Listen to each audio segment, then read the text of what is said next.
Well, here we are. A glass of Andorian ale. Honestly, sorry it took me so long to get it to you. You can probably tell by the beard that I have that I had to make a certain Andorian, very happy to get this bottle. Let's just say blue is the word of the day for me, and not just because of the color.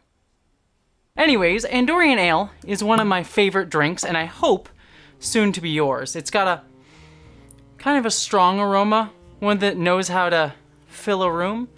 It'll put you at red alert faster than Borg assimilating a tribble. Do be careful with it though, because it can come on a little bit strong for first timers, kind of like me. Yet this isn't your first time with me, is it? Because today I want to continue our conversation around sex in Star Trek. For those of you who missed it, this is actually the second video in a series about sex in Star Trek that I'm doing, with the first video having focused on the adventures of Captain Kirk and his polycule on the voyages of the original USS Enterprise that began all the way back in 1966 on the series Star Trek. Yes, I think it's a name destined to go down in galactic history, Leonard. What do you think, Spock? I think you're both going to be insufferably pleased with yourselves for at least a month, sir. But that video also focused on the man who thrust the Star Trek universe into existence, Gene Roddenberry himself. Perhaps I could use this as an excuse to go to those far-off planets with little polka-dotted people if necessary, and be able to talk about love, war, nature, God, sex, all those things that go to make up the excitement of the human condition. And maybe the TV censors would let it pass because it all seems so make-believe. Now, don't worry, you don't need to have watched that video to watch this video, so don't click away just yet. Though, if you do want to click on me, you could click as much as you want to your heart's content. Yet, before we get started, it's probably best to make my intentions known. Oh yes, I seek Jahamarone with you. Because today, I want to dive into talking about sex in Star Trek: The Next Generation. Star Trek's return to TV after a successful revival in motion pictures featuring Kirk and Spock. Movies that were so successful that they eventually got Paramount interested in bringing back Star Trek to the small screen where it originally began.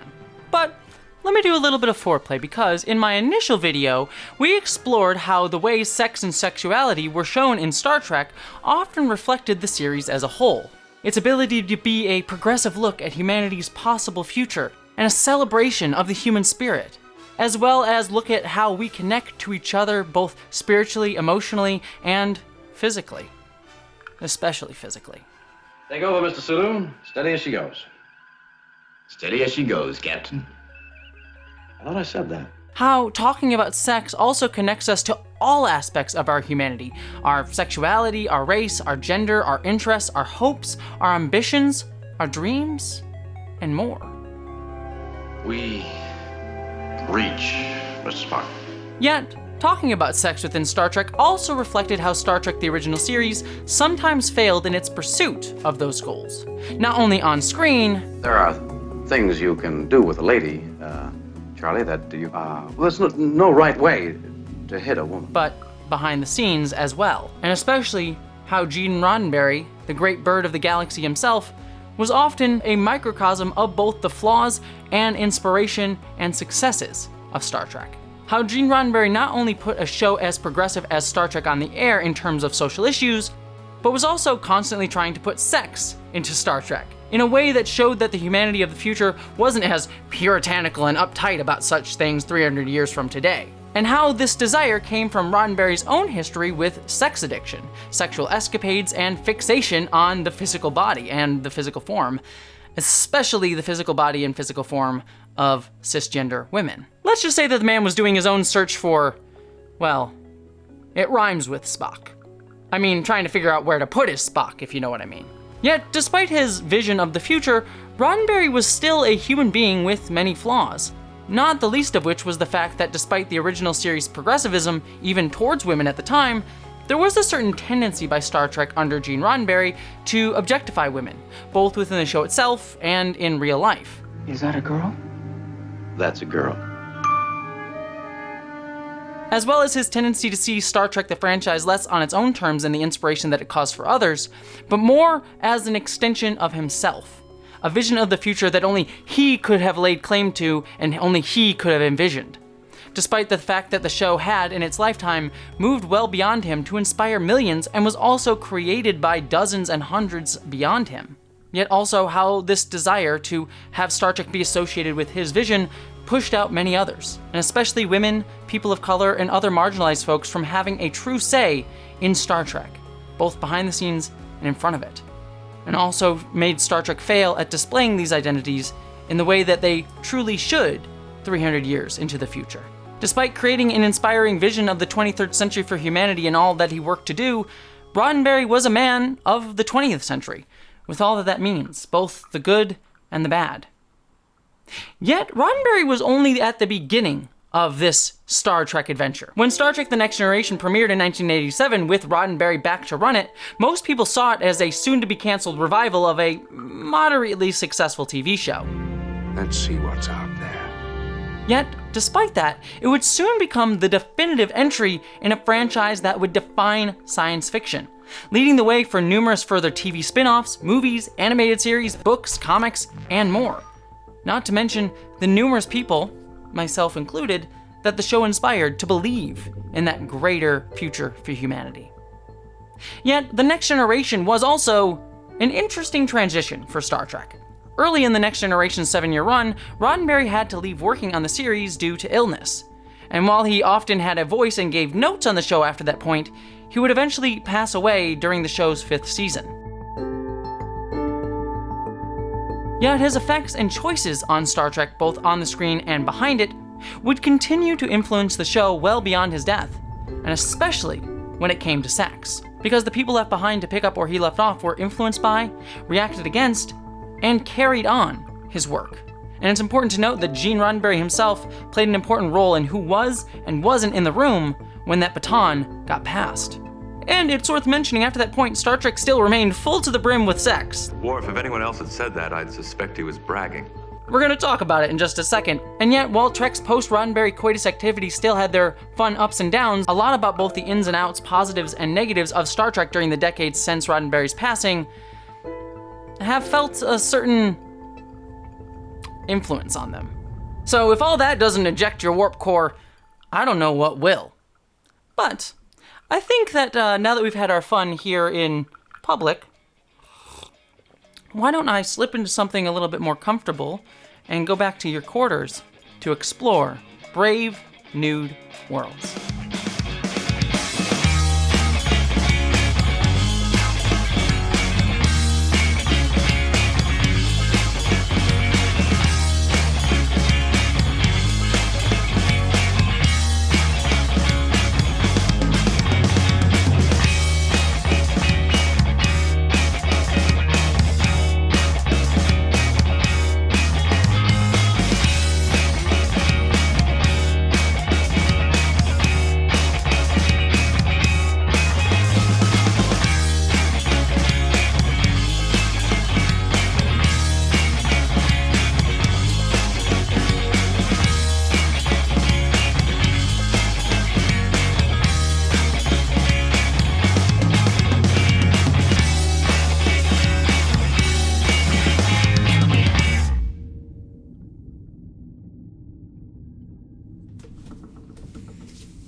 Well, I hope this is a little bit more comfortable and to your liking. I know it's to my liking.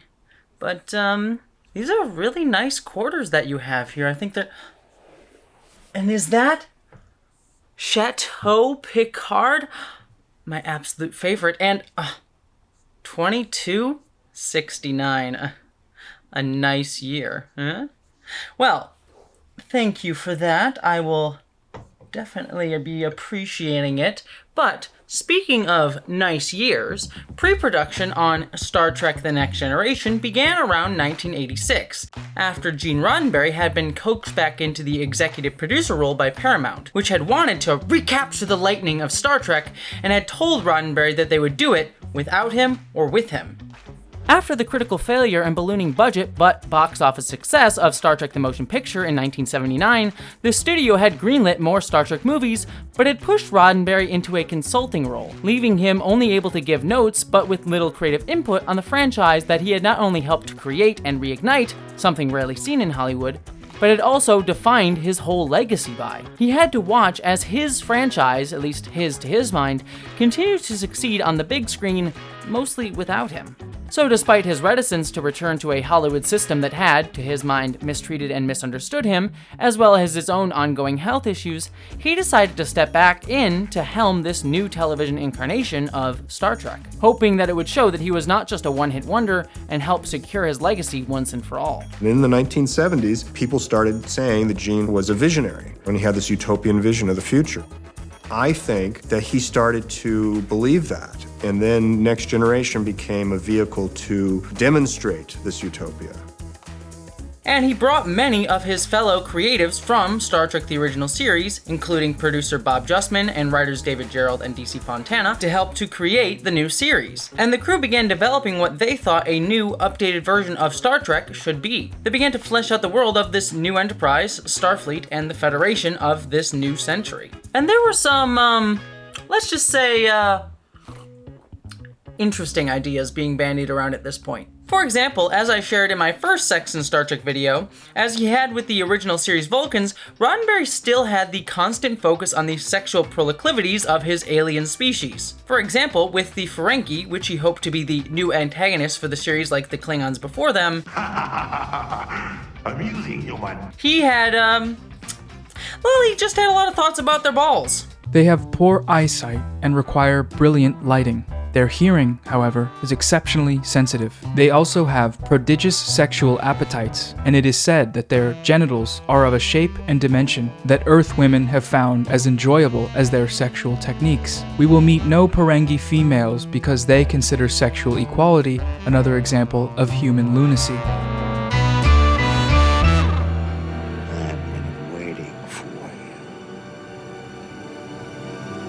I mean, to be fair, I think a lot about Ferengi's balls, but that's after the fact. He was thinking of them before anyone was thinking about them. Sickening. Now, we'll talk a little bit more about the Ferengi in a future video, focusing on a certain Cardassian space station, but another important idea made early in the development of Next Generation was the addition of families to the new starship, with the crew actually bringing along their kids and spouses for the great adventure into the final frontier. And since Starfleet members would be living with their family members on this new starship, Roddenberry even noted in some memos that this would inherently mean that there would be regular marital sex throughout the ship, but that also it would mean that crew members, quote, if unattached, pursue the opposite sex in mankind's oldest imperative, the mating game. What we would have then is, indeed, wagon train to the stars. The pioneers didn't leave their families or their desires behind when they migrated westward, so why should we deny our people the same human rights? Honestly, this is an incredibly thoughtful idea by Roddenberry, that looking for sex and having dating life on the Enterprise would just become a normal part of it and truly capture the idea of what Star Trek was from the beginning, connecting it to the original concept for Star Trek in the first place, the wagon train to the stars, that very humanist, exploration-based idea. And all of this was done in order to give the ship a more lived-in feeling and less militaristic air, something that Roddenberry had been incredibly uncomfortable with in the film side of the franchise as its style became more and more focused on a military depiction of the future. And so, even in the initial stages, we see how sex played a role in reflecting the very core ethos of Trek. Even further, and this is my particular favorite part of this story, Roddenberry even hoped to have, quote, special areas on board the Enterprise where a crew member can go to be physically connected. Yeah, so, Roddenberry wanted some intimate areas on the Starship Enterprise. Areas where crew members get physically intimate. I'm just saying, Roddenberry wanted some fucking rooms on the Enterprise. And to be fair, this idea would eventually morph into the holodeck, one of the Next Generation's most distinctive additions to the franchise and science fiction in general. Consistently and constantly, we see sex, for Roddenberry especially, connecting to the very ideas that made Star Trek so iconic and important and unique. Even further, ideas for costumes also started to reflect this more open atmosphere with sexual proclivities and the physical body.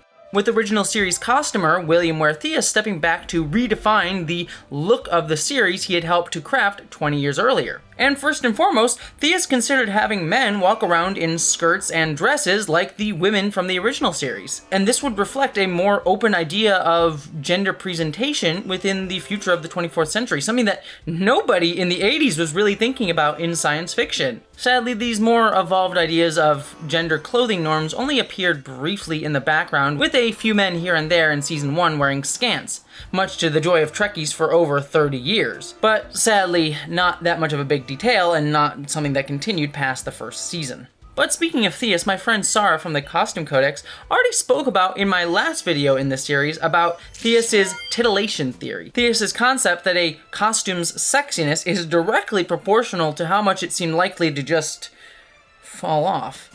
And you can certainly see that in early costume designs, and even making its way into episodes of the show. I mean, the first season episode Justice saw the crew visit a planet of oiled up hotties who looked like their clothing literally was non-existent. Please, enjoy what we have.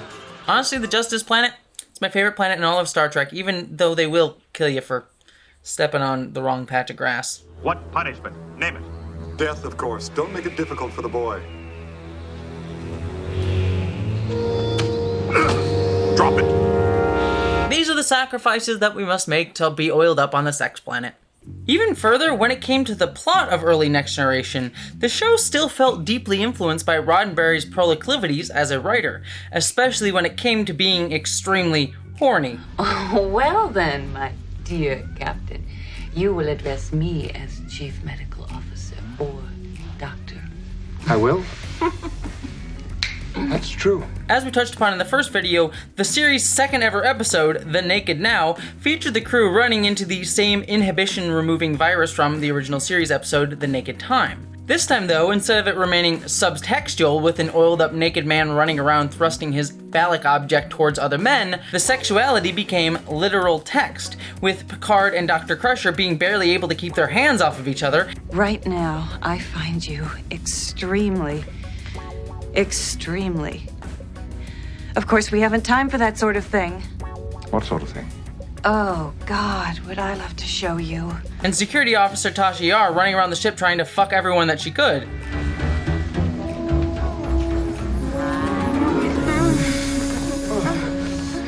Eventually settling for the fully functional Mr. Data.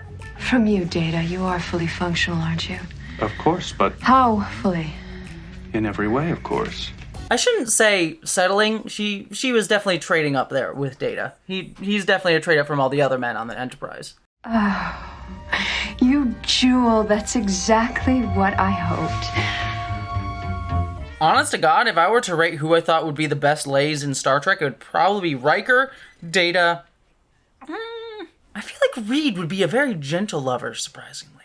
Anyways, that's literally the second episode of the series ever. Despite it being considered among the show's weakest, the first season of TNG still had a willingness to break the sexual taboos of television shows at the time, reflective of Roddenberry's ethos from both the original series and all of his writing. And this would honestly continue throughout the Next Generation's run, as we see folks on the Enterprise are just more generally open about sex, nudity, and the body. And then we mated. I am not privy to the exact details of when, where, or how your first coupling took place. I could investigate it. No, that is all right. For example, in the episode A Matter of Perspective, we find that there's a regular painting class in the Enterprise where everyone from the captain to other ensigns just paint their fellow crew members naked. Now, there is probably something to be said about the captain getting to see his crew members naked given his level of power as the captain, but given that Picard can't seem to paint a naked body for crap, we'll let that one slide. Interesting. Oh, thank you. In what way? But don't worry, we'll be getting into the ethics of Picard's power dynamics as captain in sexual situations in just a moment. But as we can see, sex was an informative and constant part of the behind the scenes of The Next Generation, and while sadly, some of the aspects got toned down for the show, though not all of them as we'll talk about in a second, it certainly helped to form what would eventually become defining parts of the series. But eventually, The Next Generation finally premiered in 1987 with the episode Encounter at Fuck Point. I mean, Farpoint. Encounter at Farpoint. Those incidents you describe in your report as almost magical attempts to please us. Those events did happen, sir. And from there, the first season of The Next Generation aired weekly. However, sadly, fans and critics alike were fairly down to mixed on the quality of the show during its first season. For example, we could take a look at this issue of the magazine Cinema Fastique that came out after the show's first season run. Don't ask me where I pulled this out from, I just had it on my person. Don't worry about it. Anyways, let's read the quote. Thus far, the series seems bent on scenario security, playing a minimal variation on its own proto-formula. In terms of drastic innovation, the average episode of Wise Guy explores stranger new worlds and goes about it more boldly. And I was hoping for something more along the lines of, welcome back, Hugh. It's a pleasure to see you again, my old friend. We're not friends. So, a little bit harsh, but reflective of many people's opinion of The Next Generation during that time. Though also, I just, this is an aside here, but I got this magazine for my research on this show for this video, and it's actually a really good resource, but one thing that just kind of threw me a little bit is it has this really awesome, like, cover art for the Next Generation cover story, and the portraits on it are pretty fantastic. Like, Geordi, Data, Picard, they all look pretty awesome, but, I just have to ask, what the fuck's going on with Riker here? Like, that is clearly not the face of the man who I, and just admit it, probably all of us, have had many a sex dream about. Riker to bridge. If you need me, I'll be in holodeck 4. Anyways, while TNG was met with mixed reception from both fans and critics, the series would continue to build its reputation over the coming years as a premiere and can't-miss sci-fi series, all built upon a sexual foundation. But, I'm sorry, I know I'm probably moving a little bit too quickly, so let's slow it down a little bit. Let's get a little bit more comfortable and, let's talk about, in the words of Spock himself, the women. The women!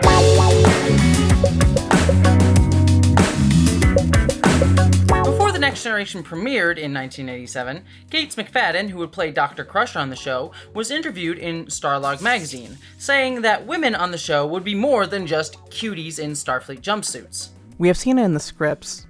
All the roles for women are intelligent and strong. One thing is for certain. The women in the show are not token characters.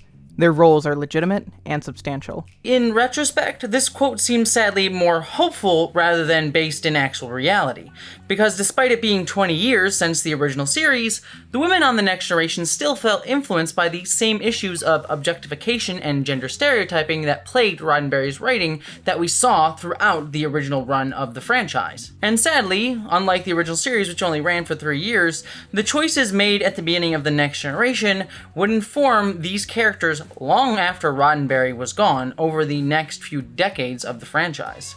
First and foremost, the women on the series were mainly placed into caregiving roles, with Dr. Crusher being a doctor and Deanna Troi being a counselor. In the Star Trek series Bible, both Dr. Crusher and Troy's first defining features was that they were both incredibly attractive, as compared to characters like Data Picard, who had actual character traits as their defining features. Chief Medical Officer Dr. Beverly Crusher, an extremely attractive woman in her early to mid-40s. Our ship's CMO worked long and hard to get her assignment to the Starship Enterprise. She is one of the most talented and insightful physicians in Starfleet. She and Picard know each other from his delivering the body of her husband to her after a mission accident. While it wasn't Picard's fault, it was his orders that sent her husband there, and she has found it difficult to forgive Picard. Although, further stories will see the two developing a strong mutual attraction. Lieutenant Deanna Troi, an attractive and very witty Starfleet professional. She is the Starship's counselor, a position of vital importance on space vessels of the 24th century. It quite literally reads like the stereotype of men writing women back at that time, the like, oh, they titted boobily down the stairs. In fact, Troi was almost given 3 boobs in the series, to which probably would have been fun for Marina Sirtis to wear every single day. I'm very sure for her. Thankfully, that idea was nixed, but further, both Crusher and Troy's main character arcs in the beginning of the show were defined by pre-existing romances, unrequited or not, relationships with other men on the show, instead of really being defined by themselves and for themselves. For example, while Troy was a counselor and could have been dealing with her own job, her defining character feature, besides her potential three-boobedness, was having had a prior sexual relationship and ongoing sexual tension with the Commander Riker before the show began. I consider it important for my key officers to know each other's abilities. We do, sir.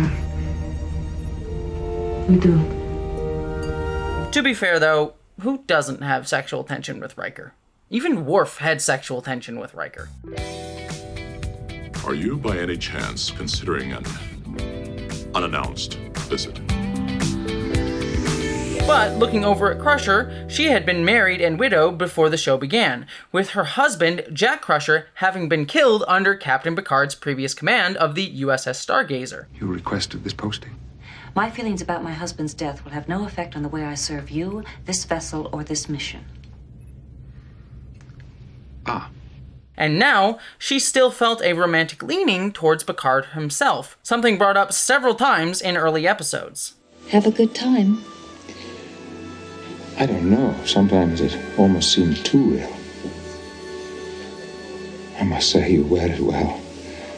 I'm glad you could make it. Thank you, Mr. Hill.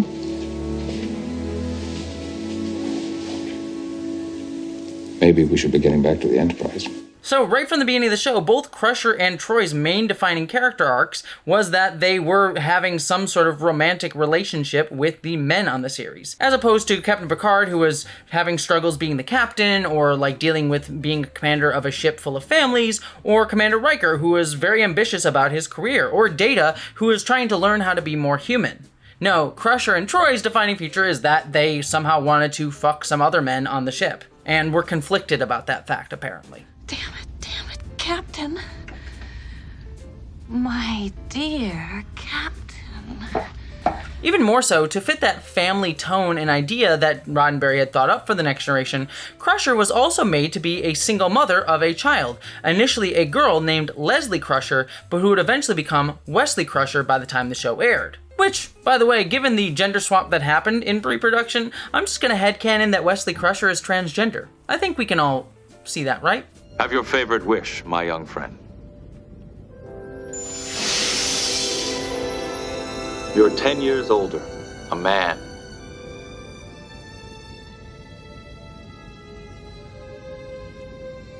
Hey, Wes. Not bad.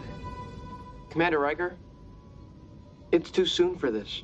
All trans people must raise their glasses and drink to this. It is now official. Wesley Crusher is part of the trans community. A long time ago, I was known as Wesley Crusher. But now, we are very different. But both Troy and Crusher, even before a single scene had been filmed, were women slotted into numerous stereotypical roles for women. Caregiver, mother, romantic interest, professional emotional support, and medical support. How would you feel if you were a 17-year-old and the only Starfleet officer whose mother was on board? Inhibited. Not exactly groundbreaking placements for women in the 1980s, let alone 300 years in the future. Is that the Calignite astringent you have on your eyes? Yes, I guess so. I've never tried it. Someone just put it on me. Even beyond this, though, the character of Troy also faced certain, let's say other problems from the second episode onwards, in that she was constantly placed in cleavage and form-revealing outfits, and unfortunately, in many ways, the visual look of the character also informed the writing of the character. There are certain rules in Hollywood. One of the rules is not written anywhere, but you just know. If you're doing an action-adventure show, you gotta have chicks on the show for the boys to look at when they're not blowing up other spaceships. Second rule, if the chick has cleavage, she cannot have a brain. So after wearing a uniform in the first episode, I got cleavage and all my gray matter departed. Which was sad because originally, I know this is going to shock you, Troy was supposed to be the brains of the Enterprise. So when the cleavage came, all that left, and I became decorative like a potted palm on the bridge. So as we can see, the very fact that Troy was visually objectified started to inform her objectification in the writing as well. And Marina Sirtis herself, who, if you ever hear her talk, is a very outspoken woman, certainly felt that. This isn't something a ship's counselor is supposed to say, but you had it coming. Easy there, Imzadi. Sadly though, Troy was stuck in this cleavage-revealing outfit for most of the entire run on the series. Even further, Dr. Crusher, who wasn't as visually sexualized, still was placed into skimpy outfronts from time to highlight her, assets. Sorry.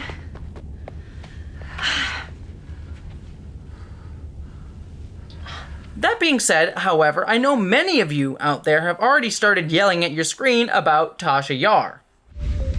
Data. I'm only going to tell you this just once. It never happened. Tasha Yar, the security chief on the Enterprise, did buck the trend of the sort of stereotypical women's roles, as she was the hardened badass security chief based on the character of Vasquez from the movie Aliens. If you're not careful, you could kill yourself. These I understand. Yet even here, Tasha's characterization as tough and badass is still rooted in her role as a sexual being, as being used as an object. In fact, the one and only piece of her backstory that we learn, and which gets mentioned 3 times over the course of her only few first episodes in the show, was that she came from a planet full of rape gangs. Now run. This place isn't safe at all.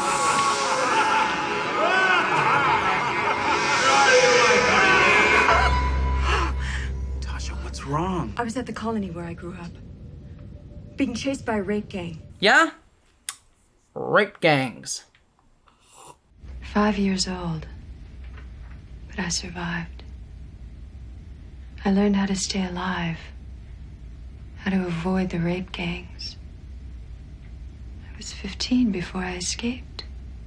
I don't even want to imagine who thought that was a fucking good idea to try to put to screen, or why Tasha would constantly mention it all the time.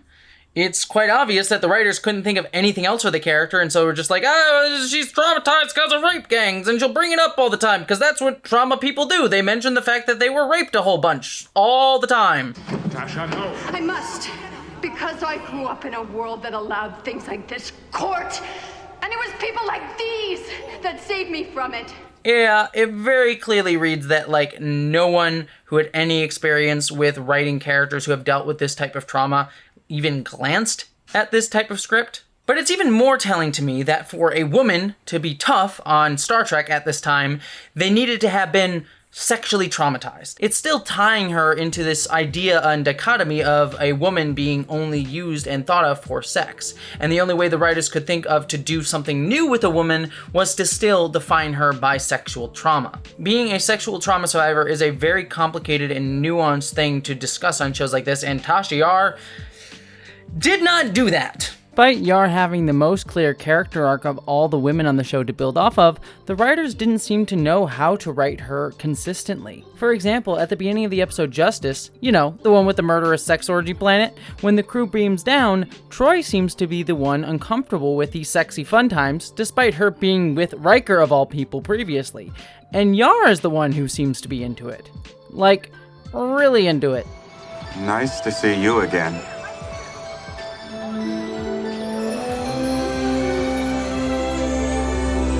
My pleasure. And I'm not saying that you couldn't make this work with her character, but the writers didn't seem to have any care to justify this choice for her, and it just reads as wrong as a result.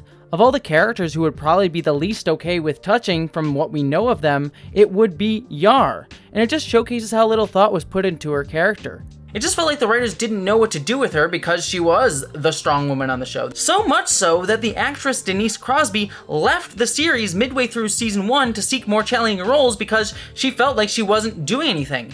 In fact, one of the jokes that she often said was that they should just make a mold of her legs because that's the only part of her that you got to see in many episodes, her legs standing behind Captain Picard. And this inability for the writers to come up with thoughtful stories for the women on the show wasn't just a problem with Tasha Yar. Troy actress Marina Sirtis constantly felt anxiety about her place on the show. I was hanging on by a thread. The writers really didn't know what to do with the character, so Troy started getting written out of episodes, and I was very nervous.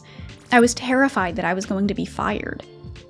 Yet while both Crosby and Marina felt left behind, it was actually Gates McFadden, who played Beverly Crusher, that actually faced the axe. Crusher sadly would be crushed at the end of season 1, with Gates McFadden being shown the gate at the end of the season. Sorry, had to do it. Long story short, Gates McFadden was fired at the end of season 1. While some have placed the blame for Gates getting fired on the lack of chemistry between her and Patrick Stewart, I think anyone who saw the show knew that that wasn't the case. Some missing pieces to this puzzle.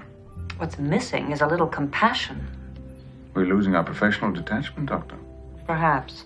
But Captain, I must tell you, I am developing a very active dislike for these Breckians. Understandable. Instead, many close to the production have since come out and said that Gates was fired because the then head writer, Maurice Hurley, hated Gates McFadden. Patrick had absolutely nothing to do with it. Maurice hated Gates. He disliked the whole character of Dr. Crusher, and he wanted to get rid of Gates and replace her. He didn't like her acting, and he didn't like her. He went to me at the end of season 1, and I said I thought it was a bad idea.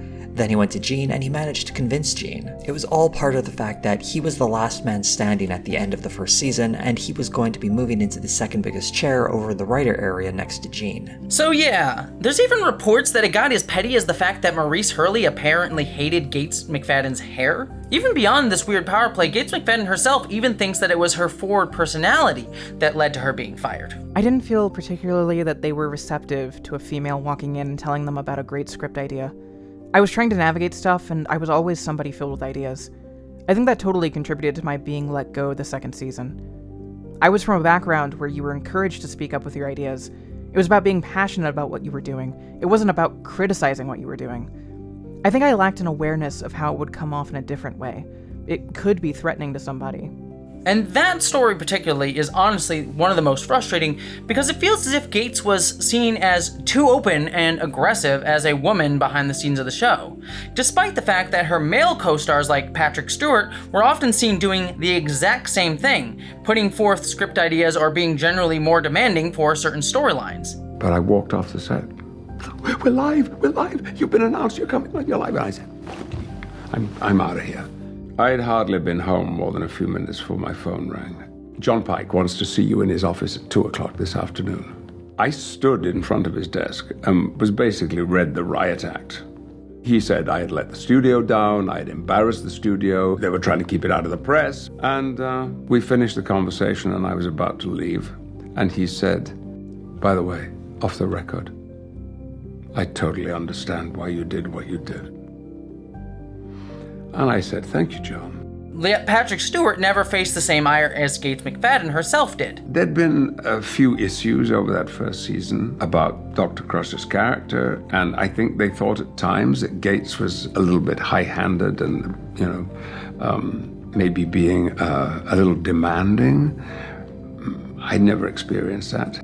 But I do find it particularly telling that they got more frustrated at Gates speaking up for herself than someone like Patrick Stewart. And yes, I know, Patrick Stewart was the lead on the show, but still, there's a certain, comparison to be made here, that Gates faced the ire and even got fired for something that Patrick Stewart was doing. Again, I don't think it was an overt and obvious, screw this woman for speaking up and we'll, listen to the man, but it was probably a subconscious thing, this sort of, subconscious feeling that a woman speaking up for herself was annoying, as opposed to someone like Patrick Stewart speaking up for himself was just a thing that a man would do, and was seen as a natural part of his, career prospects. And Gates McFadden herself even faced this in another realm of the show behind the scenes: directing. Despite being one of the few actors who had had directing credits before coming to The Next Generation, Gates was not allowed to direct an episode of the show until the final season of the series in season 7, with the episode Genesis. And even with that episode, McFadden has spoken out about how she was almost set up to fail with it, given that that episode was an incredibly stylistic and effects-focused one, which was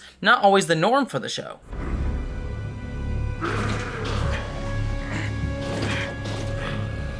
Deck 17. Deck 17.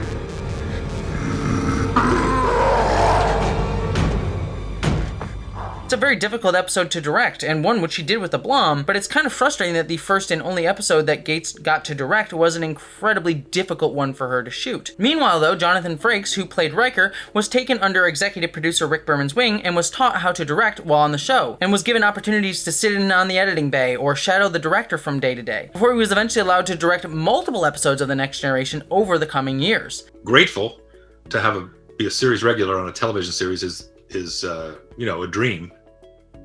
But then I realized that this is the perfect, because I had directed a little bit in college, but little theater things, and I realized this is a great opportunity for me to observe. So I started to shadow the directors on our show, sort of unofficially, and then I asked Rick Berman if I could shadow officially with the aim of eventually getting to direct, and he reluctantly allowed me. And as I showed interest and maintained my I used to go in when I wasn't shooting, and I'd spend the day in the set, and then he finally opened up the editor's room to me, and the editors on the show were very generous in spite of the fact that they also wanted to direct. And then Rick and I became closer and closer friends. Then he'd open up pre-production to me, so I'd be able to go to the casting sessions, or I'd go to sometimes to the note sessions, sometimes to the production meetings, and then post-production, and I'd get into, which was my favorite part, was going to the scoring sessions. Dennis McCarthy was writing the music at the time, and 80-piece orchestra, and as an ex-trombone player, it was thrilling to be around all these musicians. So the job of the director and the scope of what the director does was revealed to me in what we affectionately refer to as Paramount University. So I was the beneficiary of all of these other experts' time and experience and willingness to share, and I had another job. I had a job on the show, so it was a spectacular time. Eventually leading him to have a truly amazing career as a director who is still working to this day on shows like Star Trek Picard and The Orville. Sadly, though, Gates McFadden was not given this opportunity, again, despite the fact that she had directing experience before coming to the show, something that Jonathan Frakes himself did not have. I asked before I agreed to do it on the third ask if I could direct. And at that point, Gene and, it was a flat no. It was a flat no. That was a surprise.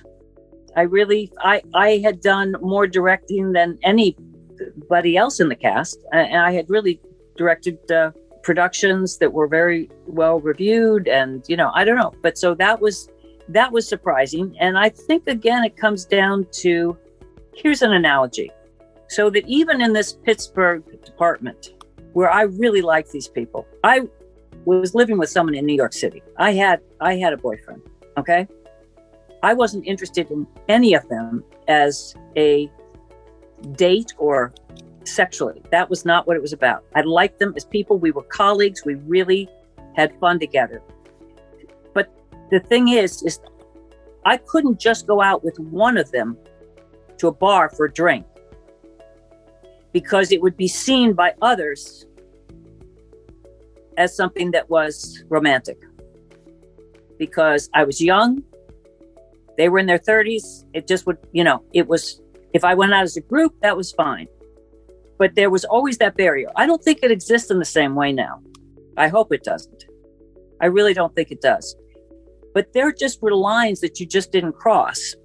And I could not go into Gene's office and just kind of be, hey, Gene, how you doing? It just, I don't feel women were equals in that production office. Maybe certain ones were, and maybe I just wasn't up to the level that was expected. Maybe the fault is in me. And I think I was so lost in that world in the beginning that I think I got really, and I had just come from a tough situation in Labyrinth. And I think I really, I just didn't have a clue how to go about doing things. And I probably became intense because I was fearful, and that's what my defense is I just become intense and you cover up. But I think I didn't feel even a warmth with some of the women. I mean, it was tricky. It was tricky for me because it was just a different set. I just did the best I could, but clearly I pissed some people off. So there you go. But I'm still here. Again, it highlights the distinction between how women and men were treated on the set of The Next Generation. Further, this attitude towards women that worked on the screen was also reflected for the women who worked behind the scenes on early The Next Generation. I spoke about last video about how writer DC Fontana took issue with her treatment by Gene Roddenberry on TNG. So I was writing introduction of the new Enterprise, the new crew, the new captain, obviously. Then he says, I have to add 30 minutes to the script because the studio wants my name on the pilot, which was a lie. And he came back the next week with Encounter at Farpoint, the 2-hour story, which introduced the Q character, who was not in the original story that Dorothy wrote. Q was so totally different. It was like he was thrust into that story. Now, I like John Delancey. I thought he did a wonderful job. And Q came back in other stories. Right, it has nothing to do with John Delancey. Nothing to do with that. Yeah. But it was like, this is not what the story was supposed to be about. It was supposed to be about the mystery of Farpoint and putting this new crew together. He wrote the Q character. Yes. And fleshed it out another half hour. Right. And then said it was a script by Gene Roddenberry. Well, that went to arbitration. Of course, it was a split credit. What he had done was he had jumped her credit. He was now getting half the residuals for that episode, and that's in perpetuity. She also has been open about the fact that the culture that Roddenberry helped to create behind the scenes, such as how Roddenberry's lawyer Leonard Maislish, who would famously rewrite stories despite not legally being allowed to do so as he wasn't a Writers Guild member, created a very toxic culture behind the scenes. 1. Roddenberry and Maislish lied in an attempt to get me to do what they wanted. 2. They laid off blame on the studio for the situation. 3. If I didn't do what they wanted, I would be punished. Roddenberry constantly gave Maislish's comments on a story or script far more weight than any comment from the writing or production staff. On October 9th, 1987, I concluded my contract with Star Trek The Next Generation. Throughout, I was subjected to personal harassment, to sexual discrimination, and to personal discrimination. Early on, I was asked to perform services for which I was not contracted or paid, i.e. as a story editor, and which were against Guild rules. When I refused to go against my principles and the Guild rules, I was punished with the killing of my novelization contract, and also punished with harassment in regards to parking, to my office, and to my work. All of the above appeared to stem from Leonard Maislish, although Roddenberry himself was not innocent by any means. Without his approval, Maislish would have not been able to gain so much power and would not have been able to act as he did. And so this is the theme that I wish to hone in on for this video. Because you see, in the first video in the series, I basically laid out my thoughts on Gene Roddenberry himself. Because for all the good that he did, he had issues. And the problems and issues that he had became reflective in Star Trek as a whole.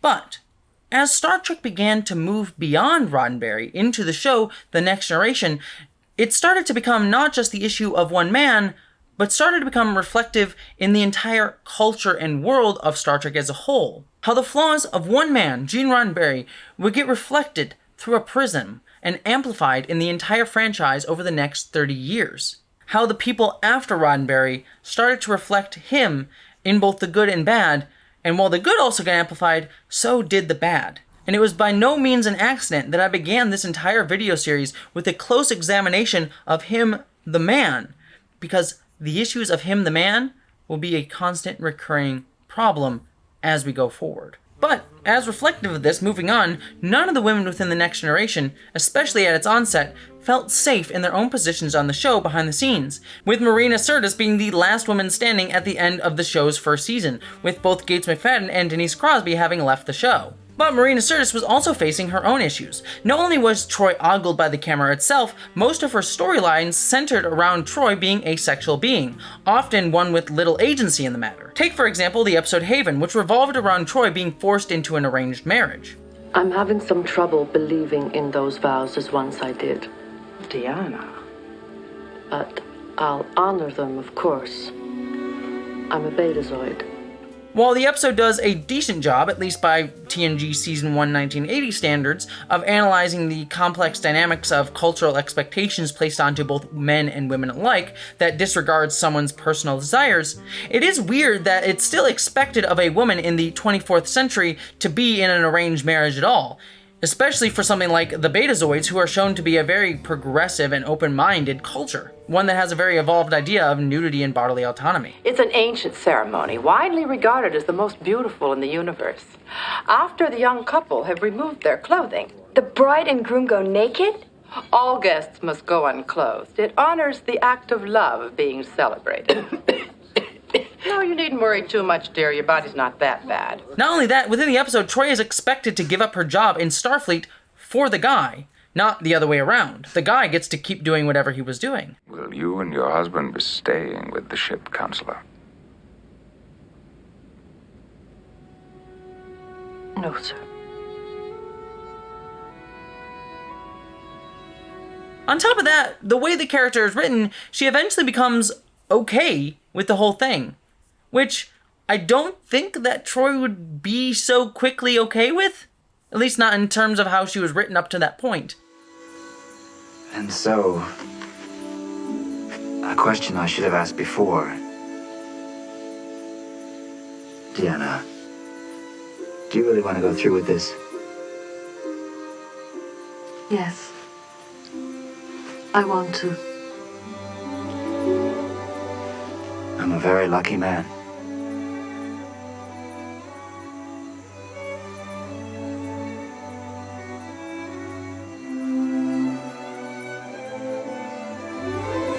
She met this dude literally less than 24 hours before this scene.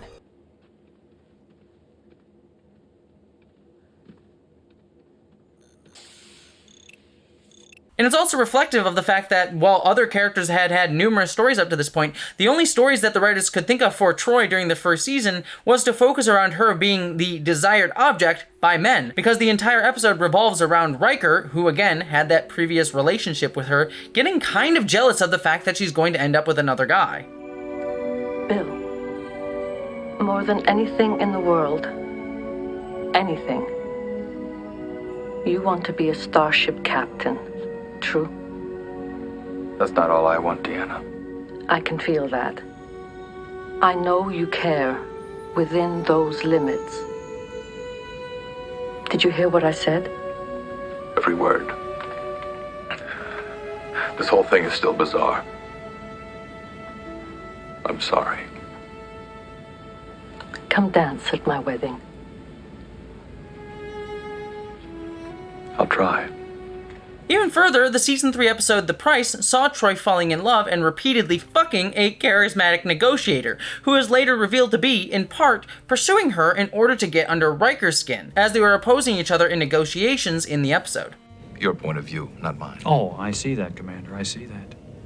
Otherwise you wouldn't be second in command of this starship. You know, I feel responsible for you in a way. Related. Deanna. We both love Deanna. Oh, in different ways, of course. I will remove that burden of responsibility right now.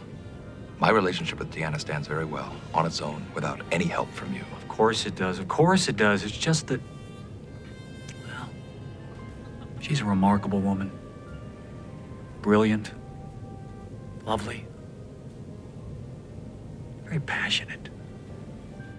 While Riker is rightly like, nah bruh, I'm just glad that she's getting some. I'm high-fiving her right after she's left your quarters, my friend. It was still an episode where Troy was defined only by her sexual desirability and usefulness as an object being fought over by men, not a character with her own ideas and wants and needs. You make it sound unethical. Isn't it? Deanna, just business. Not to mention, this episode also features one of the most bizarre workout chat scenes in all of Star Trek. A scene clearly there to just have Troy and Crusher wearing revealing outfits. But there's nothing rational about this. Who needs rational when your toes curl up? Further, the episode Violations literally saw Troy being assaulted telepathically in a way meant to evoke literal rape. A sadly common scenario and storyline for Troy, who is featured in several rape-analogous sequences throughout the series, all the way into the last ever Star Trek The Next Generation movie ever made, Star Trek Nemesis, where she was raped by the villain Shinzon. Deanna, what's the matter? No. Deanna. No! But in pretty much all of these rape storylines, her rape itself is almost an afterthought in the story, just to get to show the episode or movie's villains, villainy. It's been 3 centuries since we treated anyone for this form of rape. But there are medical records from that era. It was a time of great violence for my people.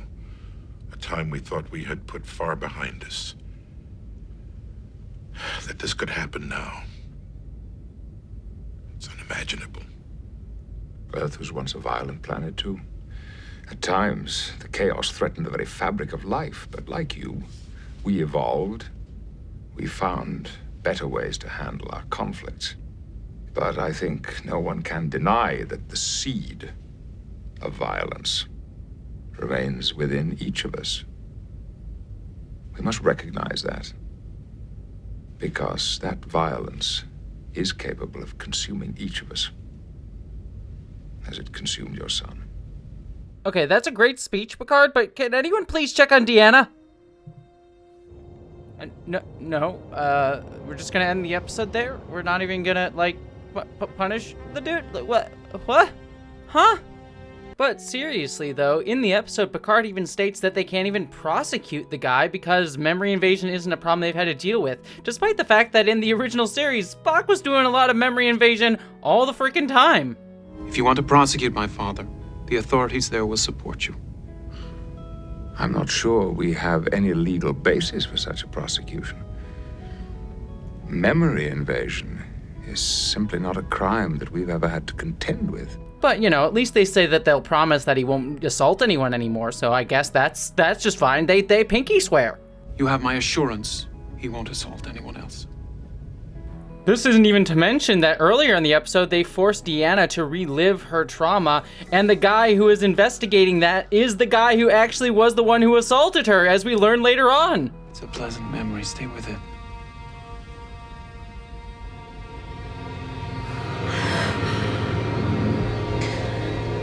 Now he's hurting me. You're frightened.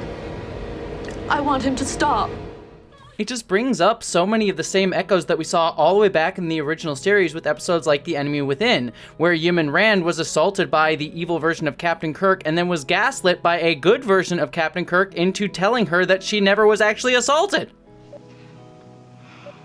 He is the captain. I couldn't just...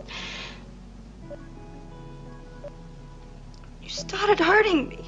I had to fight you, scratch your face. Yeoman. Look at me. Look at me. Look at my face. Are there any scratches? I was sure I scratched you. I was frightened, maybe. Yeoman, I was in my room. It wasn't me. It's honestly just kind of sad to see how the same tropes, even 20 years later, are still being perpetuated within the same franchise. No, stop. You're hurting me. Who is it? Who is doing this to you? And Troy's trauma itself is never the focus and is often casually dismissed in favor of the larger discussion around the villain or the issue being made in that storyline. And that's even when her sexual assault is even addressed at all. In the Season 2 premiere episode, The Child, which was based on a reused script from the failed Star Trek Phase 2 TV show that was almost made before it was morphed into Star Trek The Motion Picture in 1979, Troy is impregnated by a mysterious alien glowy ball.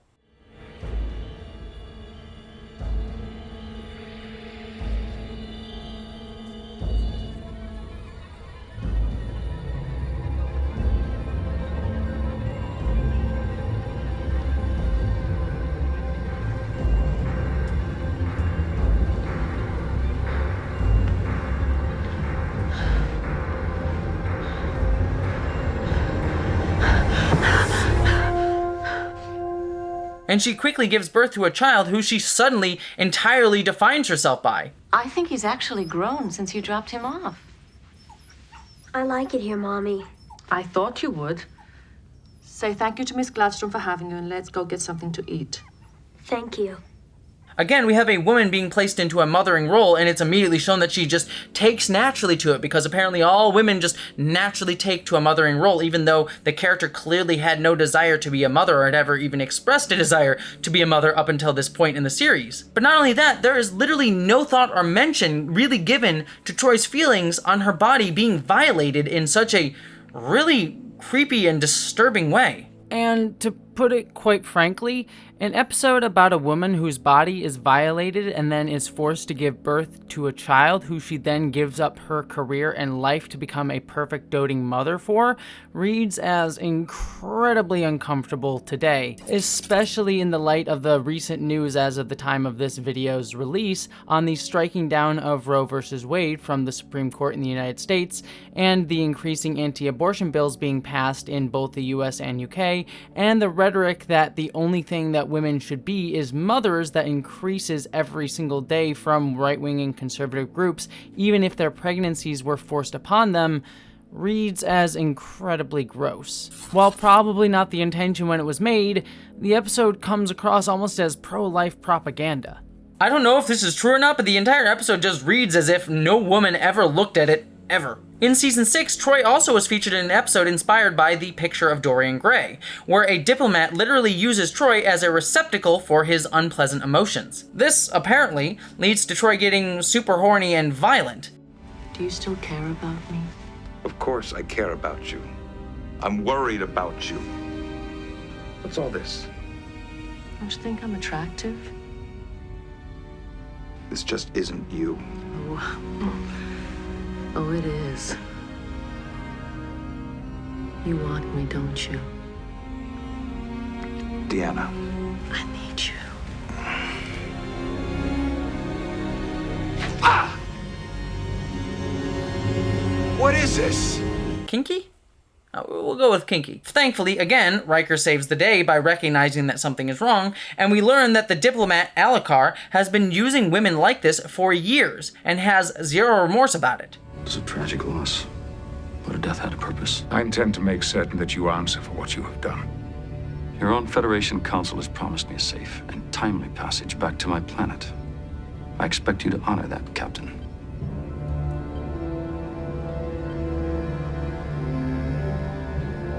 It's an honestly really weird episode, and again, just sees Diana being used in a sexual way for the use of men and to highlight a villain's evilness, with no real acknowledgement of her own emotional distress in the matter. The episode isn't about Troy or what she's dealing with, but about the weird, crazy plot and other people figuring out what's going on and the mystery behind it. Despite the fact that Troy repeatedly gets put in these situations where she is only defined by sex or gets put into very traumatizing situations, the show never really seems to give a crap about what she feels on the matter, despite the fact that she is a main character on the show. Troy probably needs a lot of counseling after all this stuff, and honestly, I would be fascinated to see it. I'm not necessarily saying that each of these episodes are bad in and of themselves, but the issue is the ubiquitousness of them, that Troy was constantly placed into these situations, and also the fact that Troy was never really given a chance to speak about her own feelings on the matter. It's like waking up from a nightmare and not remembering what it was about. What is the last thing you do remember? The writers just seem to have no real care what's going on with her. That being said, Troy does have a few good moments, such as the great episode The Loss, where Troy loses her empathic abilities as a Betazoid and has to struggle with her identities as a counselor without her defining telepathic skill. It's more than just letting them cry on your shoulder. It takes an enormous commitment. I can do that. Guinan, people come to talk to you about things they want to reveal. As ship's counselor, you have to get them to talk about things they don't want to reveal. I could do that too. What are you... You don't really want to be ship's counselor. What would make you say that? I just know you're not serious. Have I given you any indication that I might not be serious? Not really, but... Then how do you know? Are your empathic abilities coming back? No. I suppose it's just instinctive. I get it. You're trying to make me see that I have other abilities to draw on. Human intuition, instincts.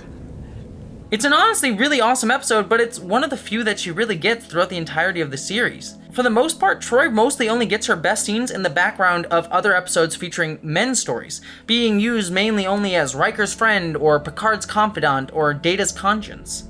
Data? You do understand. Yes, Counselor. When Tin Man returned me to the Enterprise, I realized this is where I belong.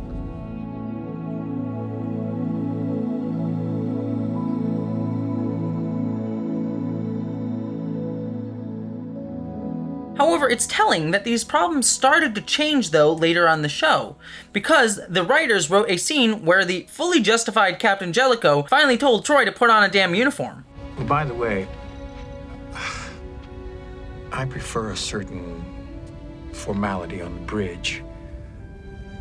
I'd appreciate it if you wore a standard uniform when you're on duty. Of course, sir. After that point, Troi would no longer be wearing her cleavage and form-fitting outfit, but only wore the Starfleet uniform, which, by the way, I think she looks much better in, to be kind of frank with you. And this change was something that Marina Sirtis herself was ecstatic about. So I started to wear my spacesuit. I was thrilled to finally be in a spacesuit. First of all, my pips, because I had a rank, you know. And then it was very flattering, actually. It looked really good. Suddenly, I was smart again. My cleavage had gone. My gray matter came flooding back. I was on away teams. I was the leader of one away team. I had a medical tricorder. And unlike Beverly, I seemed to know what was wrong with people. Once finally removed from her sexually explicit outfit, Troi finally got to grow as a character. I'm doing a thesis on interspecies mating rituals. Would you care to join me in some empirical research? That's a very good impression of Dr. Mizan. How did you know? He's notorious, but he really is an expert on interspecies mating practices. Did you help him with his research, Counselor? Absolutely not. I thought it was a topic you were interested in. From here, we got to see her get some great episodes, like the episode where she goes through bridge commander training to be able to captain the ship as needed. You've taken the engineering qualification 3 times. You're no closer to passing. Well, then I'll take it 4 times, or 14 times, or however many times is necessary for me to get it right. Deanna, this is nothing personal. Not everyone is cut out to be a bridge officer. I don't think this is for you. Why? Because I'm not the most technically minded person on the ship? I may have trouble telling the difference between a plasma conduit and a phase inducer. But there's more to being a bridge officer than memorizing technical manuals. Or the episode Face of the Enemy, where she goes undercover as a Romulan commander. Do you think anyone here will listen to you? If any one of you defies the Tal Shiar, you will not bear the punishment alone. Your families, all of them, will be there beside you. I am now commander of this ship. You will take orders from me and no one else. Remove Commander Toreth from her station. If she resists, shoot her. These are both truly excellent episodes of the entire series, and especially for Troi's character. And all it took was for Troi not to be visually seen as a sex object. When she was no longer visually objectified, she was no longer written to be objectified as well. Sadly though, it comes 6 seasons too late, and we only really got 1 season with Troi fully coming into her own. It honestly just goes to show how much visuals, especially for women, can define our perception of their professionalism and personality. The moment Troi's cleavage stopped being shown, people started to realize that she was a person. I know, shock. It's very telling how often we only see women through the prism of sex, and as we see women through sex, we only think of them as objectified objects. Now I know you're not doing that for me at the moment. You clearly see my intelligence right now, right? That's why you're here? For my intelligence? We both know why we're here, but we'll get there in just a little bit. Don't you worry. I'm not gonna be just a tease. It's okay. You can look respectfully. Or not respectfully if you want. I don't care. But sadly, this was a recurring issue for many women on The Next Generation. Them being defined by sex. And none were more defined by sex than the amazing Lwaxana Troi. Troy's mother, played by Roddenberry's actual wife, Majel Barrett. You never assume anything where Lwaxana Troi is concerned. Betazoid women are full of surprises. And oh god, I adore Lwaxana Troi. Literally queen. She comes into the show and takes no prisoners ever. You must be aware that every female has her price.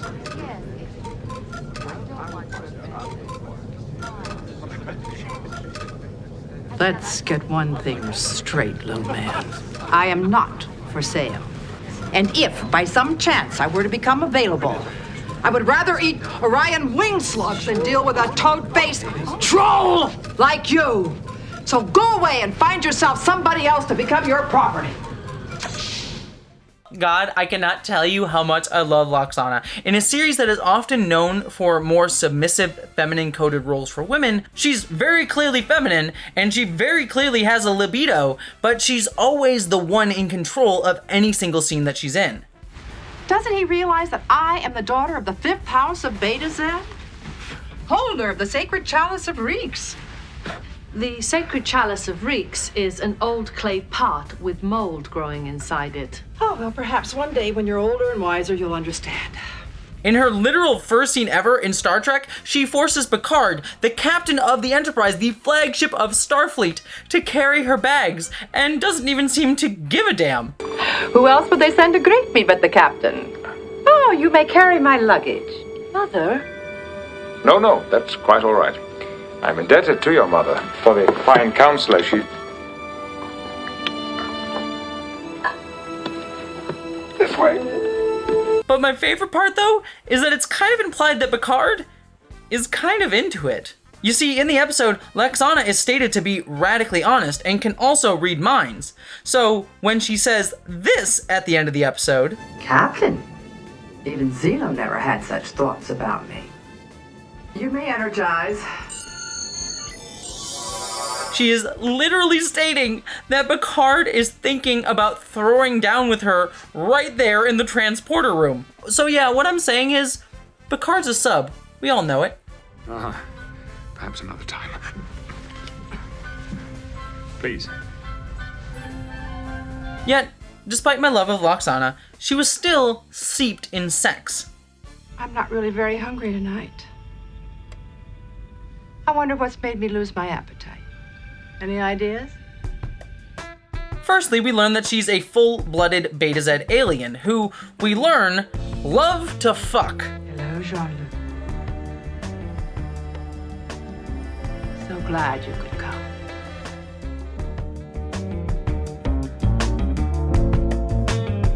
Because Roddenberry loves to tell us all about the sex lives of every alien species he makes, we learn that all Betazoids' sex drives increase 4 times as they get older. It's one that all Betazoid women must deal with as they enter midlife.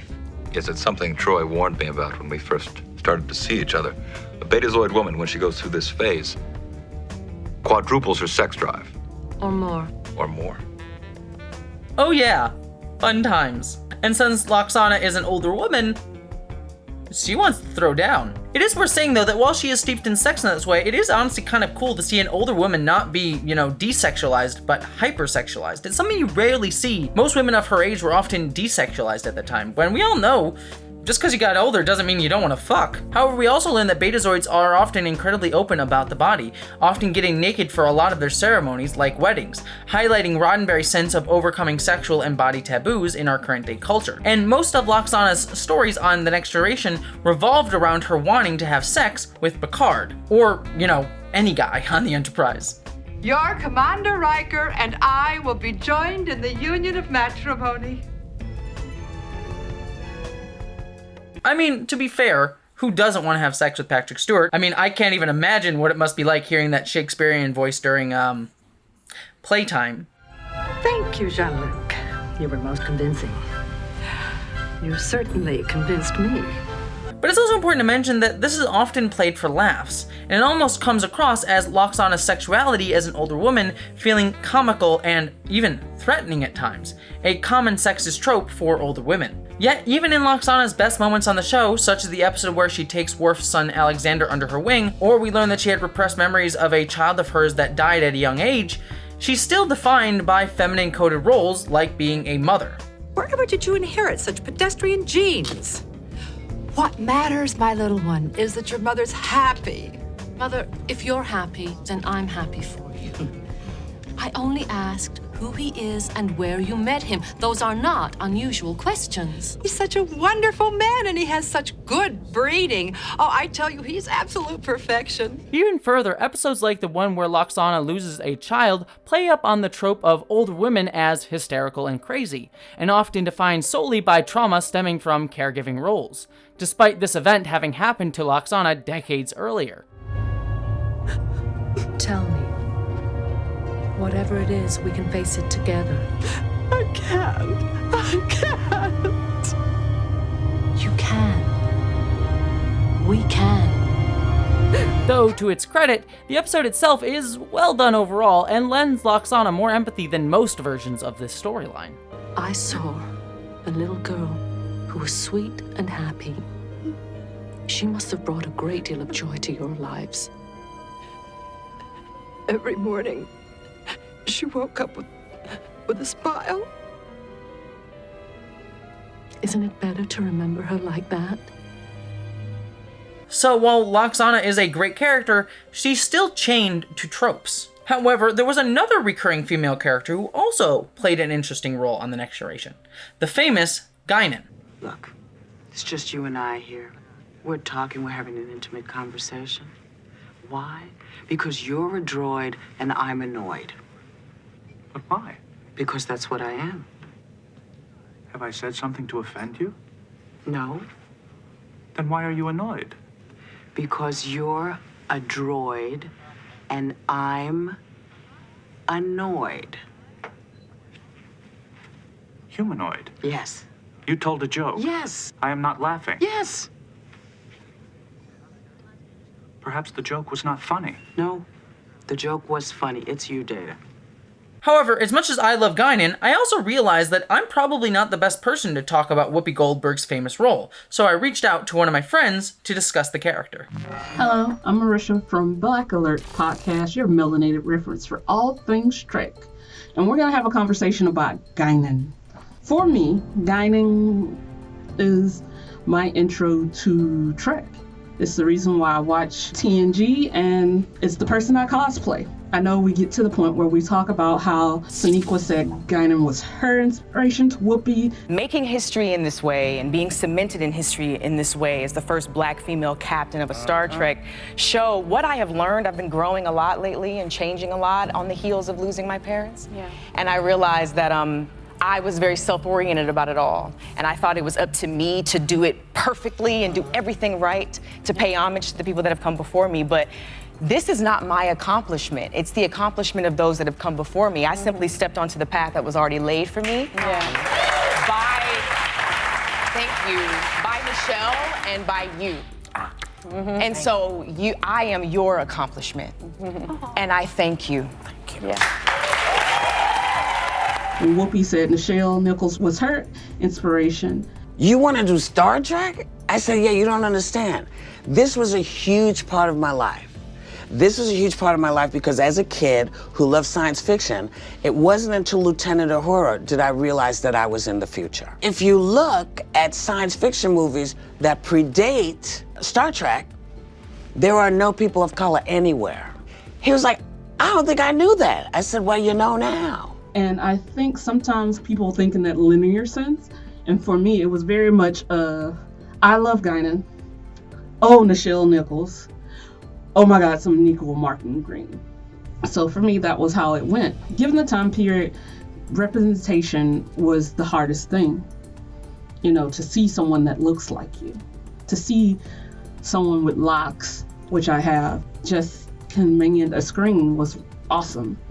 So often when you look at TNG, you often get that feeling of having this hero architect. Well, you have Jean-Luc going on a mission, then it's the problem, and he has these people to help him. And you get there and you get to Guinan and you hear the words magical Negro, which of course stems from Spike Lee. You can see where it comes from, and you see it throughout a lot of films of a black person, assisting, supporting character, always being the guide and advising the protagonist, the black character that dies, but gives the important information. It locks in her role as not an idea of a key character, but an advisor. So everybody goes to Guinan with their problems, or she has something to add and help them and guide them and work through all these issues. Is the joining of hands a symbolic act for humans? It shows affection.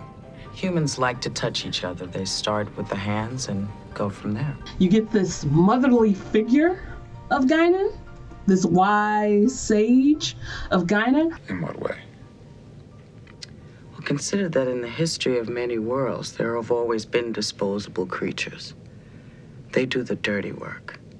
They do the work that no one else wants to do because it's too difficult or too hazardous. And an army of data's all disposable. You don't have to think about their welfare. You don't think about how they feel.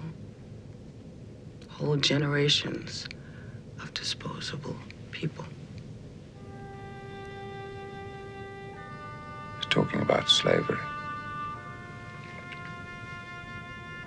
I think that's a little harsh. I don't think that's a little harsh. I think that's the truth. But that's a truth that we have obscured behind a comfortable, easy euphemism. Property. But that's not the issue at all, is it? But you never see Guinan as a fully developed character. Geordi, we see Geordi rise through the ranks. We see him kind of weird in the holodeck. And Data, we see him grow and his take of humanity, and we see this play. And with Guinan, it just kind of falls flat because we get so deep into all those things. But Guinan, we just know, A, she's a bartender. B, she knows Picard in a special way and has the captain's ear. And she listens. I think you enjoy it. I enjoy it? Well, you work so hard at torturing yourself. You can only think you must enjoy it. Who are you? I told you. I'm Guinan. I tend bar and I listen. So I think when we think of Guinan in those aspects, does she fall into the magical Negro section? Yes. Does that matter in the sense that she is inspiring? Absolutely not. People never think about colorism when it comes to black people and the issues that we have, that it's always the leading lady and she's always a little fair skinned with long wavy hair, and Guinan wasn't that. Guinan looked like me. This tone, this brownness, that was Guinan. And I just love seeing that. She never fell prey to having to be saved. I knew it was you. You! Picard, if you had half the sense you pretend to have, you would get her off your ship immediately. And if you'd like, I'd be more than pleased to expedite her departure. You know him? We have had some dealings. Those dealings were 2 centuries ago. So those are my takes on Guinan. And check out Black Alert Podcast or catch us on Twitter at Black Alert Pod, and live long, imposter. However, speaking of older women though on The Next Generation, there was another woman who managed to buck the trend of sexualized women. After Gates McFadden was let go from the series, Diana Muldaur, who had appeared on the original series, was brought in to play Dr. Pulaski in season 2 of the show. While Pulaski was also placed into the Doctor role, she was given a much gruffer exterior, meant to more reflect Dr. McCoy's Frontier Doctor personality from the original series. Sounds nasty. What's the therapy? Tryptophan lysine distillate with a generous dose of PCS. PCS. Pulaski's chicken soup. So yeah, yes, she was placed into the more caregiving role. She wasn't defined by a sort of stereotypical soft, sensual womanhood that Dr. Crusher portrayed. Yet, however, many fans of The Next Generation initially reacted poorly to Pulaski after her introduction in the episode The Child, where she insults fan-favorite character Data's personhood. My name It is pronounced data. Oh? You called me data. What's the difference? One is my name. The other is not. Is this possible? With all your neural nets, algorithms, and heuristics? Is there some combination that makes up a circuit for bruised feelings? So yeah, obviously, Pulaski is a little bit synth-phobic. It does know how to do these things, doesn't it? Commander Data knows precisely what he is doing. Forgive me, Mr. Data. I'm not accustomed to working with non-living devices that... Forgive me again. But that was kind of part of an intentional arc for her character, as we see throughout that season that she grows to learn and appreciate Data's whole personhood, even sticking up for him at several points. He's not capable of the emotions which you're assigning him. The effects are the same, whether they're caused by human emotions or android algorithms. Data's not on the bridge, and I don't think Data's going to be on the bridge until we find some way to address his problem.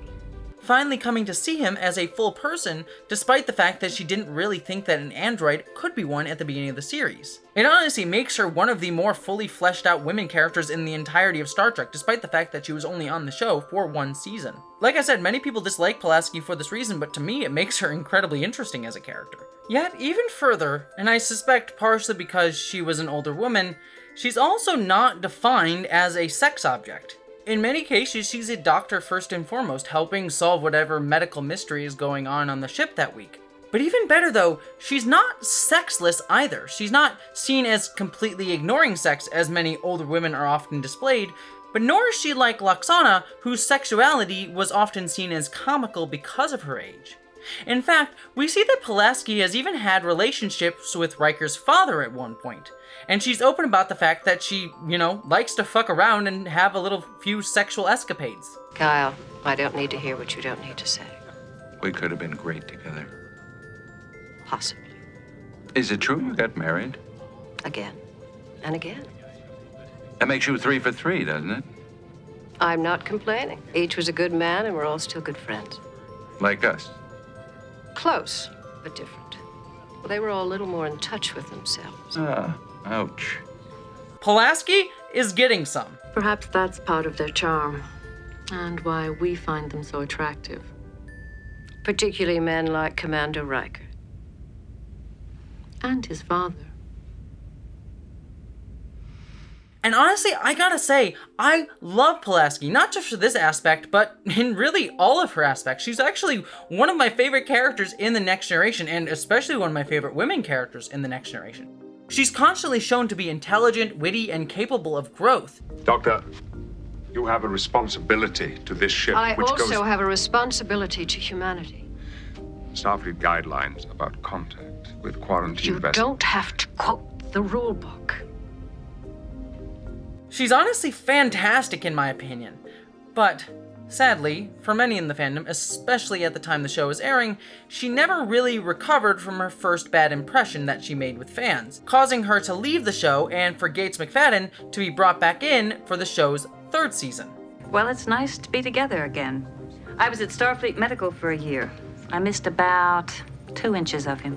And this trade-off between Gates McFadden to Diana Muldaur back to Gates McFadden again highlights another frustration that I have with The Next Generation, because at this point in the series and throughout the rest of its run, The Next Generation only had 2 women main characters, and Gates McFadden coming back to the series meant that Diana Muldaur had to leave, and vice versa. It shows how often sexism, like those directed at McFadden by Maurice Hurley, still leaves victims even when its impacts are rectified, such as the fact is bringing Gates McFadden back to the show.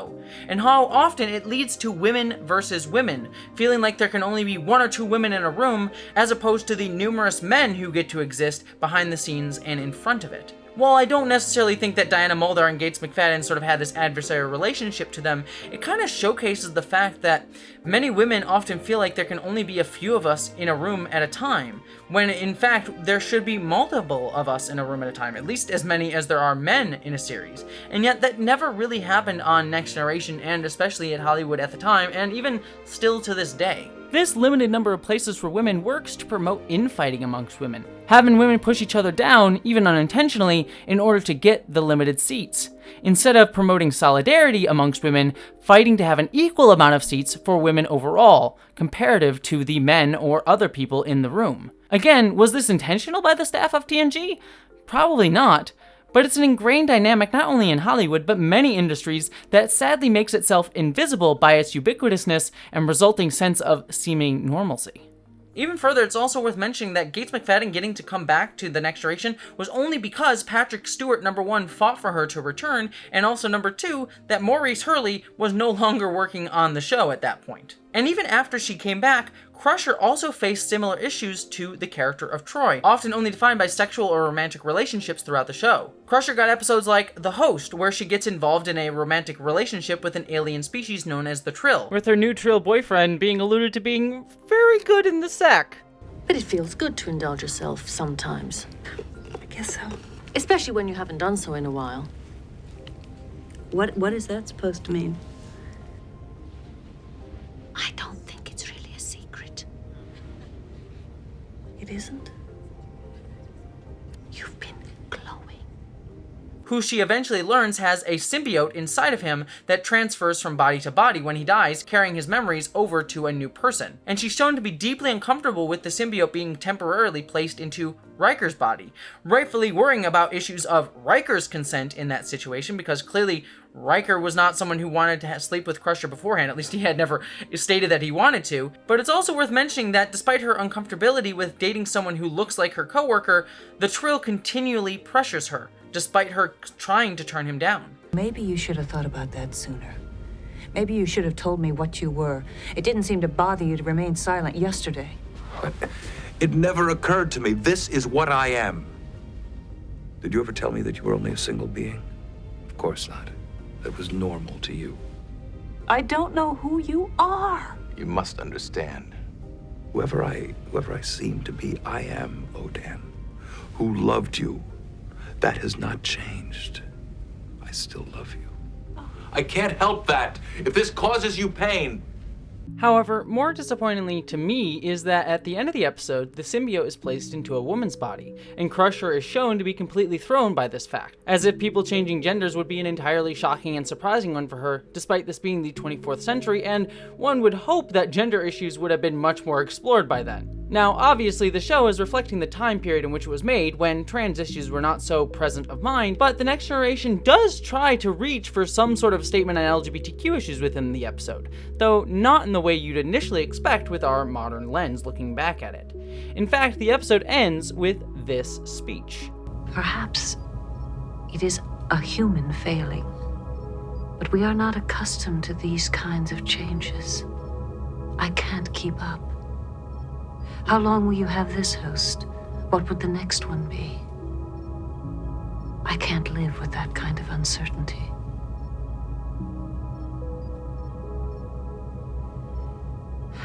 Perhaps someday our ability to love won't be so limited.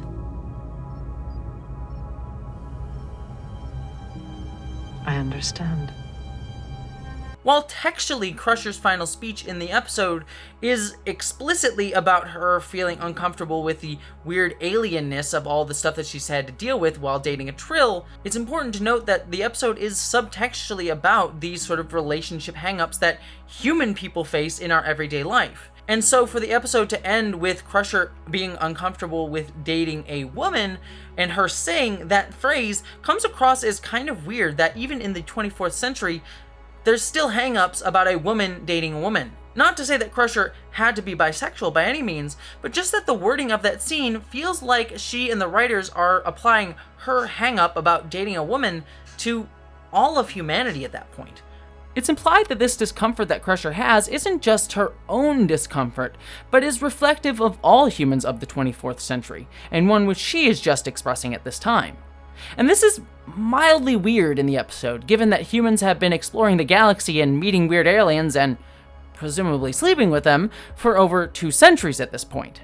One would have hoped that by the time of the 24th century, our hang-ups about sexuality would have dissipated, especially when we are getting around to fucking aliens. Who the hell cares about gender? However, that scene becomes clearer when you realize that it was meant to be reflective of the mainstream feelings towards LGBTQ folks at the time that TNG was made in the United States. That mainstream acceptance of sexualities outside of straight was still several decades away. But in a series and franchise meant to reflect a positive vision of humanity, this is the first of numerous instances where we see queerness, alien-coded or otherwise, being shown as still a hang-up for 21st century folks in Star Trek. Despite being the progressive future 300 years from now, queerness in the Federation is still seen as not truly capable of being normalized, something not really fixed in the franchise until decades later with Star Trek Discovery normalizing queer identities as just one of the everyday ways that humans can exist, and not with a value judgment attached to it. Even further than these storylines though, going back to her initial concept as a character, Crusher was constantly put in a will they won't they relationship with Captain Picard. Yet while Picard often got to have a lot of sexual relationships and have control over them, something that will bring its own problems that we'll discuss in a moment, Crusher rarely did, as the Trill storyline points out. Picard would get several relationships of the week, while Crusher's relationships often were defined by her uncomfortability or her inability to have a say in those relationships. Even further, despite the fact that Crusher and Picard were constantly shipped together by both the writers and the fandom, they never will-they'd or won't-they'd throughout the entire series. Like, it was literally 7 seasons of Crusher and Picard constantly going back and forth about should we date, should we not date? It was incredibly frustrating. Like, the entire point of doing a will-they, won't-they storyline in a show is to find out if they will eventually will-they or won't-they. Doctor? Captain?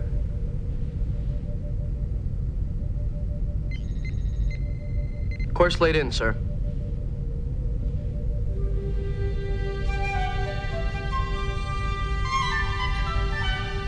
Engage. There's even an episode in the show's final season where Crusher and Picard seem like they're heading towards going for a will they in their relationship, only for the episode to end on a, well, we won't they. But maybe we will.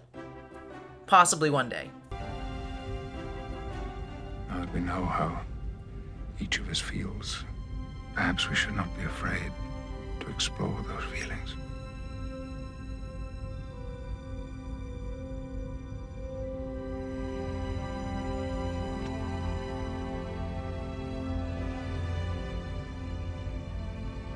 Or perhaps we should be afraid.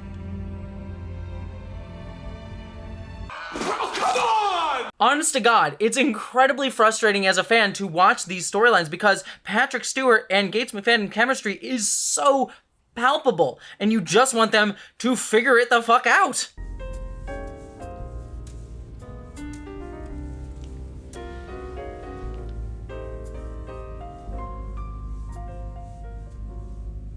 Jean-Luc, if I didn't know you better, I would think you were playing games with me. Are you sorry you came tonight? I didn't say that. Good. Because I'm delighted that you did. It showcases the writer's uncomfortability with, number one, putting Picard in a singular relationship, and also, secondarily, not knowing what to do with Crusher outside of having this will they, won't they relationship with Picard. It puts these characters in this endless stasis, because they can't get rid of the will they, won't they relationship, because then Crusher would have no character arc, but they can't actually, put them in a relationship, because that would keep their leading man, Picard, from being able to have romances of the week. Even in the series finale of Star Trek The Next Generation, which features a time jump forward in the series, we learn that Picard and Crusher eventually got married and then divorced, but still have feelings for each other. What you don't understand is... I understand that you would never have tolerated that kind of behavior back on the Enterprise, and I won't here. I don't care if you're my ex-captain or my ex-husband. Even in Star Trek Picard, which came out 2 years ago, we still don't know if Crusher and Picard ever will they or won't they. Our positions necessitate a degree of professional detachment. But there's a danger in becoming too detached, of never permitting ourselves to get closer. Is that what you want, Jean-Luc? To get closer? You're a very attractive woman. At least the Star Trek novels, which, by the way, I highly recommend because I love the Star Trek novels. Eventually, Picard and Crusher get married and have a kid. So, we at least know they fucked once. That being said, though, while the relationship back and forth was incredibly frustrating, it's worth mentioning that Picard and Crusher do develop a very healthy friendship relationship that is removed from jealousy. For example, the two have regular friendship dinners together throughout the series, and Crusher actively encourages Picard to pursue relationships outside of her, as Picard does for her in turn. And I can't help thinking how she will be with him. How she will change to accommodate him. I wish I knew how I could help.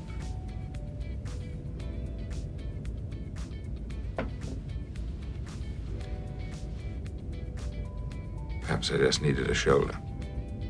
Well, it's there for you, Jean-Luc. It always has been.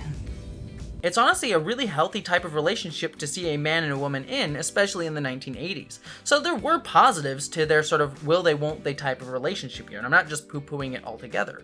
Hell, Picard doesn't even get jealous when he walks in on Crusher getting it on with an Irish sex candle ghost. Beverly? Jean-Luc. However, even Crusher's best episodes still leaned into certain tropes. One of my favorite Crusher episodes, and one of my favorite TNG episodes in general, is Remember Me, where Crusher starts noticing people disappearing on the Enterprise that no one else seems to realize is gone. Eventually, we learn that she's actually in a bubble universe because, you know, science fiction, that was created by her fear of losing her son Wesley, hence the people disappearing reflecting her own fear. He said all the people he'd known were gone. I thought of Jack. I went to see Wesley. The flash in engineering. That's when it started. That's when I started losing everybody. My thoughts created this universe. The episode plays off the stereotype of an empty nest mother, as well as Crusher not being believed by the crew in this small universe that people are in fact disappearing, with the entire universe literally gaslighting her. They're all gone? Riker, Troy, Data? Wait a minute, let me guess. You never heard of any of them? You know, Doctor, I have been more than fair. I've done everything I can to substantiate your perceptions of a crew. Will Riker, your first officer. He's very good at playing poker, loves to cook. He listens to jazz music, plays the trombone. I cannot find any evidence of a Will Riker. Again, though, it's a really great episode. I'm not condemning it. But I pointed out just to show how even well-written and thoughtful science fiction can still be great, while also leaning into tropes around women. Tropes are not inherently good or bad, the issue is their ubiquitousness, and how they display certain types of people, in this case women, in stereotypical ways that become ingrained as natural and normal because of how often we see them, instead of showcasing the totality of what a woman can be. In the end, though, like Troy before her, Crusher did have some good storylines outside of her relationship status late into her tenure into the series. She had episodes like Ethics, where she got to debate the ethics of certain medical treatments after Worf got injured in a workplace accident because apparently Starfleet has the same safety standards as an Amazon warehouse. Now, instead of dealing with his paralysis, he's going to be thinking about this miracle cure of yours. There's a real chance this could work. And if it does, it'll be a major breakthrough in neurogenics that will change a lot of people's lives. You're using the desperation of an injured man as an excuse to try a procedure that you couldn't do under normal circumstances. However, it is worth noting that these episodes didn't come until later on in the series, after numerous seasons of the writers not being able to figure out what to do with Crusher. The last season was my best season, which was nice to end on a positive note. However, speaking of late series Crusher storylines, I would probably be remiss in a Sex in Star Trek video if I didn't explicitly mention the Irish sex ghost candle that I've been joking about this entire video. This sounds very strange, doesn't it? I admit it's unusual.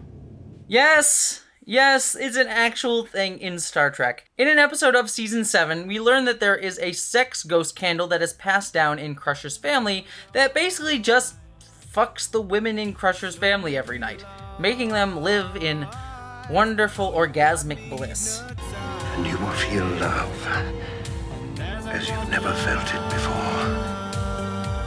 Beyond space and time, I hear a sweet lullaby playing with my mind every day and every night. Your spell upon me, like rain and thunder. No, it's no wonder I ain't taking count of your spell upon me, like rain and thunder. No, it's no wonder I ain't taking count. Nana's dead. Leave her alone! And yes, the candle is somewhat evil, but I mean, what woman wouldn't forgive a little evil if the guy can find her goddamn G-spot? This is my life. I've made my decision and I'm not going to change my mind, so please leave me alone! Oh, no. Like, we can't expect our partners to be perfect.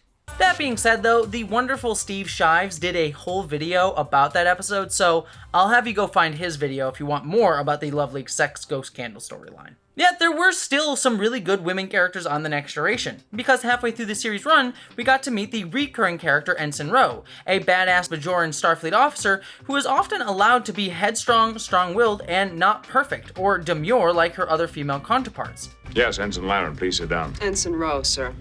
I beg your pardon. The Bajoran custom has the family name first, the individual's name second. I am properly addressed as Ensign Ro. I'm sorry, I didn't know. No, there's no reason you should. It's an old custom. Most Bajor these days accept the distortion of their names in order to assimilate. I do not. She even got to have sex with Riker, of all people, in one episode, too. Though, it was a mind wipe episode, so the consent issues are somewhat murky on that. But at least both of them kind of wanted to fuck. We might regret this. Regret what? Aren't you being a little presumptuous? Like I said, I just didn't like the way my quarters were decorated. Maybe we should switch quarters. Maybe we should stay right here and see what happens. What if I snore in my sleep? What makes you think you're gonna get any sleep? Damn! And yet this shows that Ro was not a sexless character, but was not defined by sex either like Tasha Yar, despite both of them having similar roles on the show. And at the end of the series, Ro even betrays Picard to join the terrorist militia, the Maquis, fighting the fascist Cardassians. I mean, Cardassians, not the fascist Kardashians. Could you tell Captain Picard something for me? Of course, what is it? Tell him I'm sorry. But for my money, Ro, who appeared in 8 episodes of the show's last 3 seasons and was almost considered to be a lead in the show's spin-off, Deep Space Nine, if actress Michelle Forbes hadn't turned it down, is one of the best female characters in the entirety of Star Trek. I want you to know that I really appreciate your recommending me. If it weren't for you, my life would be a very different one right now. Yet, sadly, she was just a recurring character on the show, and both the main women characters on The Next Generation, Troy and Crusher, sadly did not get the same respect. It also should be noted that this change in depiction of both Troy and Crusher, as well as the addition of Ro, came in later seasons of the show, and were reflective of the change behind the scenes, with new writers beginning to join the series after Roddenberry passed off the reins of the show to executive producer Rick Berman, which eventually caused the constant churn of writers in the writer's room to settle down as the power struggles lessened. Writer Michael Piller eventually took over the writer's room of the show, and writers like Brandon Braga and Raul D. Moore joined the team, creating a sense of stability, and eventually these writers began to feel confident enough to break down some of the issues that had dogged the series throughout its earlier run on the show. However, it was still saddening, as reflective of much of Hollywood at the time, that only straight dudes got to be hired into the writer's room of Star Trek. Women were often not considered for writing roles in general, but especially in science fiction, as if women wouldn't be interested in science fiction or be capable of writing science fiction at the time. This isn't to say that there were no women working behind the series on Star Trek. In fact, one of the show's best episodes, The Measure of a Man, was written by a woman, but as it was in front of the camera, there were a lot less women hired for the show. This would start to change a little bit in later seasons of the show, with those like Jerry Taylor joining the series later on. But even beyond that, there were few, if any, people of color or LGBTQ writers on the show after someone like David Gerrold, who was a gay writer, left the show earlier on in the series. But we'll talk about that in a second, because I'm just about done with my wine. So why don't we slip into the bedroom and talk about the men.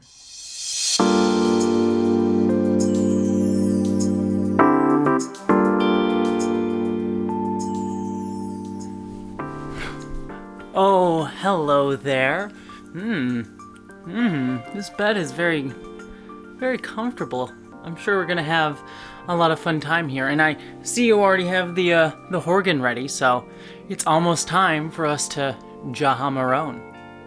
But I don't think we should get started without setting the mood and actually paying a little bit of homage to our good old Saint Picard. There we go.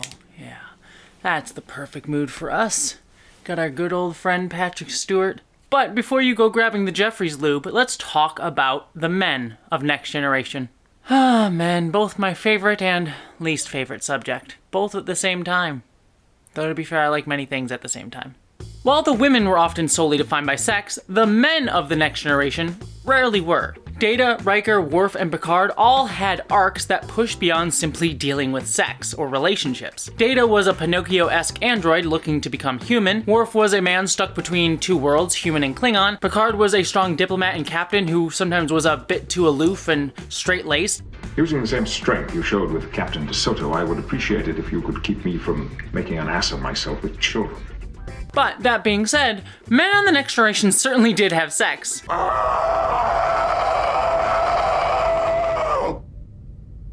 That is how the Klingon lures a mate. I already mentioned Data sleeping with Tasha Yar, and he even had a second girlfriend later on in the show. I have written a subroutine specifically for you, a program within the program. I have devoted a considerable share of my internal resources to its development. Worf early on in the series has amazing holodeck sex with the awesomely written Kalar, who becomes Worf's baby mama. Not even a bite on the cheek for old time's sake. Right before she's unceremoniously killed off in a really sad and tragic fridging storyline so that Worf can learn to become a better father. I am your father.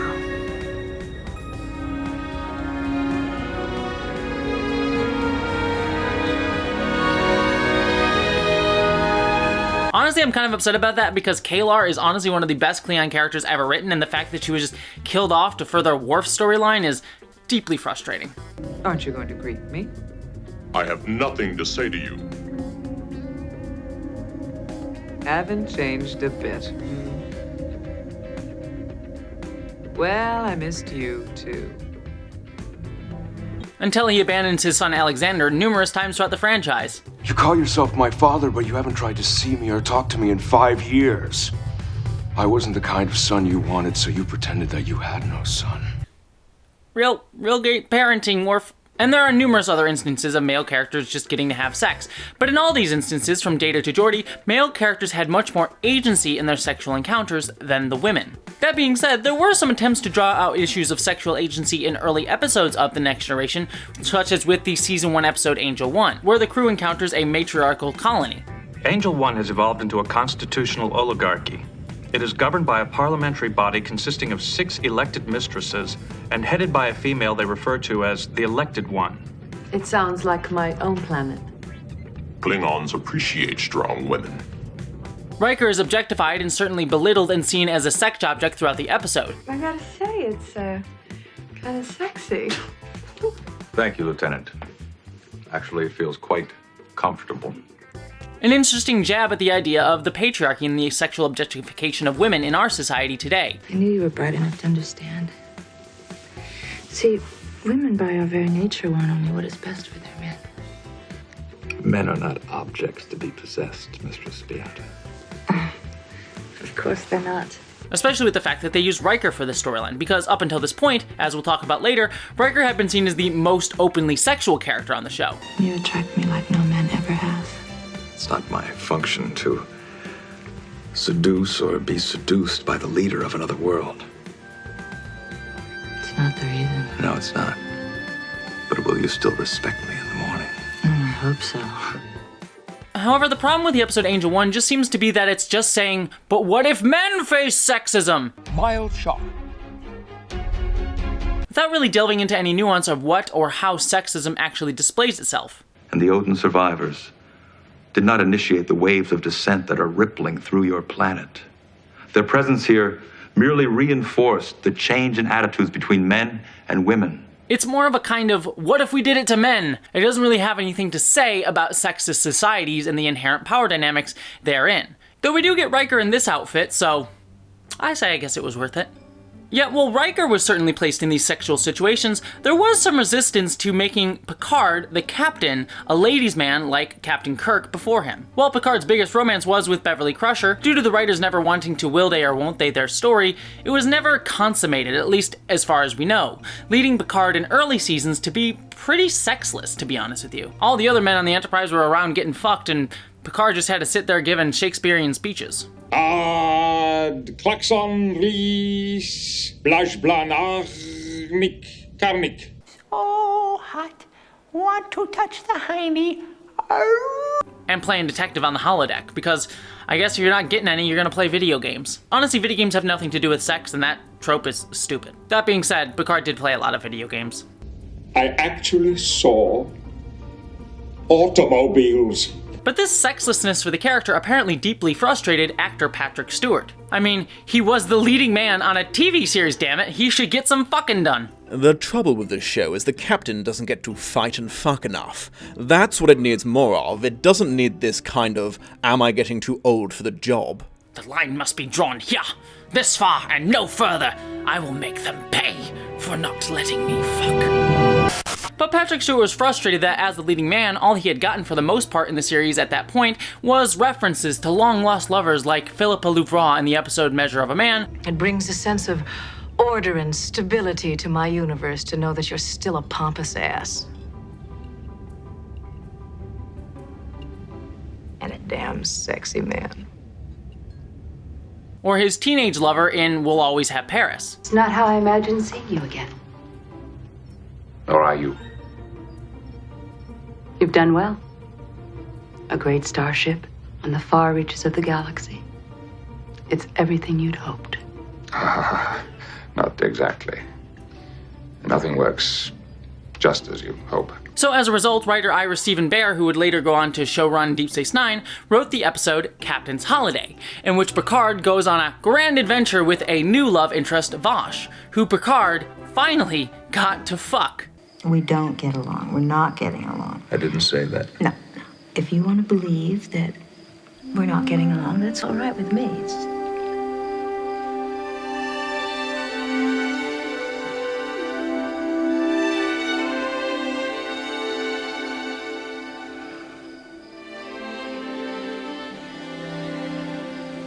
Still think I'm trouble?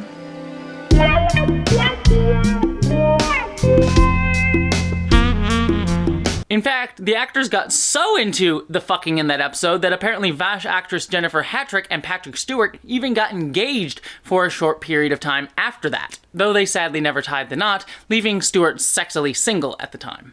However, before we go any further, I want to take a little bit of a detour here, if you don't mind me taking a little trip, down somewhere.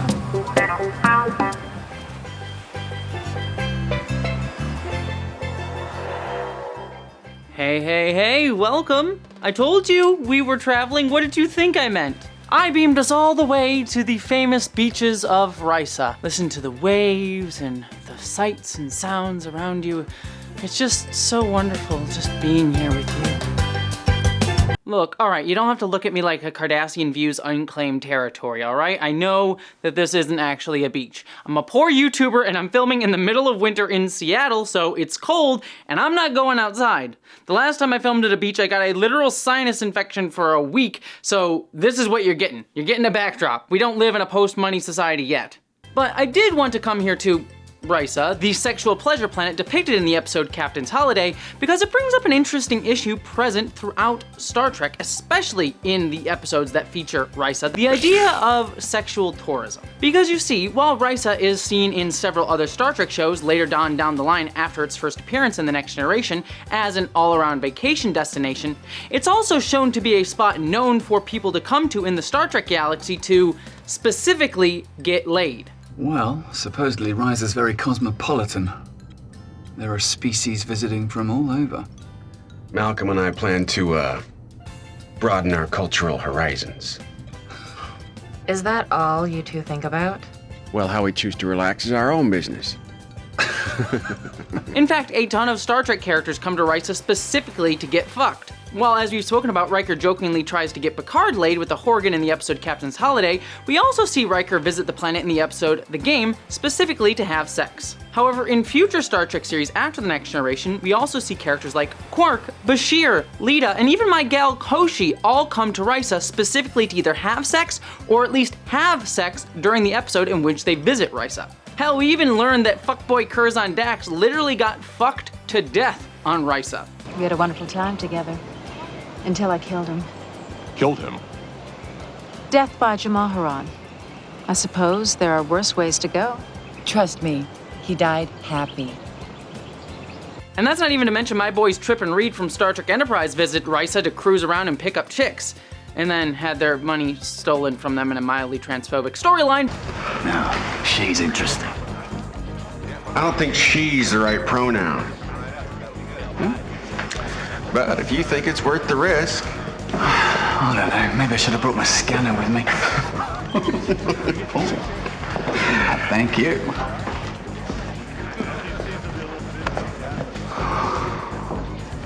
That's a she.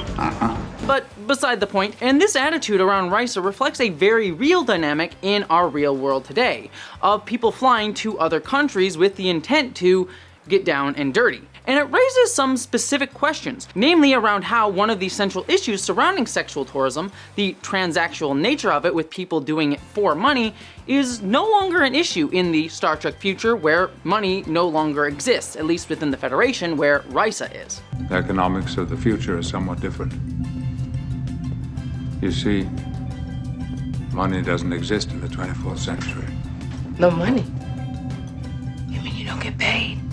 The acquisition of wealth is no longer the driving force in our lives. But to really be able to talk about that in more depth, I think we need to first understand how sexual tourism works. So, to talk about that, I reached out to my friend and amazing YouTuber, Foreign Man in a Foreign Land, who had never seen a Star Trek episode before I made him watch it for this video, which... I'm sorry, because I only made him watch the Risa episodes. It was a very bad introduction to Star Trek, but I will get him there. I promise. He has watched more than the Risa episodes. And I made certain of that because I am the transgender to Star Trek YouTube radicalization pipeline. I will make it happen. If you don't like Star Trek before you find me, you will like it after me. Anyways, here's Foreign Man in a Foreign Land to talk about sexual tourism. Top of the morning. Jess, if I could talk about Star Trek, I ain't gonna lie, I need to set the scene first. Because I have some admittedly very, very controversial feelings, mixed feelings about Star Trek, unfortunately. We're gonna be talking about sex tourism. And I've done a video on the Caribbean commodification of flesh, and I've had secondhand experience in the ideas and realms of sex tourism, being a Caribbean cishet man, and it's a very nuanced topic. We're gonna get into it because Star Trek has some interesting takes on it, some interesting vibes. This is my first introduction watching it, and Jessie has said, literally her disclaimer was that this is probably not the best introduction to Star Trek. But boy, look, I ain't gonna lie, Jess, this was rough. This is rough. My big man them, non-binary folk them, and women them, this was rough. I swear to God. You had the captain, the bald-haired fella, I forget his name. He remind me of Hugh Hefner. He was a workaholic. So your boy, people wanted to give him a vacation. So they said, we could send you to this island to just have like a good time. Tell me, number one, is the entire crew aware of this little scheme to send me off on holiday? I believe there are 2 ensigns stationed on deck 39 who know nothing about it. First thing you see, you're immediately greeted by white cheeks. Just white cheeks, walking freely. This is an older, show.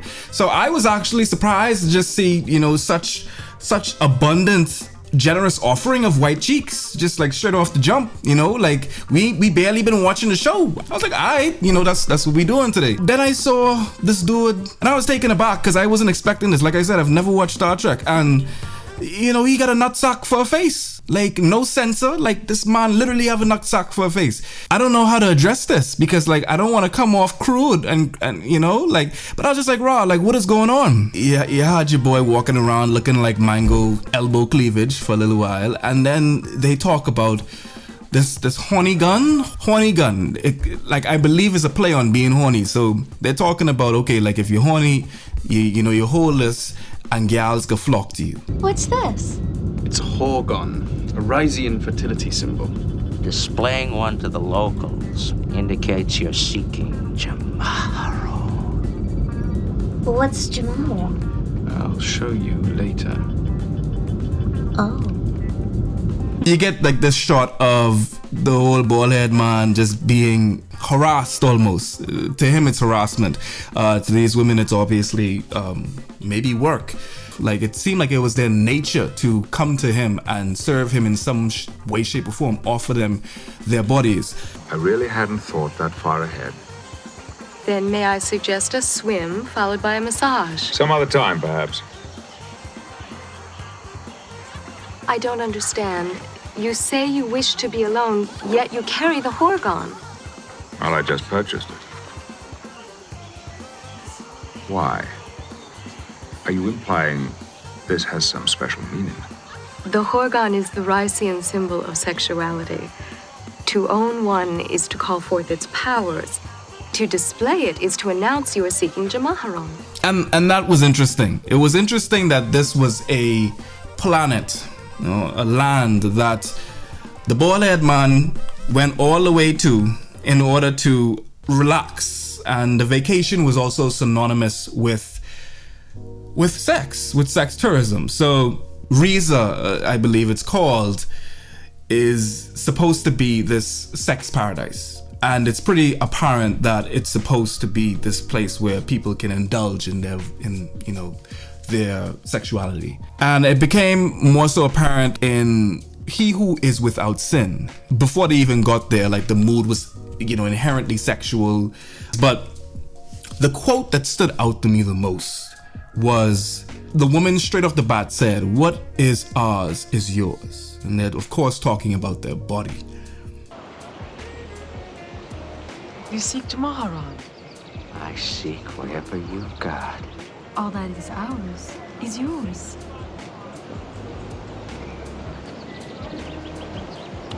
I'll take it. Like I said, sex tourism is a very nuanced topic because right off the bat, I want to say that I am in full support of sex work. Sex work is work. You know, it's not something to be glorified. It's not something to be shunned. It's a job. Some people enjoy it. Some people don't. Some people do it because they feel as though that it's one of their gifts and they can commodify off of it, and it is something that they should be able to do. Some people, of course, love it and they're very good at it. Where this gets murky is when you have a country, in a lot of these cases it's third world countries, which is a hackneyed term for countries of the global south, which is more so in an impoverished indigent state. But mostly when you're talking about sex tourism, you're talking about men with means going to a third world country or a country that has less means to exploit the bodies of these locals with the sole intents and purposes of paying and procuring bodies for sex. That speaks to the hospitality industry's effect on people in these third world countries that really market tourism, because the Bahamas is the main export is tourism. We have this innate, almost cultured custom of being very kind to tourists because, of course, you want their business, you want them to stay. So the immediate reaction to someone that's looking at this would be like, you know, why don't you cuss them out? Why don't you beat them up? But, you know, that is not your first reaction. Your first reaction is to be kind to tourists. Your first reaction is to coddle tourists, to try to commodify them. So that has a difficult interaction as well. That's a difficult dynamic because you don't want them to have this experience where they are not having a good time in the Bahamas, because that then affects your country. You're looked at as a traitor. You feel like you let your country down. They're not only failing themselves for a bad transaction, or the idea to not engage in sex tourism with someone out of choice, but simply because they also are failing their country. They're not satisfying the tourist, and that is something that a country that prioritizes tourism shakes a finger at. You need to satisfy the tourists. You need to ensure that their experience in this case, the Bahamas, is a good one. And I think it's really important to note that. I think it's really important to note that tourists have a privilege, privilege of being catered to, of being fawned over. And that's what I kind of got from, Quark, I think was his name, like the rich haired guy. Quark, when these ladies flocked to him, it reminded me of how Bahamians would flock to tourists as soon as they come off the cruise ship and have straw works and try to commodify them, try to put their pitch in buy, because it's just absolute desperation for foreign currency. And it's not a fair dynamic. It's not, in any event. Capitalism, of course, no dynamic like this is fair. But the point is that this is particularly not fair because you're not waiving a product. You are the product in this case. You are the commodity. Your flesh is. So when these women flock to Quark, that's what I get. I see the woman in the Caribbean flocking to a white tourist in Atlantis who's just sitting by the bar, and they're sitting at the hotel because they a lot of sex workers would linger around the hotel to see if there's any Johns that they could commodify. And they see a lonely guy at the bar and they present themselves to him in a transaction. If you think about how we are alienated from our work, imagine your work being your body and you're being alienated from your own body as a sex worker in sex tourism. Capitalism, of course, is, any relationship under capitalism is coercion. Let's just get that straight. But at the same time, this is particularly unique because capitalism was supposed to cure the slave master dynamic. You're supposed to be able to be remunerated for the labor that you do. And it's supposed to create a transaction that is fair, that allows you to hold on to your pride, and commodify your work. Of course, we know that that's just not the case. Maybe in theory it was a good idea, and that's questionable, but definitely in execution it was not a good idea. That brings us to Star Trek. That brings us to sex tourism. When you see your boy with the nutsack for a head and women flock to him, grab him by both hands, and he walks off, it seems like sex was a right. Sex was not even a privilege, it was something that you are owed as a tourist.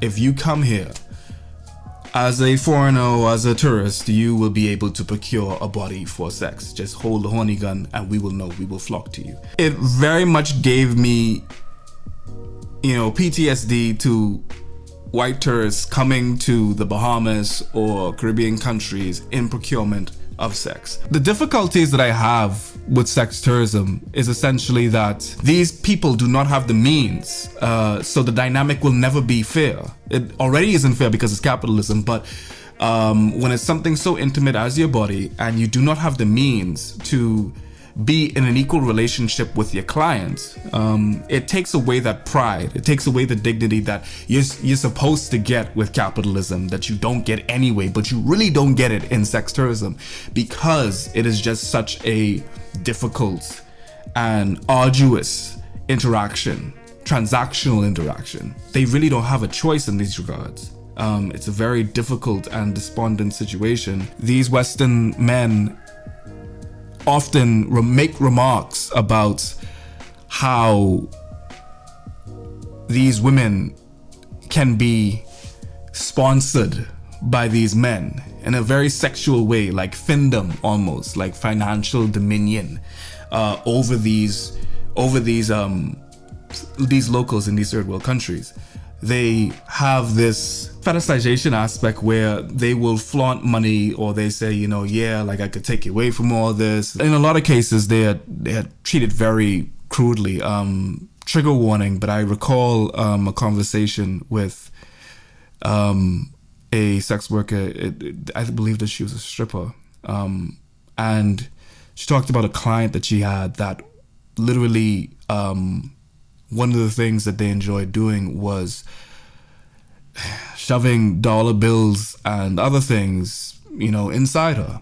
And in a very crude manner, very aggressive, violent manner.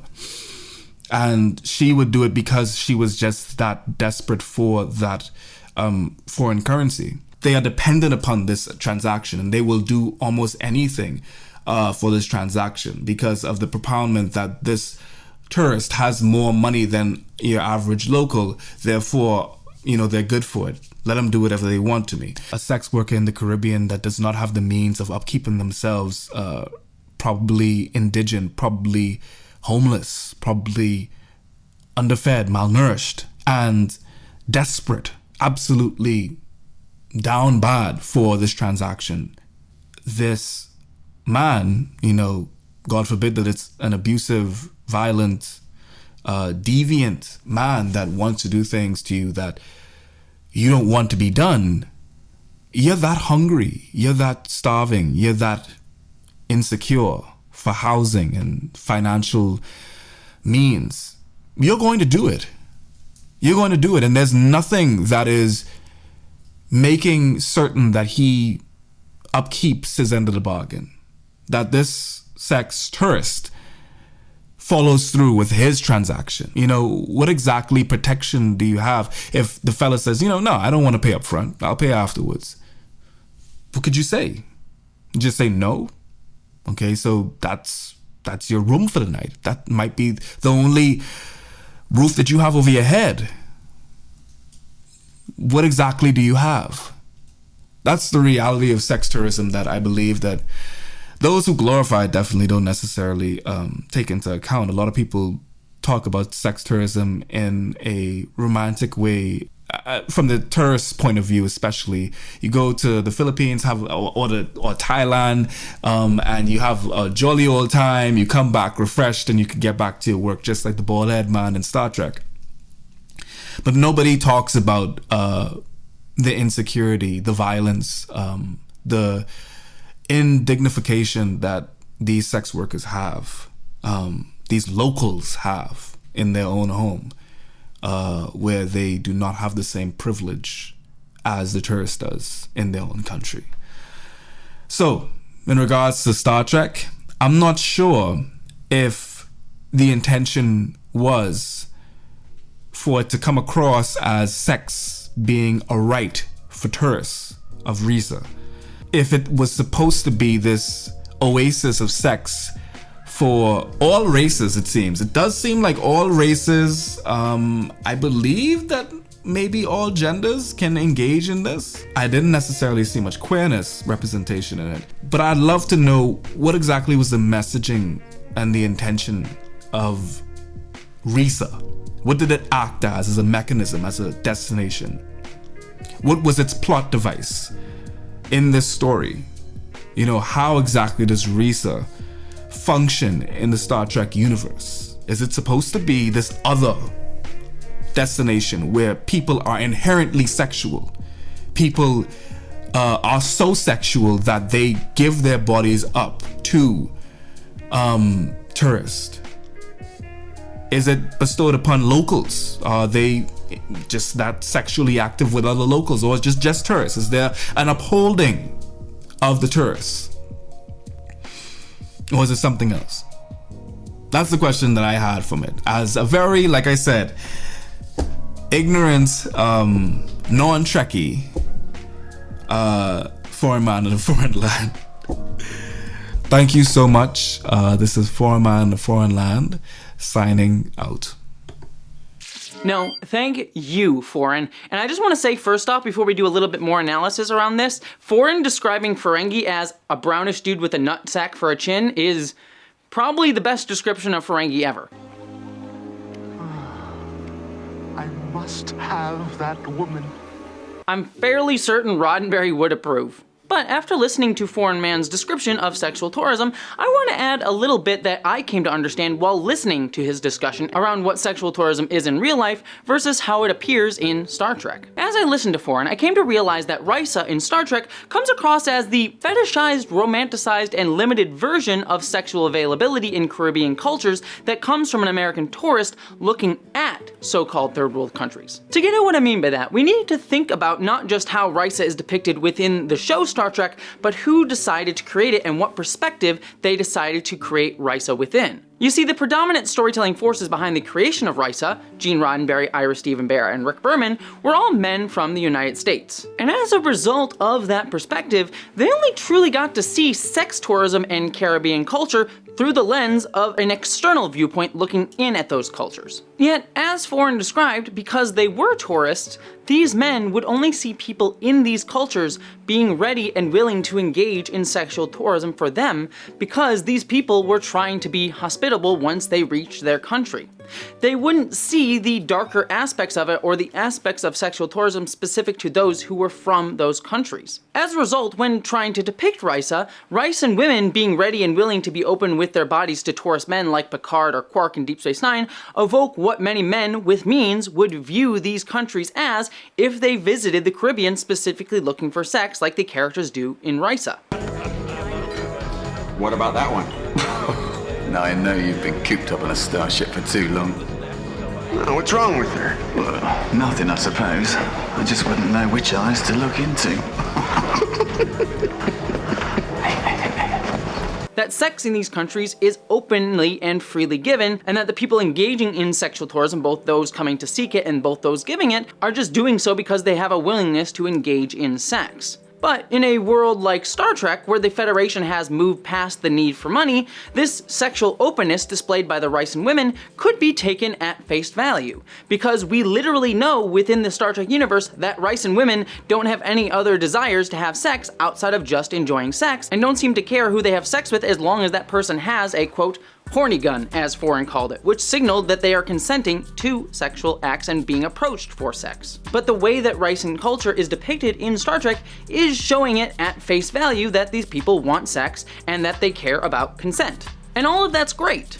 Yet, the issue becomes that the creators of Trek decided to depict the world of Risa using a sort of pastiche version of Caribbean culture. First off, this is a mild problem because it removes many of the specific aspects of specific cultures that are around the Caribbean, with each having their own diverse cultures within themselves. But moving beyond that though, as Foreign described, sexual tourism in Caribbean culture is not just coming solely from a desire to be hospitable, but also comes from the fact that many who engage in sexual tourism and sex work because they have no other way or view this as their predominantly best way to earn money, in a country that it often finds that its main way to earn money is through tourism. Rice's depiction and usage of Caribbean culture ignores the transactional nature and unequal power dynamic that exists within real-world sexual tourism in the Caribbean today.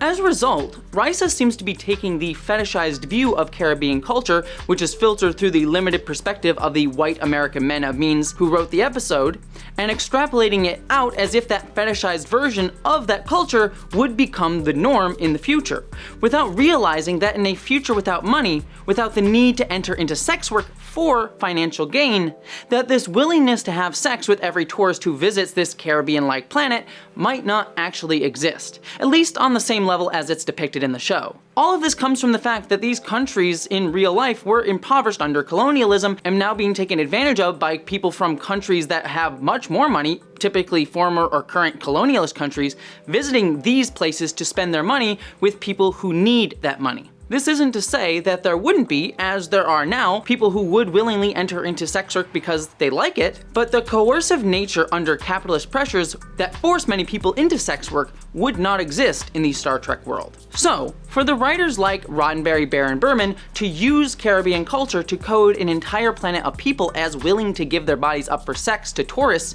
seems like it comes from a privileged viewpoint. And it points at the tension that we often see within a lot of Star Trek and science fiction in general. When we we see these shows using real-life cultures filtered through the viewpoints of Western men, who then code these cultures as alien and places to visit into the future that removes them from their cultural context and influences, often colonialist ones, that led to these fetishized views of these cultures in the first place. And this tension comes from the writers of the show's limited perspective and the failure of them to actually include people of other perspectives or these cultures in these shows and storylines and episodes creations, instead coding them as alien othered, filtered through how they view these cultures rather than how someone from these cultures would view them themselves. And I hope is obvious by now, this is a recurring topic that we are going to see throughout this discussion around sex in Star Trek: The Next Generation. But I figured that it was worth taking a step back to talk about it from a cultural standpoint before we view it more from a sex and gender standpoint further into this video. So I hope this small little detour trip to Risa was worthwhile, and thank you to Foreign, who did an amazing job discussing all of this. And I also should say, when I asked him to do this, the initial file that he sent me was 40 minutes long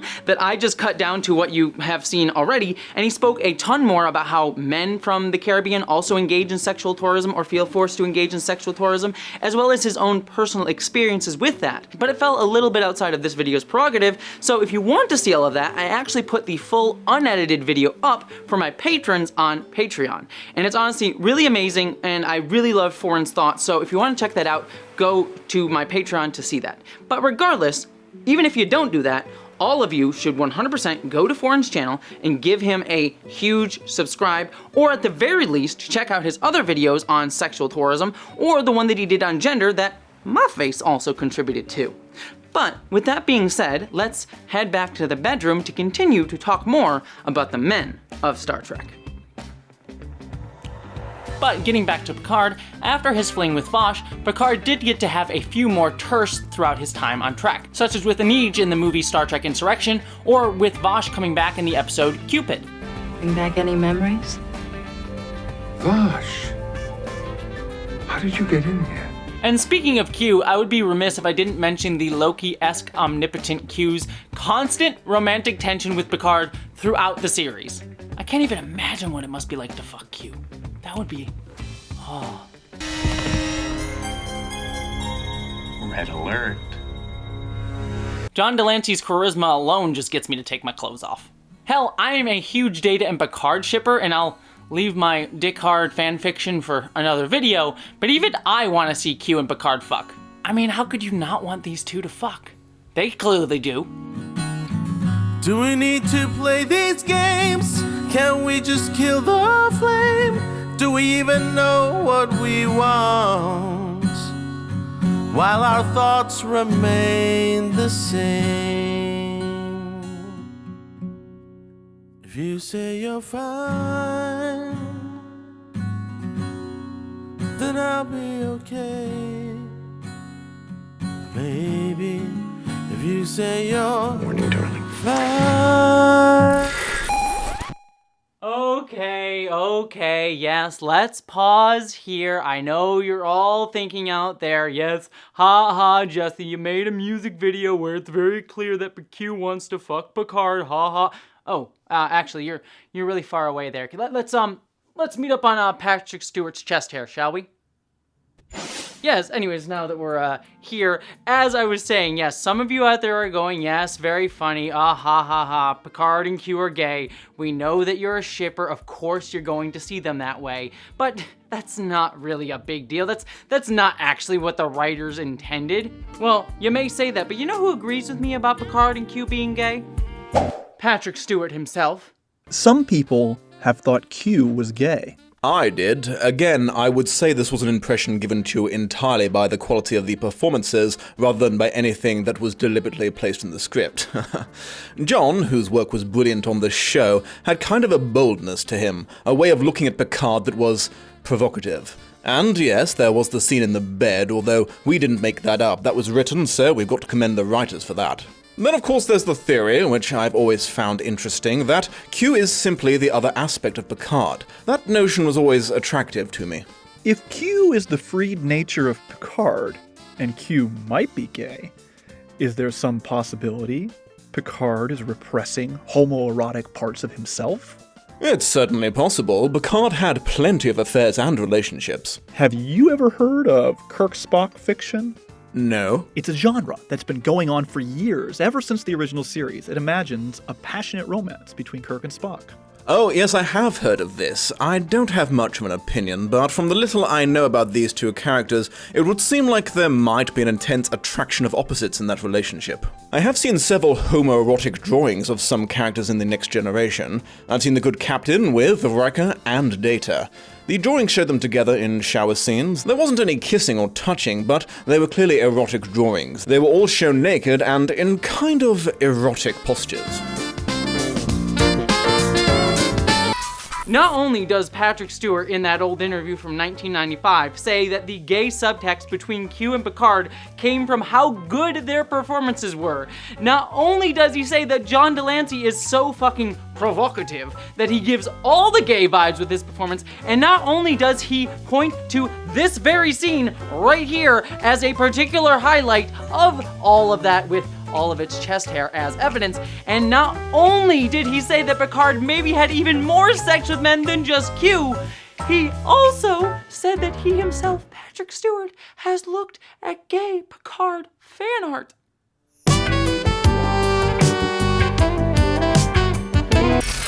This man was trolling Tumblr before there was even Tumblr, dear God. But I hear you all out there, you're probably just saying, well, Patrick Stewart's just an actor. He's not the writer. He's not the person defining the character. Well, you know who else agrees with me about Q and Picard being gay? The writers of Star Trek. I think he always has loved him. Why is Q constantly chasing after Picard? I think it is because, in his own godlike way, Q loved him. Yes, that was Akiva Goldsman, the executive producer on many Star Trek shows that are currently on the air right now. A man who literally helped write this scene for Star Trek Picard. Isn't one life enough? You ask me why it matters. It matters to me.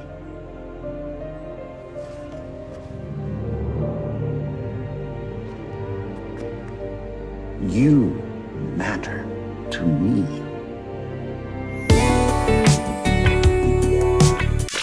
You can't get more gay than that. Well, I mean, I guess you could get more gay if they were literally, like, fucking each other. But beyond that, you can't get more gay. Now, obviously, that scene was written many years after Star Trek The Next Generation by an entirely new set of writers, and obviously, I'm just having a bit of fun here with this joke. Like, clearly, Picard and Q, at the time that these scenes were written with them in The Next Generation, were not meant to be seen as literally gay. But that joke is kind of part of the point that I want to make, because I stopped to have you read these quotes within the context of Star Trek The Next Generation at the time, because often, when we talk about shipping within fandoms of characters who don't have an explicit relationship on screen, especially with characters who are read to be in some sort of queer romantic relationship, many people argue that it's just queer people trying to read into something that isn't actually within the text of the show. You even see a lot of sometimes vitriolic pushback, especially today in online spaces, that reading subtext into characters is not only incorrect, but actively somehow misunderstands or even flat out is antithetical to a work of art. We saw it even going all the way back to Star Trek the original series, with many people devaluing a lot of the women that read a relationship between Kirk and Spock, despite the fact that many women who helped write those early Kirk-Spock / fan fiction works helped to save Star Trek as a franchise itself, something that I spoke about in this video up here. But that reaction to queer reading of art, to me at least, misunderstands how we as viewers and receivers of art understand and interact with that work. Art, in all of its forms, is meant to be a communication between the creators making it and those who watch and receive that art. But also, that communication is meant to be intentionally interpretive, and often artists understand this, that their literal intention may not be what is always interpreted by each individual viewer of the art. And sometimes these readings that are interpretive and weren't the actual intention can even years later get literalized by future writers who pick up the baton of the story, as we see with Star Trek Picard, dealing with the legacy of what they had seen on screen and finding new ways to interpret it beyond the original intention. And what I want to point out to all of you is that these readings don't come out of nowhere. Yet obviously the intention by the writers at the time was probably not to directly invoke those readings, but they were there. When we talk about fictional characters in visual mediums like film, They're not real people. They don't have true interior lives or emotions or static identities unless they externalize and visualize them to us. So their identities and how they interact with the world can become interpretive, and that's something that's incredibly important. Because that interpretability creates an important tension between the creator's intention, how different artists collaborating on a project interpret that initial intention, and then how viewers interpret that intention, and then how viewers react to other viewers' interpretations, as well as the creator's interpretations of that very same work of art. So while yes, at this moment it is funny to joke about Q and Picard boning each other, it's this tension between intention, interpretations, and the tension between interpretations, as well as the legacies those interpretations leave behind, that this Q and Picard relationship reading is emblematic of, that I want you to keep in mind for the rest of this video, as it cuts at the heart of what I want this video to be about. So basically, Q and Picard fucking is a metaphor. A very deep metaphor. Anyways, let's get off Picard's chest hair and continue on. And I am too old for your bullshit. However, my jokes aside, the actual on-screen romances for Picard for the most part are more or less harmless romances of the week, with the girl basically being forgotten the very next week, which again kind of goes back to that original series ethos of women being mostly disposable week after week. But to be fair, there were women, like we talked about in the last section, that also had this romance of the week storylines, though romance of the week storylines were certainly more used for casual one-off women more than casual one-off men. However, there are two distinct episodes that do bring up certain issues that I think we need to talk about when it comes to Picard and sex. The first is with the episode Lessons. In the episode, Picard starts a romantic relationship with one of his crew members, Nella Darren. The romance begins somewhat organically, with Picard starting to fall for the strong-willed department head who constantly complains that her ops isn't getting enough power and makes Picard more flustered than an Andorian at a barbershop. Excellent. Now perhaps you can tell me what was so important that it required depriving the captain of his cup of Earl Grey. Earl Grey? No wonder you can't sleep. Computer, bring replicators back online and give me a cup of Darren herbal tea blend number 3. Hot. And it was at that moment, as Picard stared at this woman coming towards him with a cup of hot tea, that he knew he was in love. Oh, and also the girl was pretty cool too. But once Picard learns that she can play piano, oh, you better think that there's nothing sexier to Picard than a girl who can play piano.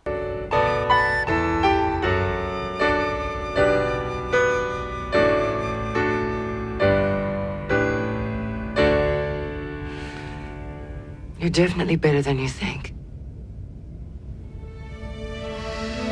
Shut up, baby, I know it. For a pretentious dude like Picard, piano playing, shirt off for him. So the two end up playing a sweet duet in the Jeffries tube, giving all the engineers a headache. And then they begin to form a romantic relationship. Even Crusher is all like, you go get her, Picard. I'm in the won't they part of our will they, won't they relationship dynamic right now. And all of this is well and good. It's actually a very sweet episode, except Picard is the captain of her ship and is her boss. Yeah, the power dynamics of that are not great. When the crew member walked in, I felt very self-conscious. It's going to take a while for me to get used to the idea of crew seeing the two of us together. To the episode's credit, it doesn't shy away from that inherent issue. In fact, it's part of the story. As a department head, she comes to me for systems allocation, personnel transfers, things like that. Well, I'm beginning to feel uncomfortable with her requests. Because of her relationship with me? Yes, sir. But to my mind, it doesn't really handle it well, especially when it comes to the episode's final scenes and message. You see, this storyline all comes to a head when Darren's life is endangered during a mission, and Picard hesitates when he has to make a call that would most likely end her life, even though it is the right call to make in that moment. Eventually, though, he does make the right call, and she thankfully survives, though other crew members don't. But because of this event, Darren chooses to transfer off the Enterprise, because she can't work for a man who is both her boss and romantic relationship, and who would be forced to make these choices with her life. And when I believed that you were dead, I just began to shut down. I didn't want to think or feel. I was here in my quarters. And the only thing I could focus on was my music and how it would never again give me any joy. Picard in that moment even suggests that she resign so that she could stay with him, and it showcases her only two choices. She either transfers off the Enterprise, or she resigns her Starfleet commission. And I knew that I could never again put your life in jeopardy.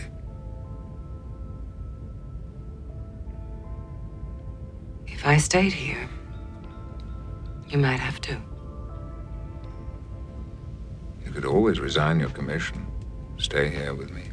And if that sounds messed up, that's because it is messed up.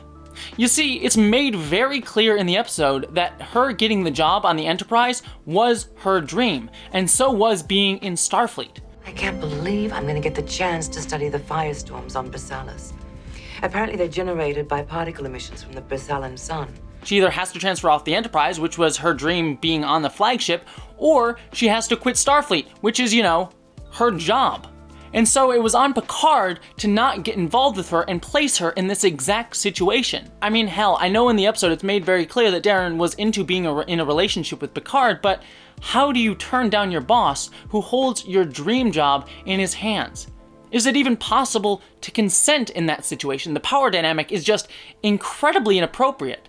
And so for Picard to suggest at the end of the episode that she leave Starfleet for him or transfer off the ship and think that that's the good idea is entirely off base. And the fact that she has to lose her dream assignment because of Picard is textbook sexual harassment. And I get it, it is a complicated situation, something that does happen in real life, but the episode really doesn't address the messiness of it. It tries to present it in this very clear-cut way, that this was the right choice. It comes across as both of them equally deciding that this is the best course forward, when it's never really that clear-cut or an equal decision in real life. Nor does Picard ever have to face any consequences for his actions other than the fact that he can't now date this girl. It's a reflection of the somewhat male-centric focus that TNG had throughout this time, that men don't really have to reflect on how their power and actions could affect a woman's career, when a woman is the one that has to face all the consequences of the men's actions. I've always believed that becoming involved with someone under my command would compromise my objectivity. And yet... Captain, are you asking my permission? If I were, would you give it? Yes. And that sort of ethos rings throughout the entirety of the episode, that it only worries about how these issues will affect Picard and never on how they actually affect Darren. Even going so far as to make Darren be written so that she's worried more about Picard than her own worries and feelings and even life. At first, when you told us to hold our positions, I didn't question it. Of course we would. That was our job. But when I saw that storm coming toward us... Part of you must have blamed me. A small part, maybe. But in the end, I was more afraid that you'd blame yourself if I died. Further, there's also the episode The Perfect Mate, which, by the title of the episode, you can already tell it's gonna be a thing. In the episode, Picard meets a woman named Kamala, who, due to a specific trait of her alien species, physically bonds with a man and becomes their perfect partner. When she bonds with a man, her personality is entirely subsumed by that man's personality, and she just becomes a reflection of his desires. She quite literally becomes his perfect object, both sexually, physically, emotionally, and even personality-wise. She loses the entirety of herself for his desires. Metamorph. A mutant. A biological curiosity, if you will. With the ability to sense what a potential mate wants, what he needs, what gives him the greatest pleasure, and then to become that for him. You mean you change according to whatever man you're with? Until I reach the final stage of bonding, when I must imprint upon myself the requirements of one man, to serve as his perfect partner in life. So even that, right on its face, is already an incredibly messed up concept, and I wonder how in the world evolution ever caused that to happen, though then again, evolution in the Star Trek universe never made much sense. But to even highlight this objectification even further, within the episode, she's being used as a gift in a reconciliation treaty, and she's being given over to a man who, it's made very clear, will really only see her as a sex object.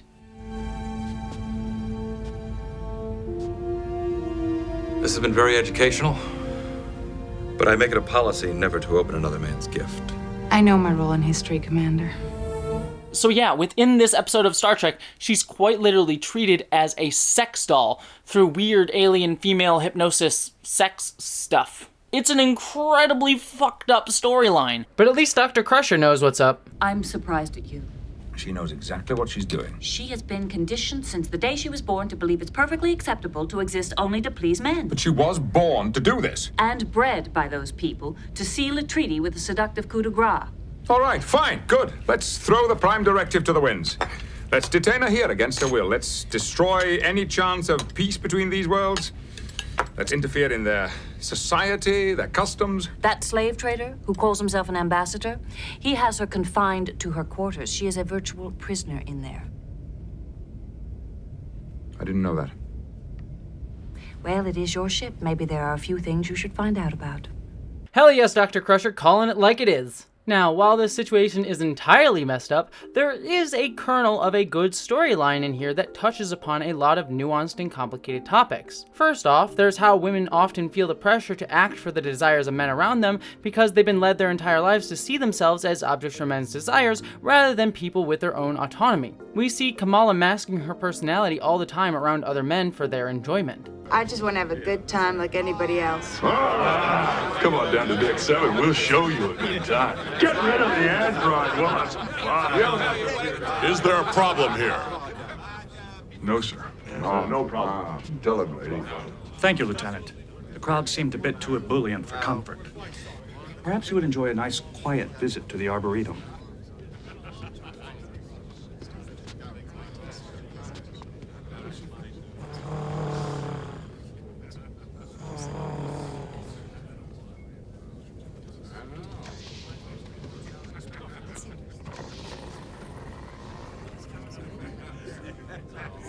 It mirrors in many ways how women in extremely patriarchal groups and societies often ingrain a lot of the institutional ideas about their gender, that they are somehow weaker or less than for men even if they have power. Take for example how even Representative Marjorie Taylor Greene, who is a freaking United States Congresswoman, recently said that women are the weaker sex. Now, there's a lot to talk about when it comes to Marjorie Taylor Greene, but this specifically is due to her, let's just say, complicated background in extremely patriarchal religious groups. And we see this same issue with Kamala, how she spent her entire life being taught that she, as a woman, is just an object for men to enjoy. And you do this of your own accord. It is my sole purpose in life. Come on, Wrecker, escort her to quarters. There's no need for you to travel in the cargo bay. And all of this also compounds with issues of sex slavery and more. Yet, while the episode initially displays all of this well, the problem becomes when Picard gets involved. Because, of course he does. Picard goes to see Kamala to understand the situation, and she begins to imprint upon him. I thought that it would help if I learned more about you. But you know me better than you realize. I am independent, forceful, brilliant, and adventurous. Exactly as you would have me be, Captain. Her imprinting upon Picard does begin to give her a sense of independence, as that is what Picard wants from her as a potential mate, and this allows her to begin to have a journey of self-discovery to realize that her treatment as a woman and sex slave is wrong, to break out of her societal programming. You once asked me what I'm like when I'm alone. I've never been. There was always somebody there to educate me in literature, history, art, sex. But I've been alone on this journey, and I found myself thinking about all the curious questions you asked. You wanted to know who I am. And as I continue to ask myself, the only answer that comes to me is, I am for you, Ulrika Vold. Because that's the truth. But the issue with the way the episode presents this is several-fold. First off, the episode only frames her ability to discover this truth about her situation through her relationship with a man, Picard specifically. Only through a perfect, understanding, thoughtful man can she truly understand the nature of her oppression. It's a trope often assigned to women in stories like this, that it takes a man who understands how to really treat a woman to teach a woman that she should respect herself, instead of a woman being able to come to that understanding ourselves, thank you very much. Why does it bother you? Frankly, it's difficult for me, for many of us, to easily accept that a sentient being can live only to be what someone else wants them to be. But that's what gives a metamorph pleasure. But what about your wishes? Your needs? They are fulfilled by what I give to others.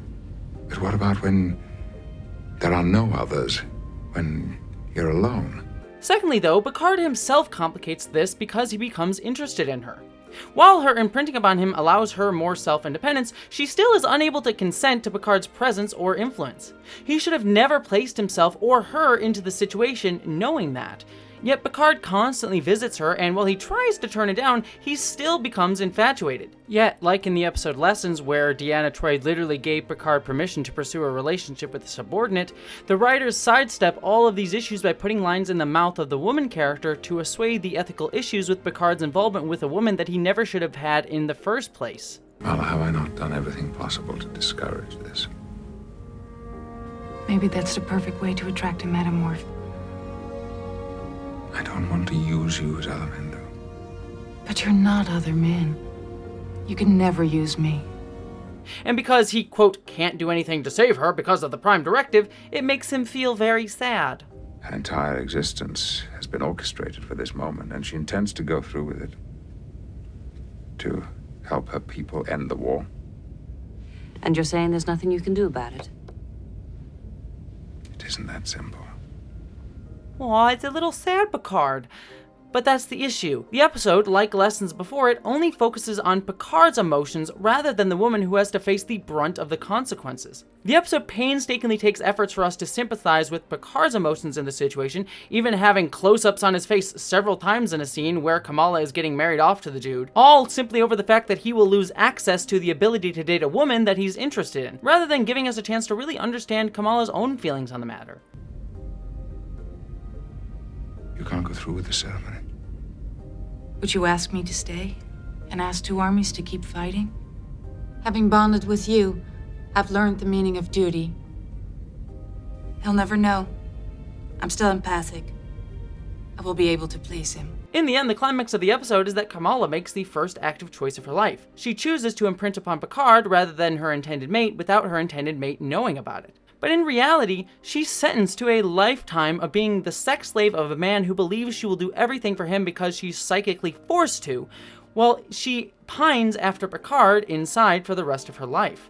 She'll be suffering, and yet the episode sees this as the mild victory for her, and makes us feel sad for Picard because he doesn't get to be with her.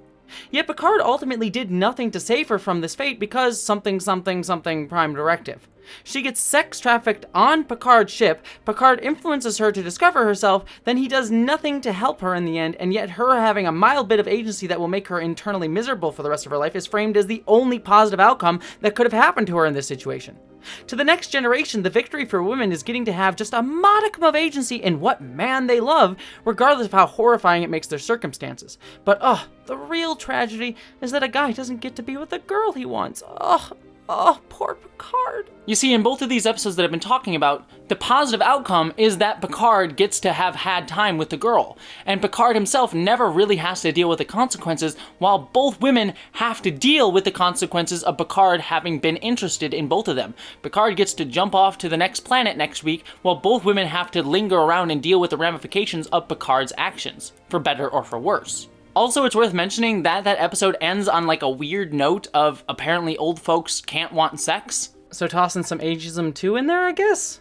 I was chosen for this mission for a very simple reason. I'm 200 years old. The temptations of a beautiful metamorph do not easily reach me. It's a completely unnecessary scene, so all around it's just a very uncomfortable episode. Again, these episodes reflect a certain male-centric view on these complicated issues of consent, centering around Picard's discomfort and issues over the women in the episode, despite the women in the episodes facing the brunt of the professional, personal, and sexual consequences for Picard's actions or inactions, with the episodes doing their damnedest to let Picard come off as looking perfectly fine by the episode's end. However, speaking of consent, it is worth mentioning that Picard himself also found himself facing issues of consent personally, but one that was coded in metaphor instead of literally being about sexual consent. In the Season 3 finale Best of Both Worlds Part 1, Picard is kidnapped and assimilated by the Borg, a race of cybernetic beings bent on assimilating everyone in the entire galaxy and making them part of their collective, which causes people to lose their individuality in service of the greater whole. I am Locutus of Borg. Resistance is futile. Your life, as it has been, is over.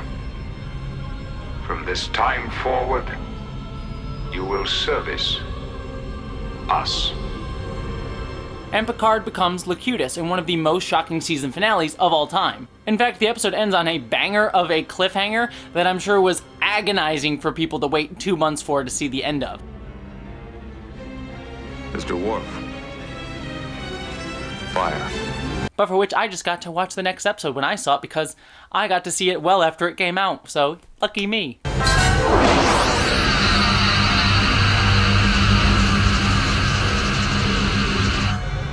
The Borg ship is undamaged. But in the first episode of the next season, Picard is rescued and brought back to his self. But it's made very clear by the ominous nature of the final shot of the episode that the Borg, having taken and assimilated him and destroying his personality, was meant to be interpreted as a form of violation.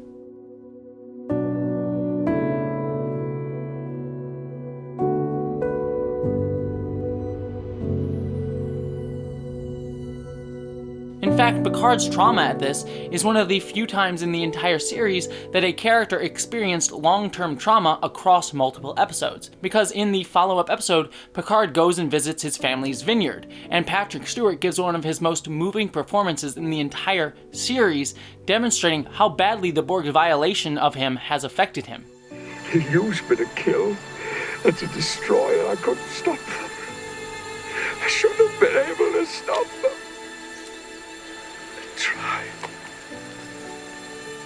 I tried so hard. I wasn't strong enough. I wasn't good enough. I should have been able to stop them. I should. Watching that scene, which again is brilliantly played by Patrick Stewart and is one of the best scenes in the entirety of The Next Generation, mirrors the feelings of many survivors of sexual assault. Honestly, as someone who, and I won't get too much into this, has experienced stuff like that, it's truly heart-wrenching to watch this scene, and it's one of the series' most powerful. In fact, one of my earliest videos on this channel was a video dissecting how Star Trek used this storyline to accurately depict trauma, PTSD, and recovery, which I'll recommend that you go and check out for a further analysis on Picard's Borg storyline. However, it's worth noting that Picard gets more time on screen to handle his assault by the Borg than women characters get to depict the trauma from their own assaults. For them, they never had follow-up episodes where they got to handle the trauma of their assaults. They were just assaulted as a function of the plot. Whereas Picard, conversely, gets the grace to have an entire follow-up episode that treats him as a full human being who would experience the pain of such a violation. Well depicted, yes, but it does highlight that men, it seems, are allowed to feel ongoing trauma because it's unexpected. But a woman getting assaulted is apparently so commonplace in the Star Trekian future that the show never even thinks to deal with it or depict the aftermath of it. The writers actually had to fight to have this follow-up episode, as it would break The Next Generation's typically more standalone focus to have an episode directly dealing with the events of a previous one that requires having viewed the previous episode for complete understanding, believing that it would be an important and necessary thing to show after Picard's clear trauma from that season premiere. Yet the writers never did the same for women's violations, to be shown to have this sort of cross-episode trauma. Hell, even further, in the film Star Trek First Contact, the sexual subtext of the Borg is made even clearer with the amazing Borg Queen. They are played by wonderful actress Alex Krieg, who, throughout the movie, is trying to assimilate Data in a, I would say, subtextually coded way, but it's barely subtextual. Are you familiar with physical forms of pleasure? If you are referring to sexuality, I am fully functional, programmed in multiple techniques. Jonathan Frakes himself, who directed First Contact, even confirmed that the Borg Queen and Data definitely boned off screen in that film.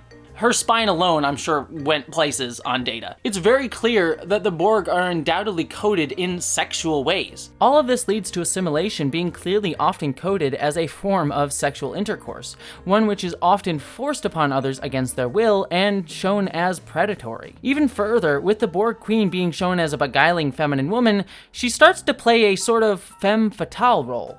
A trope often stemming from the film noir genre, where women who display more aggressive or overt sexuality became framed as deceptive, predatory, and dangerous, and needing to be defeated and punished in the end, instead of a woman being allowed to just have a libido of their own. Yet, outside of Borg metaphor, for most men on The Next Generation, they did have distinct sex lives, but not anything particularly revolutionary for a TV show in the 1980s, except there is one character who I've deliberately left out of the conversation so far, and that is my beautiful, sexily bearded king right here. My beautiful, beautiful boy Riker. This man could do a Riker maneuver on me any day, if you know what I mean.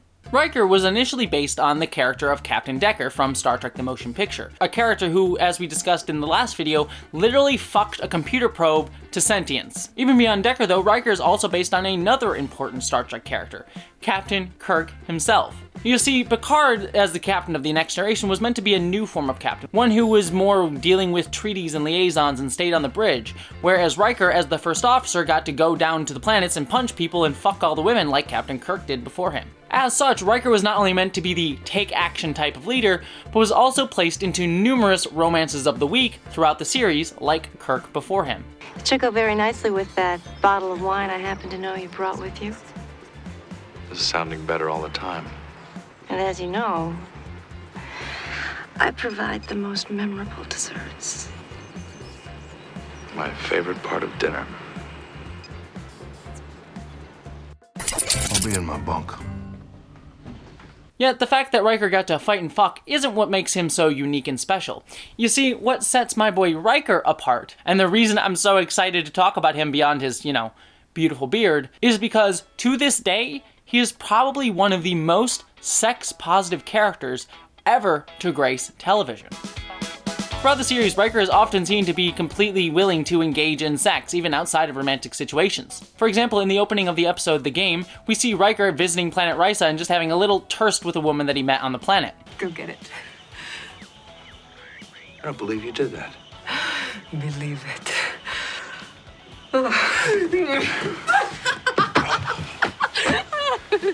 Before she gives him what amounts to a shitty iPhone game that makes everyone give their O faces on the Enterprise.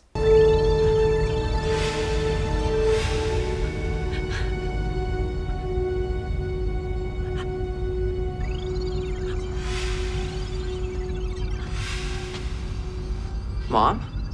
Wesley! I gotta download that app.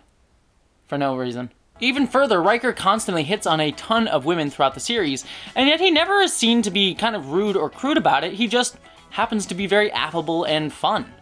Joy and happiness. It certainly is. He even seems open to sexual flings with Klingon women. Endure what? Them.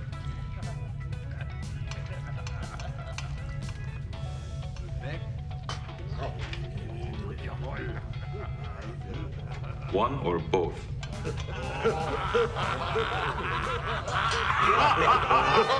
Yet it never comes across as just like skirt chasing like you would see with characters like Barney from How I Met Your Mother. He often seems to be more playful with it and willing to engage with a woman's agency and desire to also flirt back with him. It's honestly very positive and nice to see a man who chases after women, yes, but never does so in a gross or disgusting way, but in a way that just seems to be flirty and fun and acknowledges everyone else's desires in the situation. As the first officer, I feel it's my responsibility to show you all the amenities.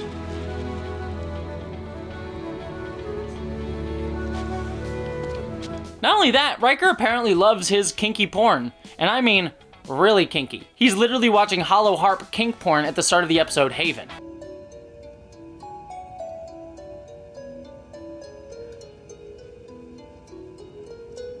honest to God, I have literally no idea what that scene was about and why Riker just literally likes to watch like holographic heart porn. Though honestly, the thing that weirds me out most about that scene is apparently he likes to watch that stuff with his clothing on. Like seriously, I'd be less concerned if he was naked. Sorry, ladies. Yet even beyond this, Riker just seems willing to be encouraging to others who enter into sexual situations around him.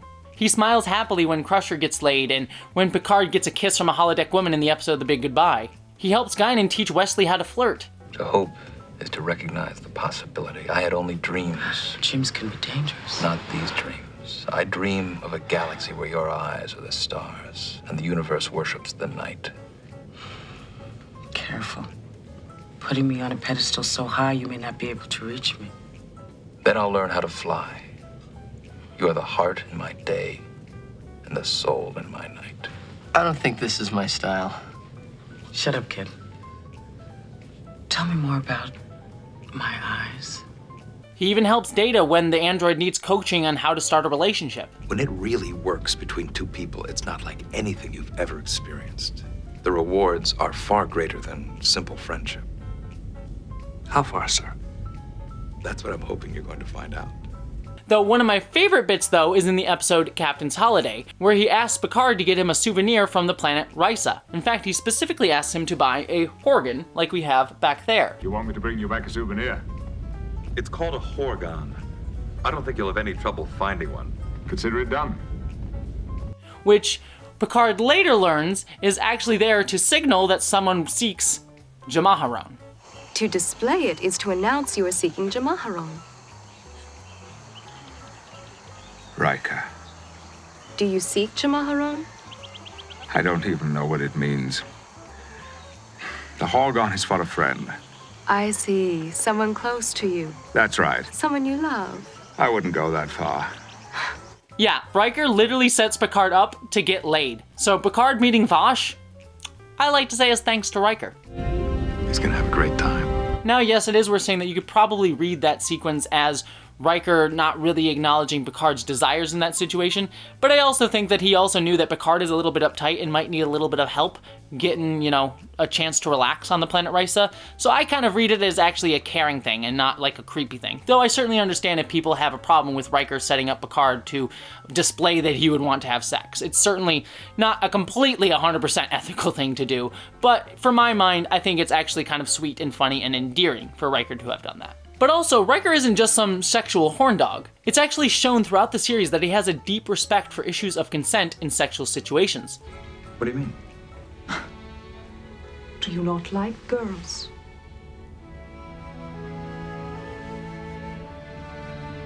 Of course I do. Oh, is there a special technique to this foot washing? You generally start at the top and work your way down. I think I can handle that.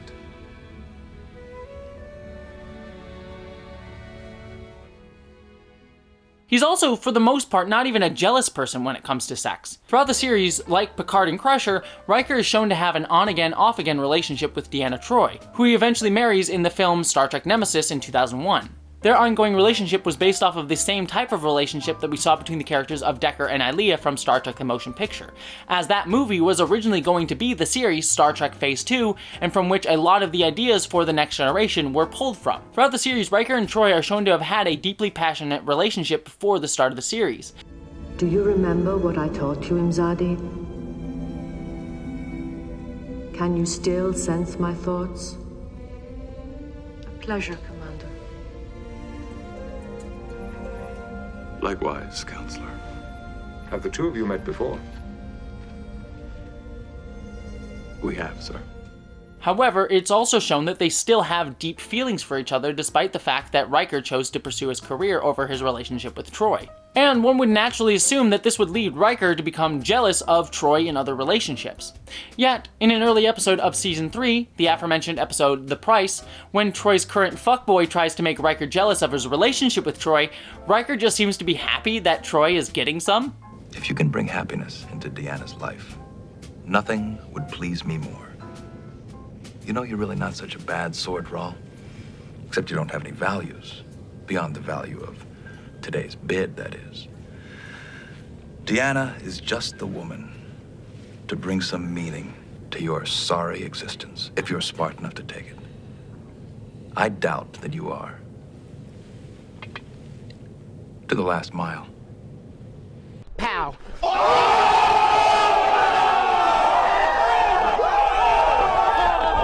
Hell yeah, Riker. I love that he is just like, I don't give a crap. She's her own woman. She can fuck whoever she wants to. Which is like the exact right attitude for someone to have. Yet, sadly, this lack of jealousy and sexual positivity in Riker is one that is kind of hit or miss throughout the entire course of the series. When Troy in the episode Haven is going to marry another man, Riker gets deeply upset and possessive of Troy, despite him having been the one to turn down a relationship with her. I'm no longer Imzadi to you, You taught me that word means my beloved. and the human heart is too small to permit that feeling now. Have you discussed this with Wyatt? I think you should. It's also damned unfair to me. I understand. While it is understandable that he would be upset and conflicted over his conflict between his feelings for Deanna and his career, it's upsetting that Riker still displays a sense of possessiveness over Troy that he has no right to, considering that he was the one that actively turned down a relationship with her.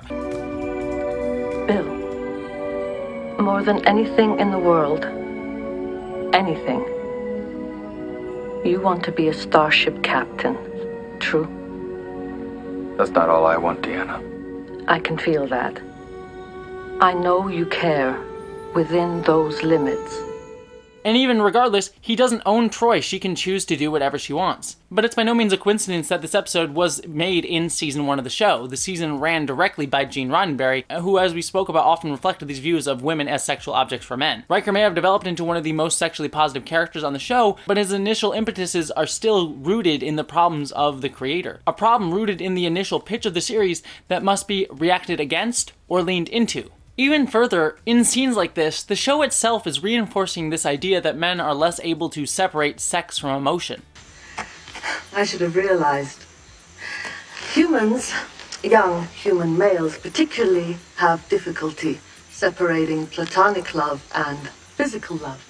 Which we know isn't true today, where men are pressured into feeling like they have to have sex or want sex all the time, but internally are no less likely to be more or less sexual or able to separate romance from sex than women or non-binary folks are. Even further though, Riker becomes even more conflicted as we see later on in the series, as we see later when Troy starts to date Worf in the final episodes of the show.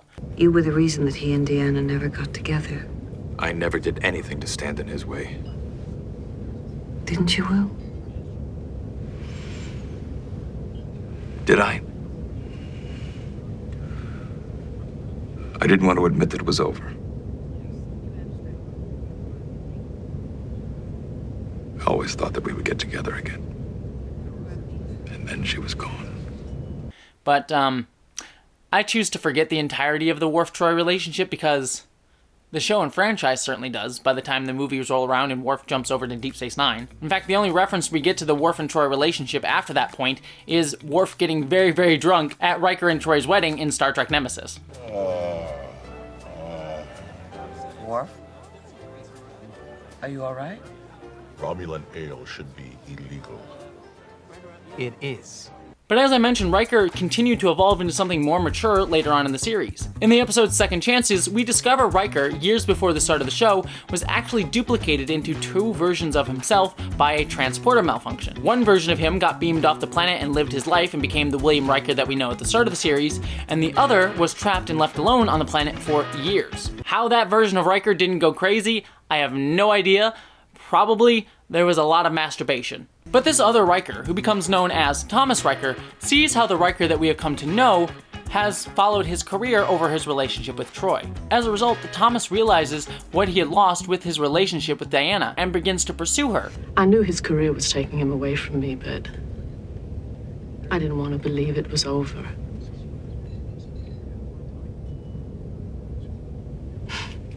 I spent a lot of time thinking about him. Wondering where he was, what he was doing. Sometimes I'd look into the sky and imagine that he knew. And that Somehow he could sense me thinking about him. So, who knows? Maybe one night we were looking up at the same star and you were thinking about me. And in a way, I was thinking about you. And it provides both Rikers with a chance to have a mature discussion on the balance between career and relationships, and the paths not chosen. This must be very strange for you. Ever since he came on board, I find myself thinking about the choice that you and I made. Me too. Do me a favor. Be careful. Well, I know you and he have had some problems. That's not what I'm talking about. If he had gotten off the planet instead of me, don't you think he would have made the same choices that I made? I just don't want you to be hurt again. Here, William Riker is less possessive of Diana over Thomas's advances, but still feels uncomfortable with the whole situation, wrestling with the choices that he has made. It's a much better discussion of the same themes that had been explored in the episode Haven, where instead of Riker getting possessive of Troy because someone else is dating her, it causes him to reflect on his own choices and his own feelings and desires. I waited a long time. I guess I can wait a little longer.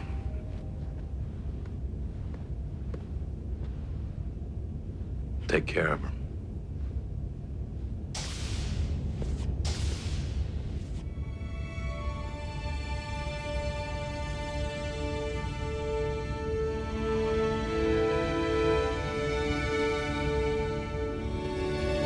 It's a much better way to explore this idea. And it's a storyline that was probably influenced by the lack of Gene Roddenberry's more self-centered point of view, considering that Roddenberry was no longer working on the show at that time. Even further, as the series goes on, Riker and Troy develop a strong and accepting friendship, one which never loses the sexual and romantic tension, but also remains supportive and kind, and yet acknowledging each other as not being committed to each other. And also, they're just incredibly adorable together.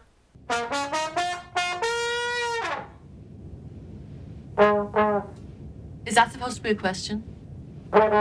Because if you were asking me if I liked what you were playing, then the answer is yes. You know, this is a much better way of communicating for you. It's far less confusing than the way you normally speak. I knew I could count on Mayim Zadi, the ship's counselor, to boost my self-image. I'm glad to be of service. So it honestly works out well that they finally deal with their crap and come together in the movie Star Trek Insurrection and finally tie the knot and marry in Nemesis. Even further, as I mentioned, we see they have developed a healthy family in a cabin in the woods in the show Star Trek Picard. You can lie down inside this room and rest while Will makes us dinner. Pizza in the wood-fired oven, tomato and basil from our garden. Behold a wild girl of the woods. Nicely done. You cut out the venom sacs. Nope, I left them in so we can all spew black bile and die. Pizza with tomato basil and non-venomous bunny corn sausage. Sounds wonderful. Albeit a life filled with trauma, considering that their first child passed away, but at least Riker gets to make a mean pizza. I'll stick to making pizza. And also their daughter Kestra is absolutely adorable. Okay, you have blood, you have spit? I do. Mucus? Yes, I have mucus. Data did not have mucus. Beyond Troy, though, Riker also seemed, at least interpretably, if that's a word, open to same-sex relationships. And actually, that makes sense given it's the 24th century. We're fucking aliens at this point. What do we care about gender? But the Next Generation did have a reticence to show any type of homosexuality on screen, something we'll be talking about in just a little bit. However, there are little hints and nods that Riker does have some interest in pursuing members of different genders. In the episode The Outcast, an episode thematically about homosexuality that I'll talk deeper in just a second about, while the actress is female and the character eventually does identify as a woman, Riker begins to show sexual interest in the character of Soren when he still thinks that she's non-binary. It produces a fragrant flower on only one day of the year.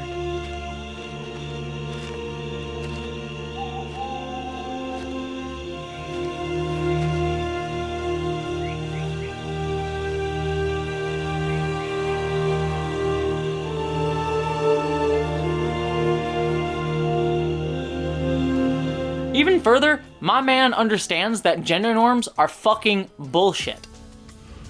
I do not see why it is necessary to wear these ridiculous uniforms. Protocol. They look like dresses. That is an incredibly outmoded and sexist attitude. I'm surprised at you. Besides, you look good in a dress.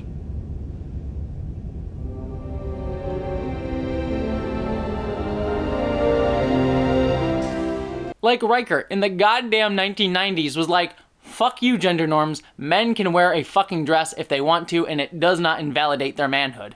Worf, the most toxically masculine dude in all of Star Trek, should wear a dress, goddammit, and enjoy it. You know, if he wants to. However, Riker does bring us to another deeply problematic issue when it comes to depictions of men. In the episode, not the movie, First Contact, Riker is trapped on a planet where he's slowly dying, unable to be rescued by the Enterprise crew. When he tries to escape, a scientist who has had sexual fantasies about being with an alien coerces Riker into having sex in a quid pro quo to help him escape. And sadly, this scene is framed as comedic by the episode. Now, will you help me? If you make love to me. What? I've always wanted to make love with an alien. Listen, Miss Lanell. Lanell. I really have to get going. All the other aliens are waiting for me. Oh, it's not so much to ask, and then I'll help you escape.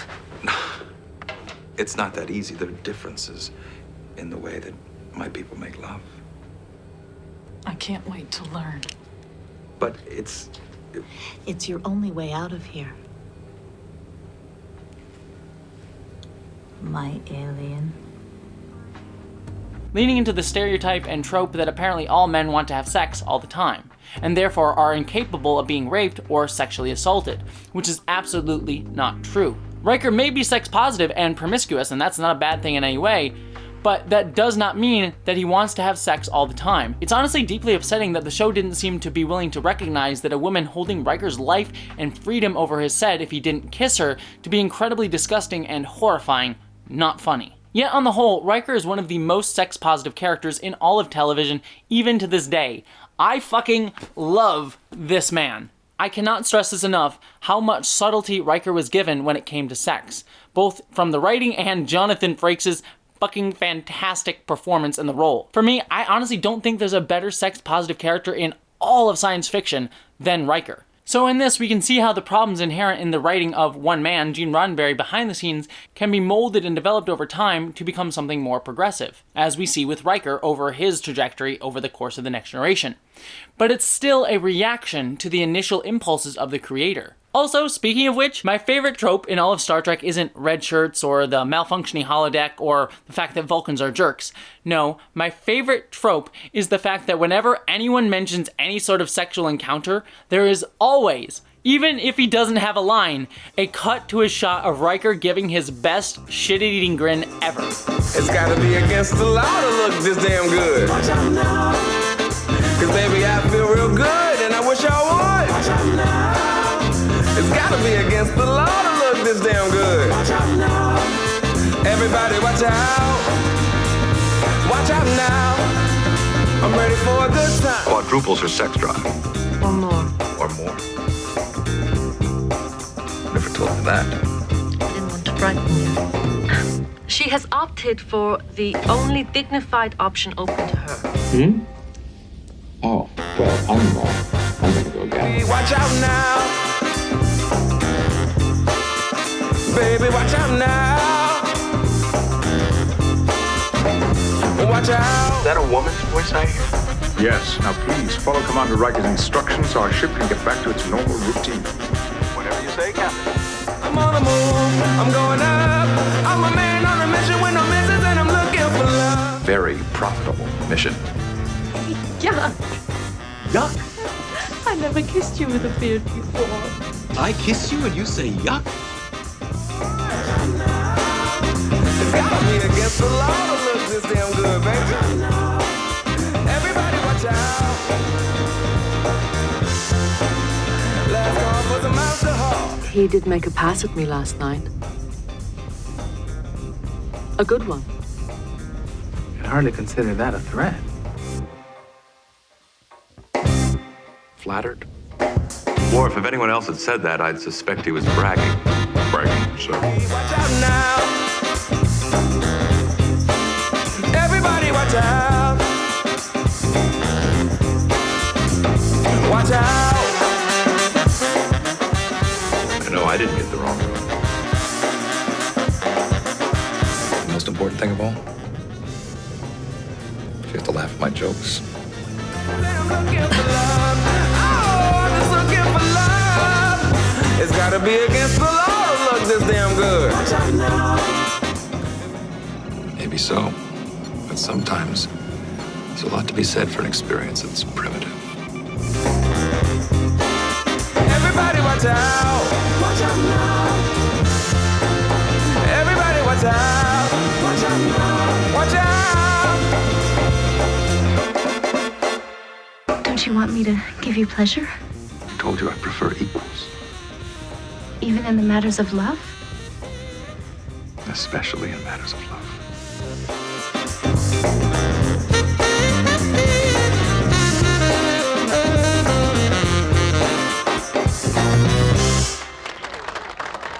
Thank you. Thank you very much.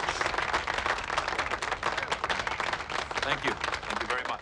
But, sadly, enough about Riker, because this brings us to some of the other characters in the series.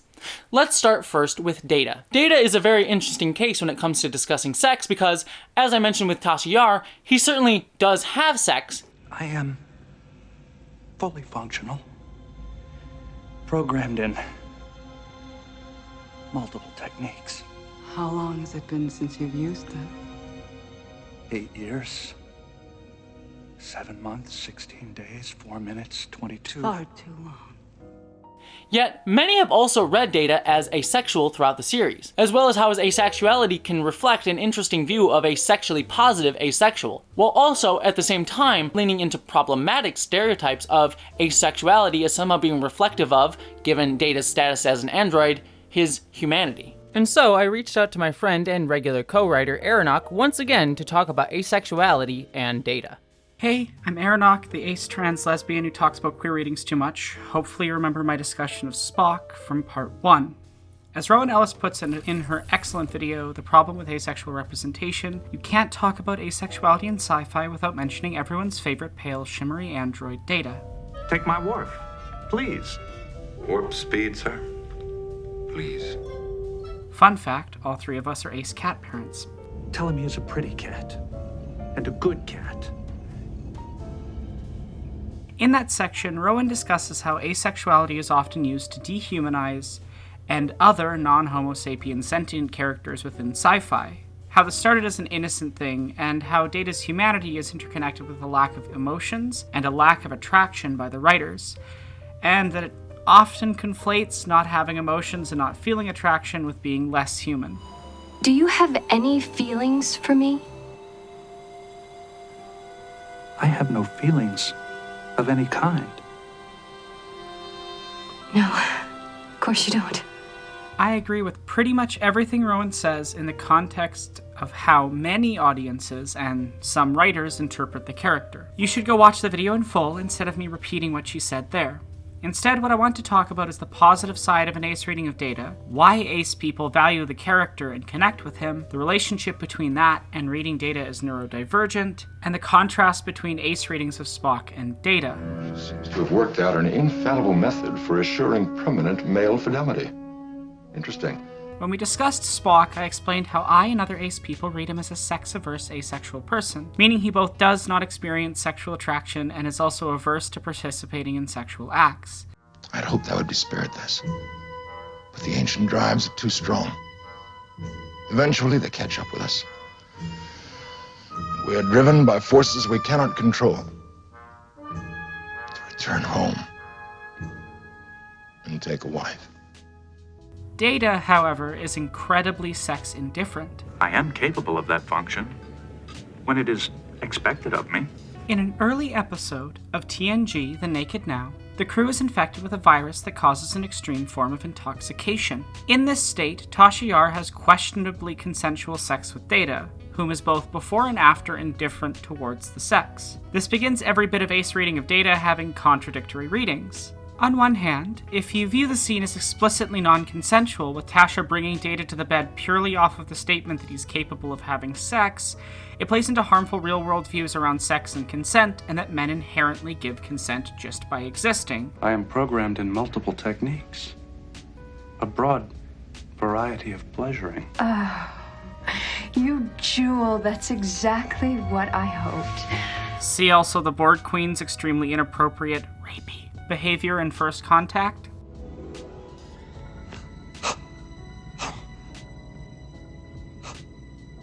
Was that good for you? However, if you view the scene as the consent happening more explicitly off-screen, or that it is much like an uncomfortably large amount of the sex in Star Trek, only implying consent with him following her and thus satisfying the very problematic on-screen rules around consent, then the scene shows an ace person who, while they may not seek out sex, will have sex with someone they care deeply about romantically because it's something their partner enjoys. Data further shows romantic attraction in Theory, where he briefly dates another crew member, Desora, though she breaks up with him at the end of the episode, which she accepts healthily. Jenna, are we no longer a couple? No, we're not. Then I will delete the appropriate program. When trying to better know what to do in a romance, he talks to various crew members, including Riker, who is Riker, and immediately implies he should have sex. Data, when it really works between two people, it's not like anything you've ever experienced. The rewards are far greater than simple friendship. How far, sir? That's what I'm hoping you're going to find out. Data ignores this suggestion. This is all part of a program? Yes. One which I have just created for romantic relationships.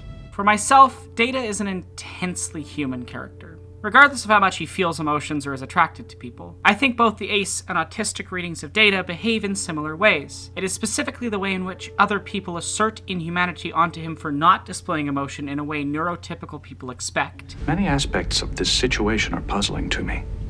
I've been studying various texts on the subject of marriage, but I have not found a suitable guide. A suitable guide for what? In an effort to be helpful, I am attempting to calculate the variables involved in a successful marriage. Good luck. And for asserting inhumanity onto him for not experiencing attraction the way allosexual people do, that makes him relatable to many people. Commander Riker's easygoing manner and sense of humor is fascinating to me. I believe it to be one reason he is so popular among the crew. It may also be partly responsible for his success in matters of love. There may be a correlation between humor and sex. The need for more research is clearly indicated. My primary evidence for Data feeling emotion is in fact Data's mourning of Tasha, though very much not his romantic attraction to her. My thoughts are not for Tasha, but for myself. I keep thinking how empty it will be without her presence. Did I miss the point? No, you didn't, Data. You got it. When Tasha dies, Data is deeply emotionally affected by this event. He mourns her for much of the rest of the series, holding on to an image of her. He clearly feels emotions. He just doesn't display them in a way that neurotypically coded people around him expect or accept. And not displaying and experiencing emotions in the way that is expected does not make him less human. I have studied much human literature on the subject of love and romantic liaisons. There are many role models for me to emulate. Except in the situations where it does. Nothing I can say or do will ever make you happy or sad or touch you in any way. That is a valid projection. I am, perhaps, not nearly so human as I aspire to become.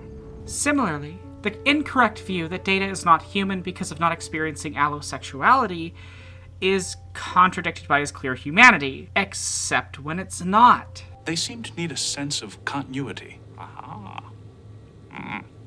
Why? To give their lives meaning, a sense of purpose. I suppose it is a factor in the human desire to procreate. As discussed by Rowan, Picard is a bad ally in Measure of a Man, and says that Data is human because he was intimate with Tasha. You have no other portraits of your fellow crew members. Why this person? I would prefer not to answer that question, sir. I gave my word. Under the circumstances, I don't think Tasha would mind. She was special to me, sir. We were intimate. Picard, that's an F- on allyship. In Pride Month, no less. Suggests that I too fit into the category of a thing. Oh, yeah, I see your point. My apologies. I love you, but you gotta do better. As Rowan points out, this is dehumanizing asexuality. On the other hand, for ace viewers, this can read as the very real invalidation we struggle with from allosexual people.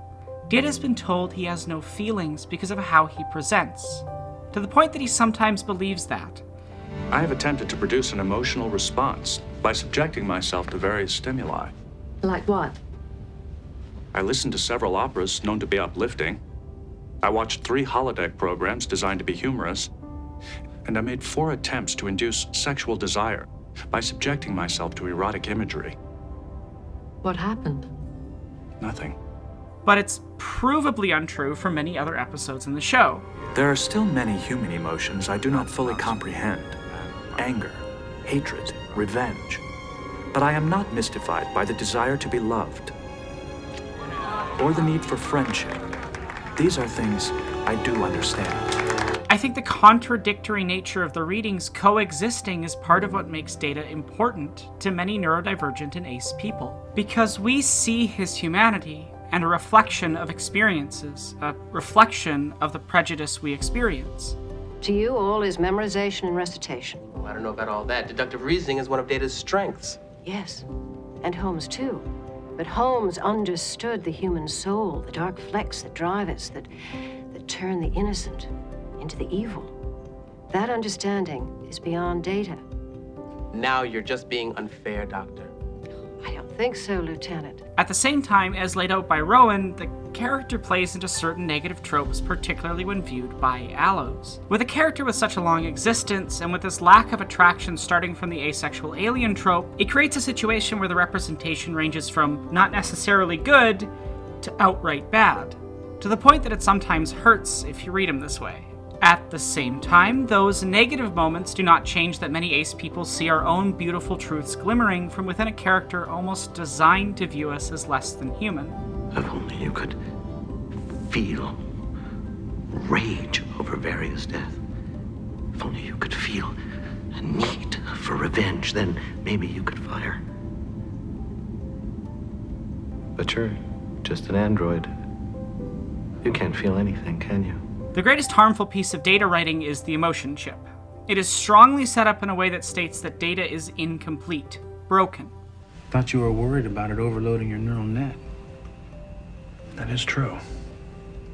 However, I believe my growth as an artificial life form has reached an impasse. For 34 years, I have endeavored to become more human, to grow beyond my original programming. Still, I am unable to grasp such a basic concept as humor. And yet, at the same time, it's almost harmful to Data. I don't believe you can tolerate the amount of emotion I've given you. Perhaps I should cut back a little. How's that? I do not like it. And he eventually chooses to leave it behind, as if rejecting the idea that the emotions he experienced without it were lesser. Data, you've wanted emotions your whole life. Yes. But emotions are responsible for what I did to you. I would never risk letting that happen again. My friendship with you is too important to me. Data. In the end, that's what I hold on to from Data. I don't need to be what patriarchal systems want me to be. Just like Data did not have to be what the Federation or what Noonien Soong thought he should be. He gets to define himself, which is why I always read Data abandoning the chip as being a fuck you to the concepts it represents, a fuck you to masking, and presenting in a way comfortable to an allonormative, neurotypical society. Data may be an imperfect representation, but is important to many ace people who did not see themselves represented elsewhere, and an important instance of an explicitly asexual, demi-romantic, and sex-indifferent character. Until then, Commander Maddox, I will continue learning, changing, growing, and trying to become more than what I am. Thank you so much, Aronok. Aronok, if you have not heard of her, is one of my frequent collaborators on this channel and has been an amazing co-writer on several videos and is just an all-around amazing friend and human being. So you should totally go subscribe to her channel because she's got tons of great trans and queer geek videos. Like, if you love my stuff, you're gonna love her stuff as well, is what I'm saying. Also, by the way, if the discussion of data and neurodivergency interests you beyond just the sexuality portion of it, I actually did a whole video that dove into neurodivergent representation in Star Trek that you can also check out. But, continuing on, another interesting character to discuss is Worf. For what we consider love, sir, I would need a Klingon woman. What about plain old basic sex? You must have some need for that. Of course. But with the females available to me, sir, Earth females, I must restrain myself too much.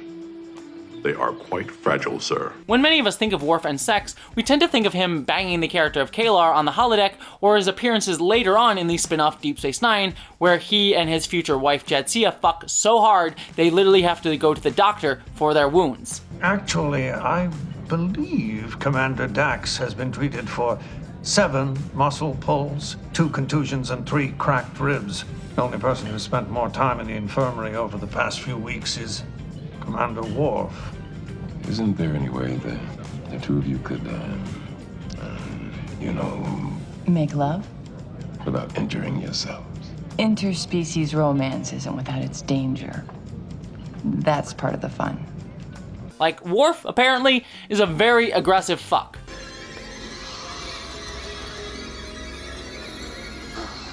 No! Is this your idea of sex? This is sex. But when we do think about that, we also forget that Worf had somewhat very conservative attitudes towards sex throughout his time on The Next Generation. Such as in the episode The Emissary, where Worf considers having had sex with Kalar as tantamount to a marriage proposal. Wait. You can't mean... We are mated. Yes, I know. I was there. But And now we must solemnize our union with the oath. I am not going to become your wife. You already are. Don't give me that Klingon nonsense. You would dishonor our sacred traditions? Ugh, they're not sacred. They're absurd. Marrying you is out of the question for a million reasons. None of which stopped you earlier. Worf, it was what it was. Glorious and wonderful and all that. But it doesn't mean anything. That is a human attitude. I am human! You are also Klingon. So that means we should bond for life? It is our way. Yours, not mine. This scene actually helps us understand a lot about both Worf, Klingon society, and Worf's relationship to it. Firstly, Worf has essentialized a lot of Klingon cultural values around sex and gender. In many ways, Worf's understanding of Klingon culture mirrors how many traditionalist Catholic groups essentialize the idea that sex must be equated with love and marriage, without realizing, like Kalar does, that these expectations placed upon him by the culture is ultimately harmful to both of them. Sex can be something frivolous and just fun between two consenting adults, as she sees it. He is also a man placing his desires and expectations upon a woman, as many women are expected to care for a man in many institutions like traditionalist Catholic societies that perpetuate traditionalist gender roles. You would have gone through with the oath, wouldn't you? Regardless of the consequences to our careers, to our lives. Honor demanded no less. What do you want? Is honor all you care about? Don't you feel anything else? Kalar here is rightly pointing out how Worf's adherence to traditionalist gender roles in institutions that force gender expectations onto men and women through things like sex and marriage would harm both their careers and reputations. Had Worf forced Kalar to marry him in that moment, both of them would not have been able to continue the careers that they both still wanted. As a result, the show is pointing out that Worf needs to learn to escape this conditioned thinking from Klingon culture that he has internalized. We even see this mirrored in how Worf understands and conceptualizes gender as a whole, not just sex, such as in the episode The Outcast, where we see Worf is incredibly uncomfortable and bioessentialist with the idea of non-binary aliens. They bother me. Why, Worf? Well, they just do. They're all alike. No males, no females. Well, I'm sure we're just as strange to them. I could be wrong, but I get the definite impression that Soren is attracted to Commander Riker. Human in a Janari. Impossible. Why? Good question. Worf?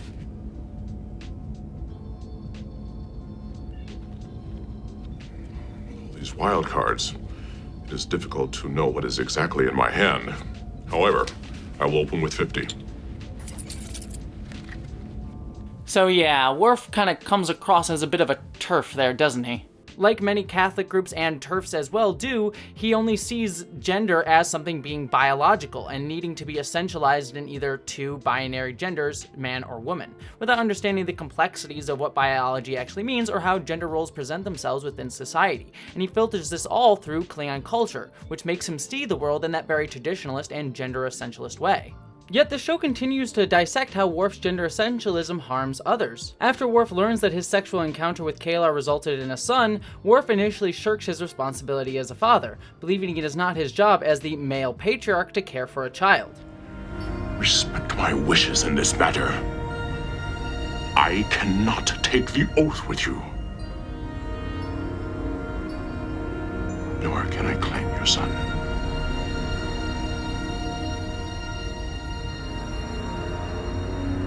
If you cannot be his father, at least be his friend. Now, there are mitigating factors within this decision, considering that Worf at that moment in the storyline is currently an outcast from Klingon society and he doesn't wish to pass that shame off to Alexander, but it's still him believing more in the values of Klingon culture rather than Alexander's individual need to have a father figure in his life, and then placing the burden onto K'Ehleyr to take care of him alone. Yet, after K'Ehleyr dies, Worf is forced to care for Alexander, a duty he initially still shirks by sending Alexander off to live with Worf's human adoptive parents. However, this places his fatherhood burden onto his elderly parents, who are unable to keep up with Alexander nor ask for the responsibility of parenthood that Worf forced upon them. When we learned Alexander was to come to live with us, we were so happy. The house had been so empty since you left, and we thought, here's our chance to fill it with the sound of children again. But the truth is, Worf, your father and I, we're getting old. Mother, you both have many years. Oh, I don't mean we're ready for the grave, not yet, anyway, but we're a little less active. And it's harder for us to keep up with Alexander. But we're ready to be just grandparents. Alexander needs to be with his father, Worf. Mother, that is not possible. So, as a result, Worf has to take care of Alexander and feels burdened with the responsibilities as a parent, despite him having been the one that helped father him in the first place. And as a result, he begins to resent the role and K'Ehleyr for putting him into that position. It would be very normal to be angry with her. Angry because she died and left you alone with a son you never knew you had.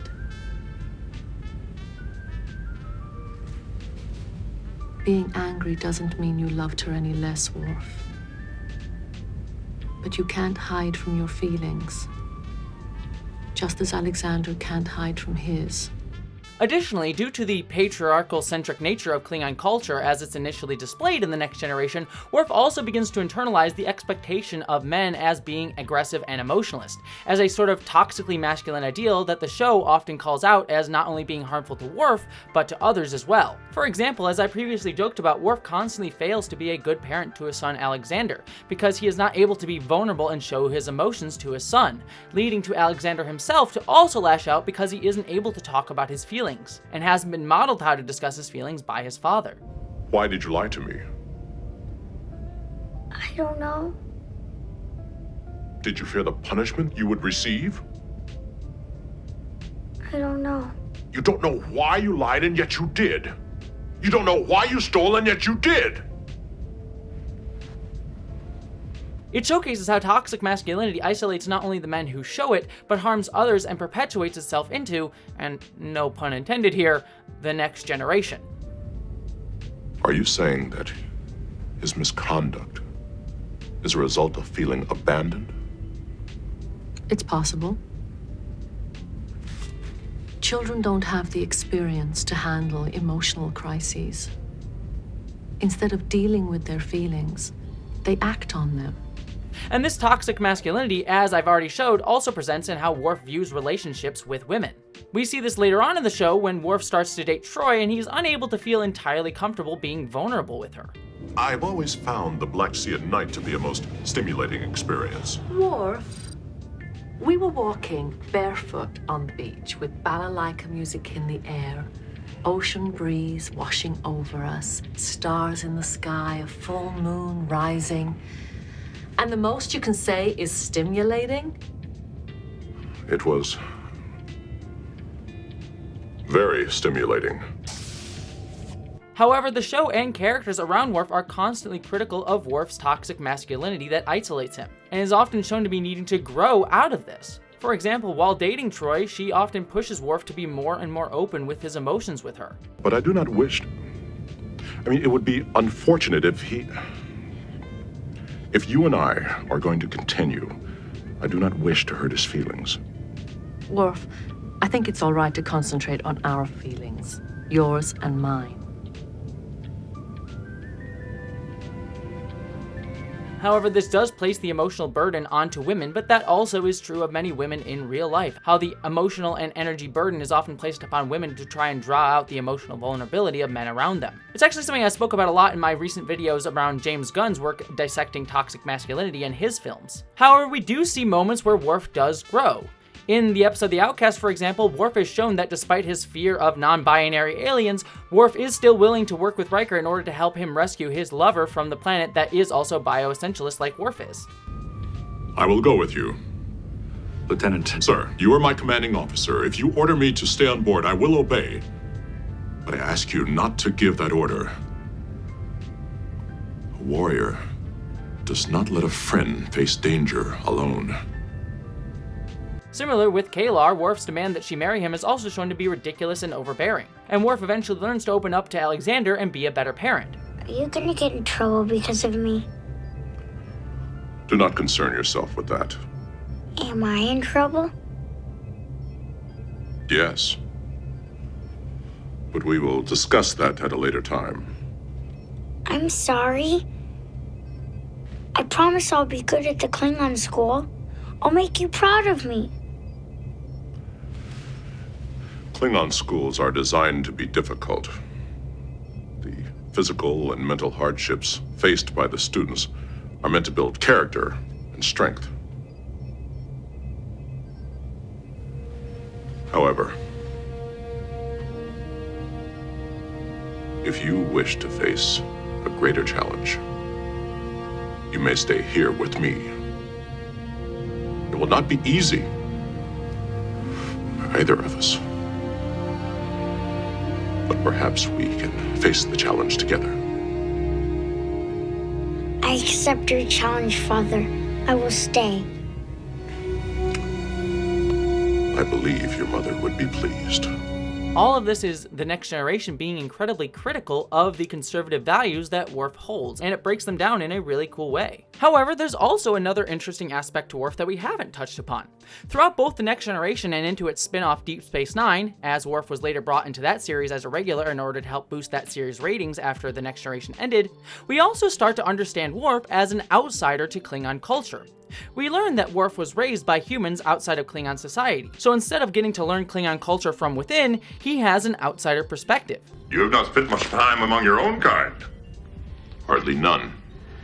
So, when the night was still and quiet, and the sound of the blood rushing through your veins filled your ears, the only way to silence it was to slip out into the night, and like the hunter that spawned you, join in the struggle of life and death.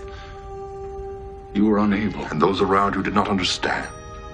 You frightened them. They shunned you, cursed you, called you vile names, and you knew not why. Even now, do you know why you are driven? Why you cannot relent or repent or confess or abstain? How could you know? There have been no other Klingons to lead you to that knowledge. However, as we the audience and Worf encounter more Klingons within the show, we learn that Worf's understanding of Klingon culture is heavily romanticized, and many Klingons themselves don't actually live that way. Klingons do not laugh. Oh, yes, they do. Absolutely, they do. You don't. But I've heard Klingon belly laughs that curl your hair.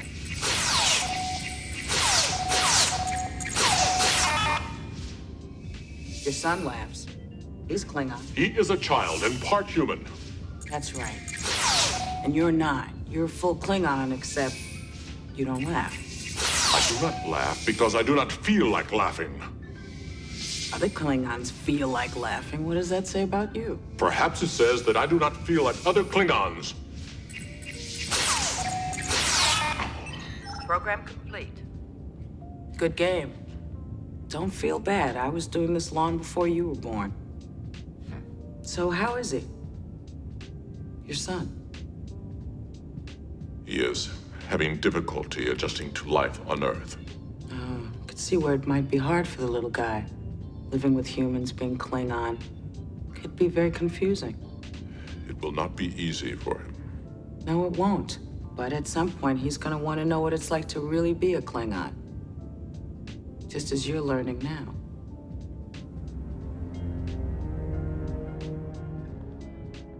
For example, think how many Catholics are told to live up to specific Christian doctrine, like no sex before marriage, but many actually don't follow that because it's harmful BS nonsense. Worf in many ways begins to mirror like a second-generation immigrant or someone who was adopted from another culture, trying to understand and look back at the culture that they came from without actually being a part of it. Worf? He never wanted any human food while he was growing up. Everything had to be Klingon. I learned to cook rock egg blood pie. However, we never quite learned how to eat it. Oh. It was a difficult adolescence. Yet, even further, Worf's romanticization also allows Worf to be a foil to the issues inherent within Klingon culture, such as their lack of true honor to focus more on politics. What are you, Worf? Do you tremble and quake with fear at the approach of combat? Hoping to talk your way out of a fight like a human? Yet, a lot of this idea is better explored in Deep Space Nine, so for now, we'll leave the discussion of Worf mostly at his traditional conservative values as displayed in the next generation, but we will most definitely be coming back to him in my next video about Deep Space Nine's sexual discussions. The Klingon Empire is dying, and I think it deserves to die. You were right. I do not like it.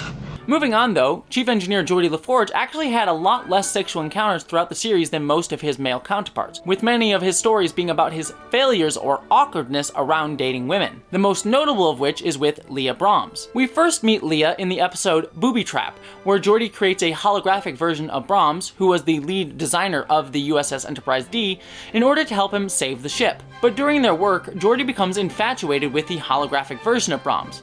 You know, I always wish that a chief engineer could be present when a ship is being built. That's what's wrong with designers. We never get out in space. Well, you're there now. But he eventually realizes that the holographic relationship wasn't substantive. He realizes that she's only a representation of a real person and is only going to say what he thinks he wants to hear. You know, I always thought that technology could solve almost any problem. It enhances the quality of our lives, lets us travel across the galaxy, even gave me my vision. But sometimes you just have to turn it all off. And so he creepily kisses her and ends the program, eventually realizing that this was never going to be a full and ongoing relationship that he could develop. Computer, exit holodeck, in program. But even within this, we do see some, again, recurring themes of, again, viewing women, this time essentially a picture of a real woman, as a sexual object. But the episode never really addresses the inherent issues of consent around using the image of a real-life woman, or the fact that the hologram itself doesn't really have a say in the matter of how she's used. But instead of addressing all those pertinent issues, the main part of the episode focuses on how the hologram is not fulfilling to Geordi, rather than all the complex ideas around that. However, a few seasons later, Geordi actually meets the actual Leah Brahms, whom he tries to ingratiate himself with because he knew he had such a perfect relationship with her as a hologram, and assumed the holographic version of her was just like the real-life version of her. Okay, I know it was just a holographic image, but the computer was able to incorporate personality traits from her Starfleet record. You know, Geordi, everybody falls in love with a fantasy every now and then. No, Guinan. See, you've got it all wrong. I'm not necessarily expecting anything romantic here. It's just, I know whatever. Leah Brahms and I are gonna be good friends. Now, to Geordi's mind, he can actually have that fulfilling relationship. However, he quickly finds that she has a much gruffer personality in stark contrast to her holographic counterpart. The Forge. So you're the one who's fouled up my engine designs.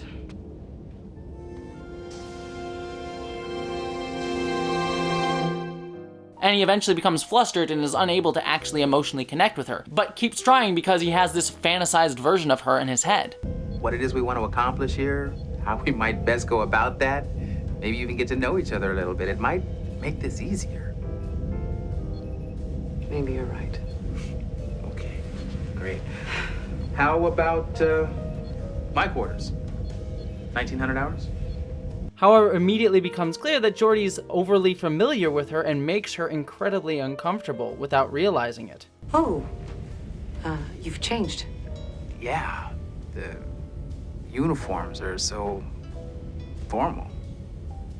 You're less formal than any Starfleet officer I've ever met, Commander. Am I? I really just wanted to make you feel more comfortable. I'm fine, thank you. Eventually, Leah discovers the old program and understandably thinks Geordi is kind of a big old creep. Every time you look at this engine, you're looking at me. Every time you touch it, it's me. Computer freeze program. Now, I understand. No, you don't. It's not the way this may look. I called up a replay of the program file. I was all ready to compliment you again, Commander, for constructing a program which contained the prototype engine, so that you would always have a baseline reference for your modifications. And now I find that it's all about a fantasy plaything. It's not like that. I swear. I'm outraged by this. But Geordi eventually opens up to her, and the two do become friends, especially once Brahms reveals that she's married and no longer available. I should have told you straight out. Well, if you had, then I never would have had a chance to see the look on your face when you walked in on me. And me in the holiday. The look on my face? How about the look on your face? I will remember that for a long, long time. Now, I actually don't hate this episode as much as others do, as I think it's actually good for Geordi to learn that he shouldn't place expectations onto real people from things that he's seen in holograms or, YouTube videos. And I think it's actually kind of interesting to see him be embarrassed by this situation with a hologram. I figured it was probably the one that lets you see what you want to see. What's that supposed to mean? You saw exactly what you wanted to see on the holodeck. Sure, the computer made it look like her, gave it personality. But when it came to the relationship, LaForge, you filled in the blanks. I don't really see that there's anything wrong with Geordi having had a fantasy of someone who actually existed in real life. And I actually think it's well worthwhile for Geordi to have to confront the fact that his fantasies do not match up to a real person who is a full and complete person on her own terms and has her own needs and desires outside of his desires upon her. Honestly, in many ways, this storyline with Geordi actually seems to presage our current era of online parasocial relationships. While parasocial relationships are not inherently good or bad, Geordi's specific situation reflects how sometimes viewers of online personalities will get sometimes overly invested emotionally into a person that physically cannot invest in them on an individual level the same way, or realize that the version of the person they are seeing is only what is being presented to them, not the totality of the person. How this can sometimes turn into an unhealthy emotional longing for some idealized version of someone that these folks attempt to enact in the real world, sending messages or even stalking these online personalities in real life. And for more info on that, I'd actually recommend this video from Celeri. But it's also something I myself as an online personality have experienced. I don't mind that there are people who watch my videos who find me attractive. In fact, as this video probably makes quite obvious, I enjoy playing up that dynamic and flirting with all of you in my audience. And I know that you all know that this is just meant for fun for both of us, that it's part of the entertainment that I hope to give you, and how I like to relate to all of you, and I hope you all enjoy it too. And however you wish to relate to my videos, as long as you're aware of the parasocial relationship that's here, I am totally okay with. Yet, there are times when that line gets crossed. I've gotten sometimes very creepy and overly possessive messages from people who don't know where that line is. And Geordi's story actually reflects this dynamic in a very prescient way all the way back in the 1980s. However, my biggest problem comes from the fact that he only really realizes this when he finds out that she's married, so she's already off the table for him as an option. That it's not enough to just show that Leah wouldn't want to be in a relationship with Geordi, she has to be completely romantically unavailable to him for him to finally get it, and for the episode to make its ideas clear. But, Commander, if I'm hearing what I think I'm hearing, then you should know that I'm married.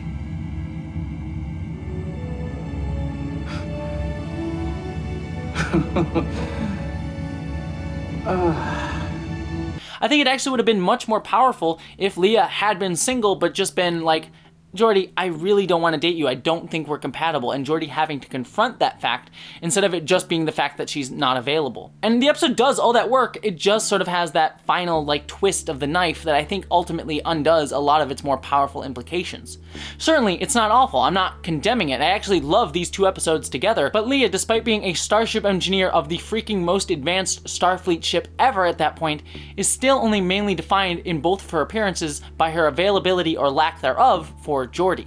But even outside of Leah Brahms, it's interesting to look at Geordi because he's often seen as fairly incompetent when it comes to finding romantic relationships throughout the series. In another episode, he tries to date one of his subordinates, bringing up again those consent issues that we talked about with Picard. I just don't feel that way about you. Yeah. But even outside of the consent issues, in contrast to Picard and the other men on TNG who had multiple successful romances across the series, Geordi failed to ever build a successful romantic relationship at all. How are things down in engineering? Fine. They've been fine.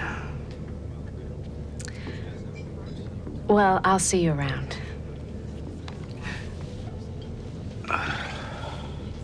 Even further, his inability to build healthy relationships with someone who shared equal investment in the romance, or any investment at all, got perpetuated. In another episode, Geordi begins watching the log recordings of a woman that he thinks is dead to uncover the mystery of her death, and then begins to fall in love with her like he did Leah Brahms, but this time post-mortem.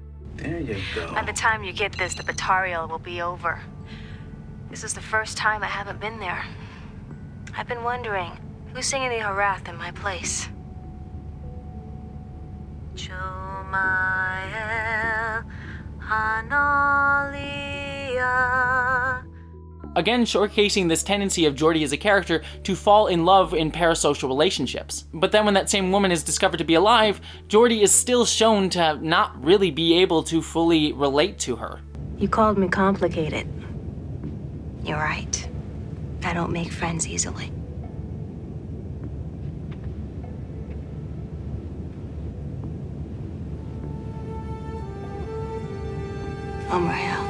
It's sort of like a Leah Brahms Redux storyline, and not as well thought out. Running away isn't going to prove your innocence. Facing the situation will. I'm scared, Geordi. Look, we'll get through this.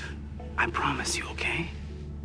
However, it's worth mentioning there is also a racial component to how Geordi's sexuality was depicted as well, as Geordie actor LeVar Burton recently pointed out in an interview with Rolling Stone. When asked by the interviewer about what he would want about Geordie to be different, LeVar stated that he'd get laid.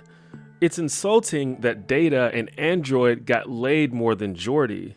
Whether they are aware of it or not, those white men who wrote the show had an unconscious bias that was on display to me and to other people of color. Their blind spot is revealed in the fact that a black man never was successful at one of the basic and most... My wife says there's a lid for every pot. It's true. The idea that Geordie never found a lid for his pot is ludicrous. It's preposterous and it's insulting. I don't think Geordie was an incel because he wasn't angry. I think that term comes along with the idea there's some sort of maladaptation going on in the fixation. Geordie wasn't angry, so I think it's unfair to put him in that category. Yet the fact that he did creepy things like create his dream woman in the holodeck or try to date his subordinate is part of the problem, right? In their attempts to be cute, they inadvertently created an aspect of Geordie's character that is very uncomfortable. As LeVar Burton points out, these storylines for Geordie were probably not intentionally done to make him seem a bit romantically inept, but that was the case. And LeVar has every right to feel that this was in part due to the white writer's room of the show not really recognizing how they were displaying his sexuality or being comfortable with writing the sexuality of a black man. One could even argue that this was also present with the character of Worf, who was played by black man Michael Dorn. And authentically displaying the sexuality of black men was an issue right from the beginning of Star Trek The Next Generation, as we see in this show's second ever episode, and one that I consider to be the worst of the entire franchise, Code of Honor. I ask forgiveness. They are strange alien things. You bear no fault. But the female may be exactly what I have needed. But I figured that I was not the best person to talk about Code of Honor, so I decided to bring a friend of mine in to talk about the issues of it. So, shout out to Jessie for having me watch some of the most insanely offensive yet hilarious shit I've ever seen in my life. Thank you very much. I want to start with the fact that I'm not a huge Star Trek fan. I watched TNG as a teenager pretty religiously, but I don't have a great memory of it. By the time Deep Space Nine dropped, I was kind of done with it. It just didn't stick to me outside of a few episodes. Like, my all-time favorite is an episode where Picard gets stuck in some type of time loop or pocket dimension or something because he has a mechanical heart and I don't know, it exploded. The bioregulator of his artificial heart has been fused. He's got liver and spleen damage. What kind of weapon caused this? A compressed Terion beam. I forget, don't remember all the details, but the dope thing is he gets to go back in time and redo the moment where he lost his original heart because he got stabbed during a bar fight where he was defending his friends or something along those lines. But when he goes back to change that detail and keep his original heart, when he gets back to his timeline, he's no longer Captain Picard. He's just another green shirt or something. And you should be happy. You have a real heart beating in your chest, and you get to live out the rest of your life in safety, running tests, making analyses, and carrying reports to your superiors. That moment of selflessness changed the whole trajectory of Picard's career. He, of course, then isn't really feeling the demotion, so he goes back and he follows his naturally heroic instincts and gets impaled again. And somehow this ends up being a happy ending. You were injured, but I think you're going to be all right.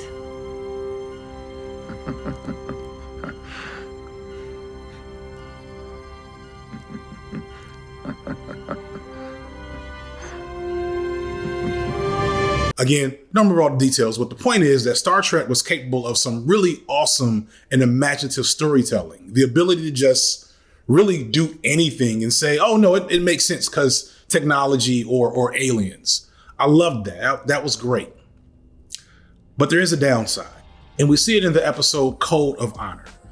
I could probably do a full 30 minutes of material on this episode because it's one of those things that's so ridiculously offensive that it ends up just being funny. And it's a perfect example of the phrase, nothing about us without us, i.e., if you're going to try to make a piece of media about a culture or experience you have little or no connection to, you probably should at least do some research and ideally employ some people to help make it with you that have that connection. So the story starts out with the crew connecting to what I'm just gonna call space hoteps, because that's what they are. For white folks watching, there's a strong chance you don't know what a hotep is. And here we have our first example of why it's dangerous to not be careful and critical when using imagery and aesthetics of a culture you don't have much knowledge about. In brief, a hotep is now a pejorative term used to mock Black people who have an overly self-serious and distorted affinity for Pan-Africanism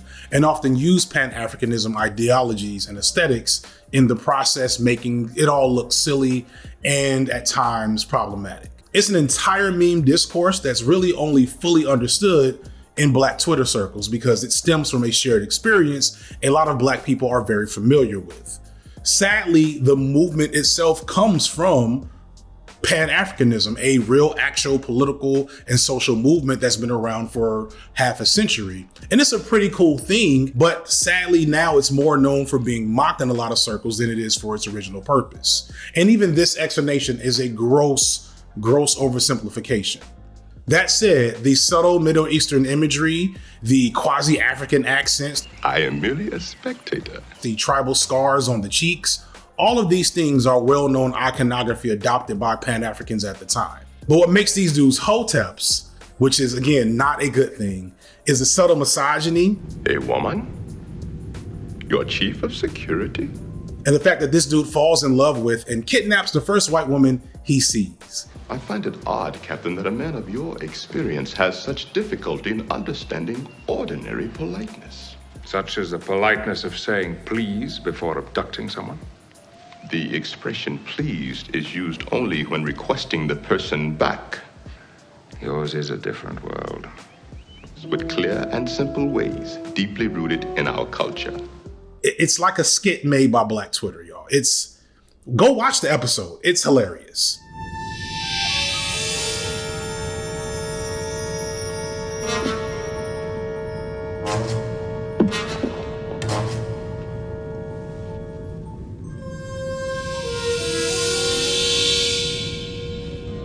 And it's only made more hilarious by the icky plot point that Lieutenant Yara, who he kidnaps, was low-key into it. Tell me what you know about this. Nothing, sir. But it was a thrill. Lutan is such a basic male image. And having him say he wants you. Yes, of course it made me feel good when he... Troy, I'm your friend and you tricked me. Yeah. And then we find out that Luton, the core antagonist of this race of space hoteps, is also broke. And this whole thing is a ploy to have his wife killed in a ritual battle so he can inherit her land, because only women can own land. So then this white woman and this Black woman are fighting to the death for this brother with no money. But then somehow in the end, his second in command gets to be the new king. But also now the main guy, Luton, is now the second husband and the woman's in charge. Well, as you see, Captain, you may excel in technology, but not in civilized behavior. It's confusing. I don't know, y'all. It's confusing and ridiculous. Here's Wesley in a space Coogee sweater.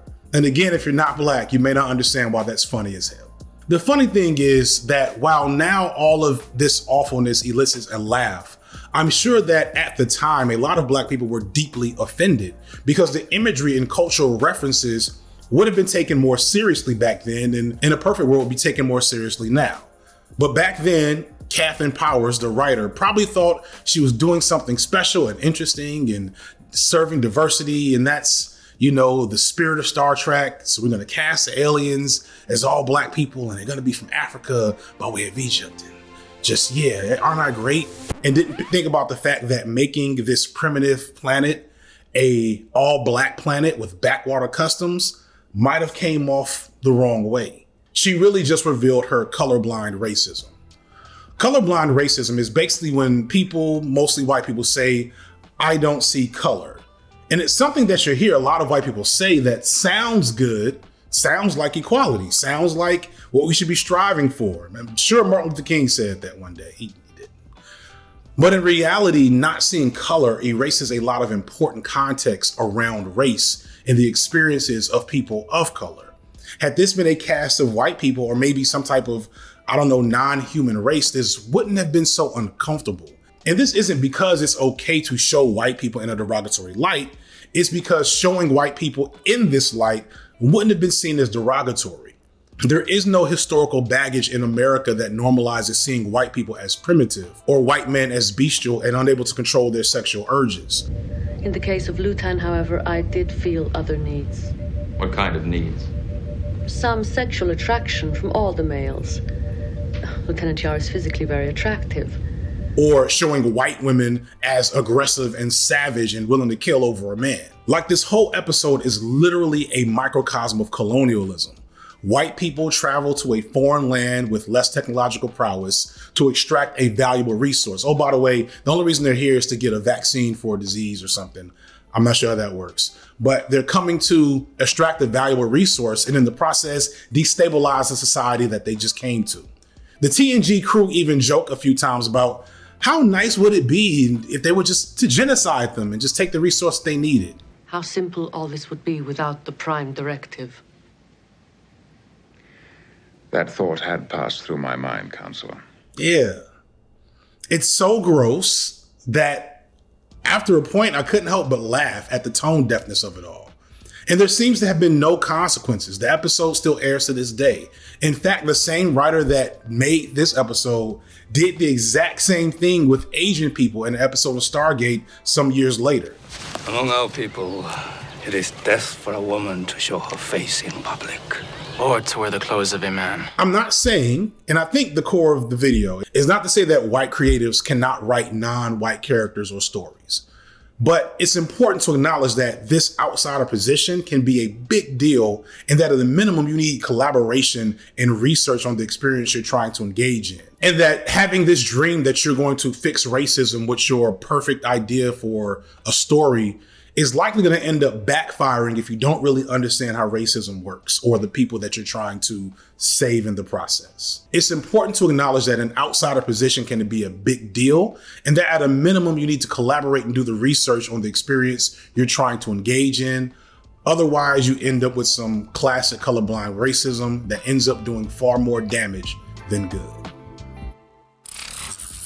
Thank you so much, FD. And if all of you in my audience have not heard of FD, which I'd be shocked if you haven't, but if you haven't, y'all need to go subscribe to his channel because he is freaking amazing, and I am so honored to have him in this video. So, thank you for talking about Code of Honor and suffering through that for me. But now that we're done talking about Code of Honor, that does sadly bring us back to the behind the scenes of Star Trek The Next Generation, because there were more issues brewing there.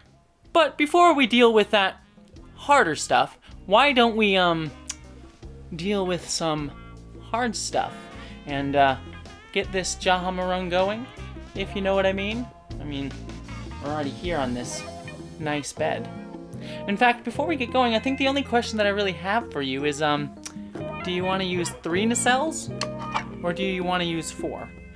Because believe me, I can handle 4 nacelles. Okay, whatever you want.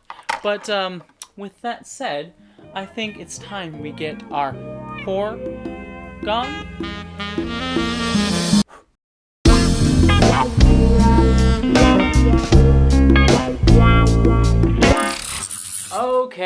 Okay, stop that. This is YouTube. Y'all know that I cannot show that in this video, and shame on you for thinking that I'd even try. I need to hold out at least some shred of hope that I can monetize this video, even though it's probably a minuscule, far-off, distant hope in the Delta Quadrant. Sex. I beg your pardon. But seriously though, if you do like me doing these really long, overindulgent videos about sex in Star Trek, it does help me pay the bills if you do support me over on Patreon, because heaven knows this video is not made to be algorithm friendly. But that's enough of me shilling for money in a video about a post-scarcity society. So, since I can't show you the sexy times, and since the YouTube's terms of agreement say that I can talk about sex as long as it's in an educational context, I figured I'd do something that might be a little bit educational with this time while the other me is having a little bit of a pon-far fun times. And I figure the best place to start when talking about sex education, at least as all the people yelling about transgender issues today will say, is to talk about biology. And I think one of the best places to start to talk about biology in Star Trek is by briefly discussing Klingon anatomy. Glory to you and your house. Now, I know many of you may be thinking out there, but Jessie, how much can you know about the biology of a fictional alien race? well, my friends, there's way more than you think. And yet, it only raises more questions. Questions about what? To start us off, one of the most important things that we learned about Klingon anatomy is found in the episode Ethics. You know, that's the episode where Worf gets injured because Starfleet can't invest in a freaking bungee cord. While Worf lies paralyzed, Crusher says this. The Klingons refer to it as the Brock Low. Almost every vital function in their bodies has a built-in redundancy in case any primary organ or system fails. So we learn in that episode that Klingons apparently have redundant organs. 2 hearts, 2 livers, things like that. Just in case all of that warrior lifestyle makes one of them get broke, apparently. I guess that technically means that one of their arms is redundant, or one of their legs is redundant. All the extra organs means just that much more can go wrong. This is not like Doctor Who, because in Doctor Who we learn that the Doctor, who is a Time Lord, actually has 2 hearts. And it's kind of implied that they need both of them in order to survive. I've only got 1 heart working. How do you people cope? They can live with one for a short amount of time, but they kind of do need both to be running on full steam. Welcome back, Lefty. Whoa, 2 hearts. Woo. Back in the game. But with Klingons though, one of their hearts is there just 'cause. Why not? Fuck it. Didn't mean to offend you. You didn't. Yet. Not sure how evolution was supposed to make that happen, but evolution in Star Trek has always been a little bit wonky. I mean, apparently humans are destined to evolve into sex salamanders, so we can look forward to that in our future. I don't know what to say, except I don't remember very much about, you know. How's that for the utopian vision of the future of humanity? So, if Klingons have redundant organs, this naturally led all of us Trekkies to raise one of the most important questions that Star Trek fans have ever asked. How many dicks do Klingons have?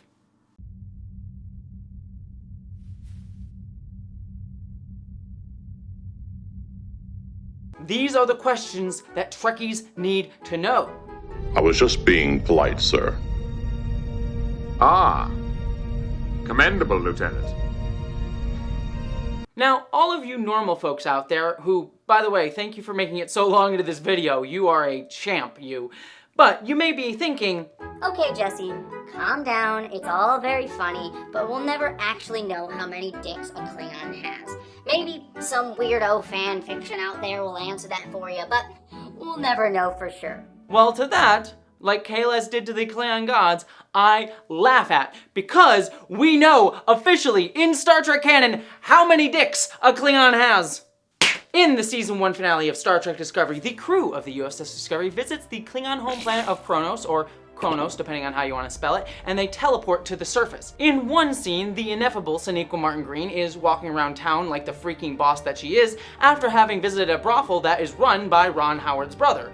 And in the background, a particular Klingon, drunk in the fashion of Kahless himself off of liberalist libations of Klingon blood wine, stumbled into the darkness of an alley to relieve himself in true onerous tradition, and we see, clearly, in the scene, 2 streams of pee. So, officially, canonically, in Star Trek, we know, for sure, Klingons have 2 dicks. And people say that the Star Trek Discovery writers don't know Star Trek. In reality though, the Discovery writers are out here doing the prophet's work and giving us the answers to the questions we've always wanted answered. But not only did they tell us that, they also answered another important question at the same time. Klingon dicks? One on top of the other, not side to side. But, this now being answered, I do have more questions. Do Klingons also have 2 vaginas? How do Klingons fuck non-Klingons? Are there different genders assigned to different numbers of genitals? Do Klingons even assign gender roles based on genitals? Are there intersex Klingons born with like different numbers of genitals, like 2 penises and a vagina, or 3 penises? Are Klingons seen as more masculine or less masculine if they only have 1 penis? Like maybe they're like, oh, you only have 1 penis? Oh, you're less of a dude. But maybe it's also sort of like, oh, you only have 1 penis? Oh, that's a real man right there, he only needs 1. And if one of the penises is redundant, does that mean one of the Klingons' boobs is redundant too? Do Klingon women have 2 wombs? Do Klingon penises have barbs on them? Do Klingon vaginas have barbs on them? Are Klingons like sharks who also have 2 penises and then like bite the woman to mate? That sounds very Klingon.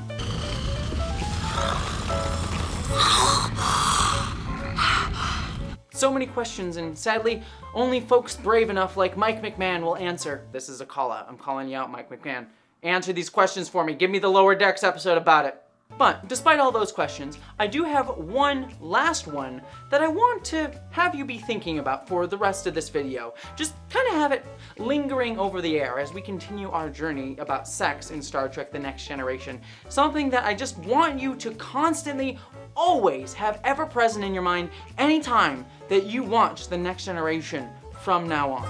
Do you think Deanna Troi got double penetrated by Worf when they were dating, and that's why she didn't go with Riker at the end of the series? And the most you can say is stimulating? It was very stimulating. Yeah.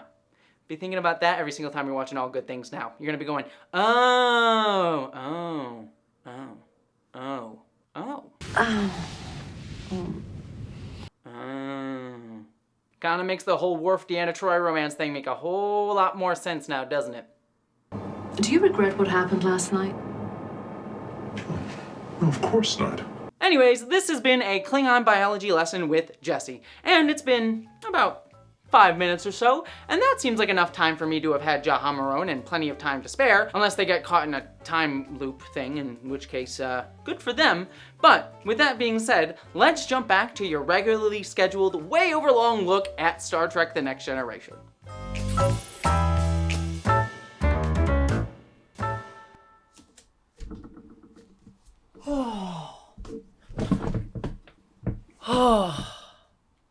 I am tired and wiped out.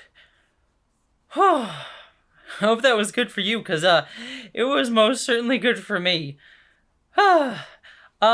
Anyways, if you're anything like me, I always get kind of super hungry after what we just did. So I decided to replicate us up an old 21st century delicacy, a big bag of Dick's.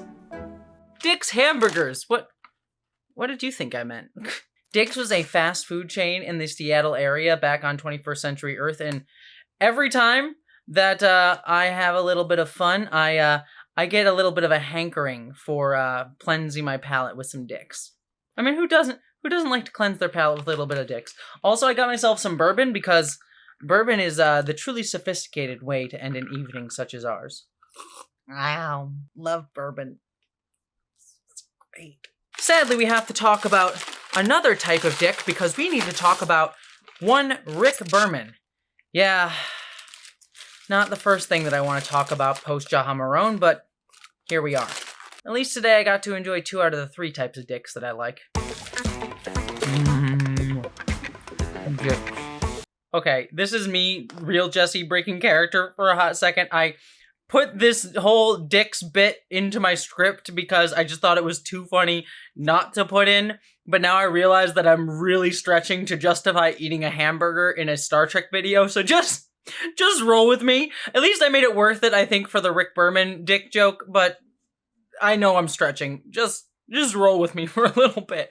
Anyways, as I said before, a few years into Star Trek: The Next Generation's run, Gene Roddenberry basically completely left the show due to his health. passing away a few years later, and control over Star Trek fell to Rick Berman, an executive producer who Gene Roddenberry trusted and who ran the franchise for the next decade and change, all the way until Star Trek Enterprise was canceled in 2004. And while Rick Berman was not necessarily where the buck stopped in terms of what to do with the Star Trek franchise, he was the biggest executive that was solely working on the Star Trek franchise and whose sole focus was the Star Trek franchise. And a lot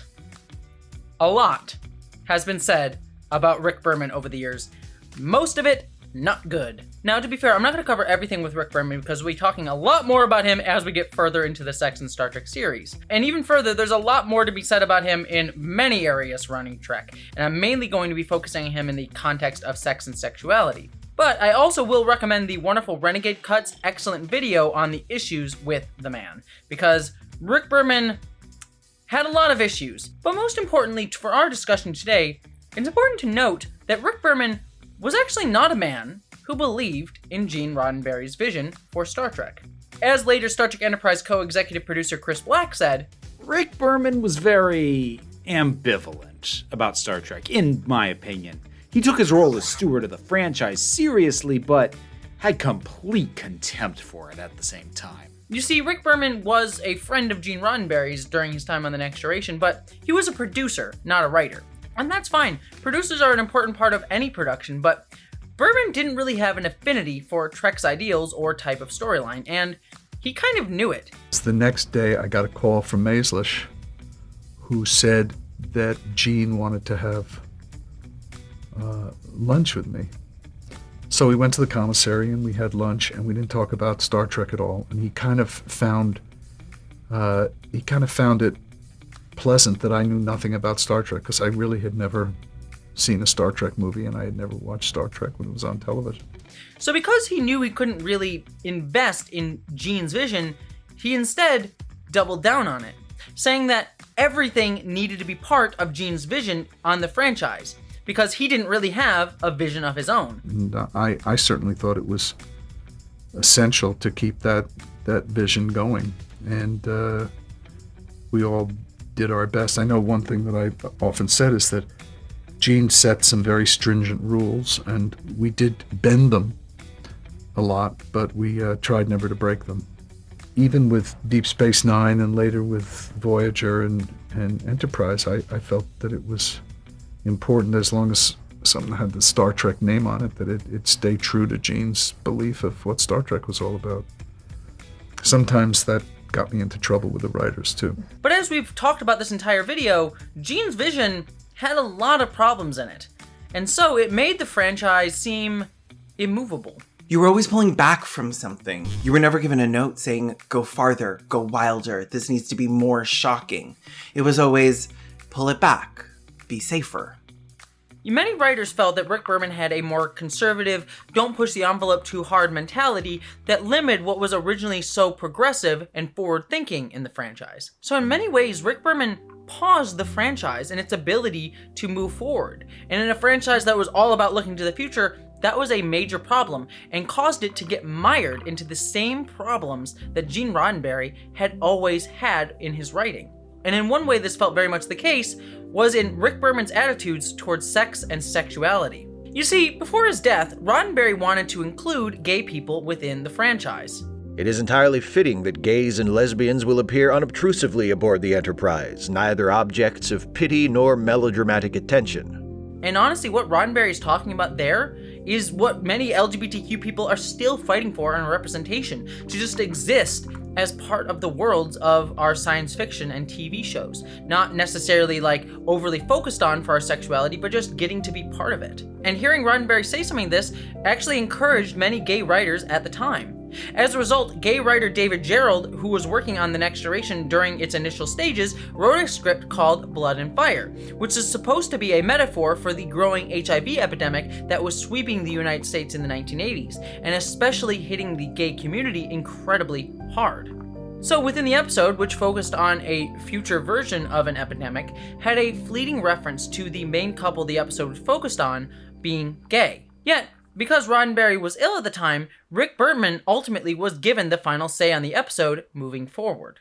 I don't blame Gene as much as I blame Rick Berman for that clusterfuck. Others have confirmed it. They have said that in their experience, Rick Berman was a raging homophobe, which makes the whole thing even more bizarre. So that the script, somewhere in there I was, you know what? These two characters, they could be boyfriends. There were 2 lines of dialogue. How long have you two been together? And since the academy. That was it. I go off to a Star Trek cruise and come back to find there has been a clusterfuck. Rick Berman writes that we can't do this episode, and how we are on at 4 p.m. in some markets, and mommies are going to write letters. We get half the staff saying we shouldn't do it, and the other half, those who could recognize a good story, saying, this is a hell of a script.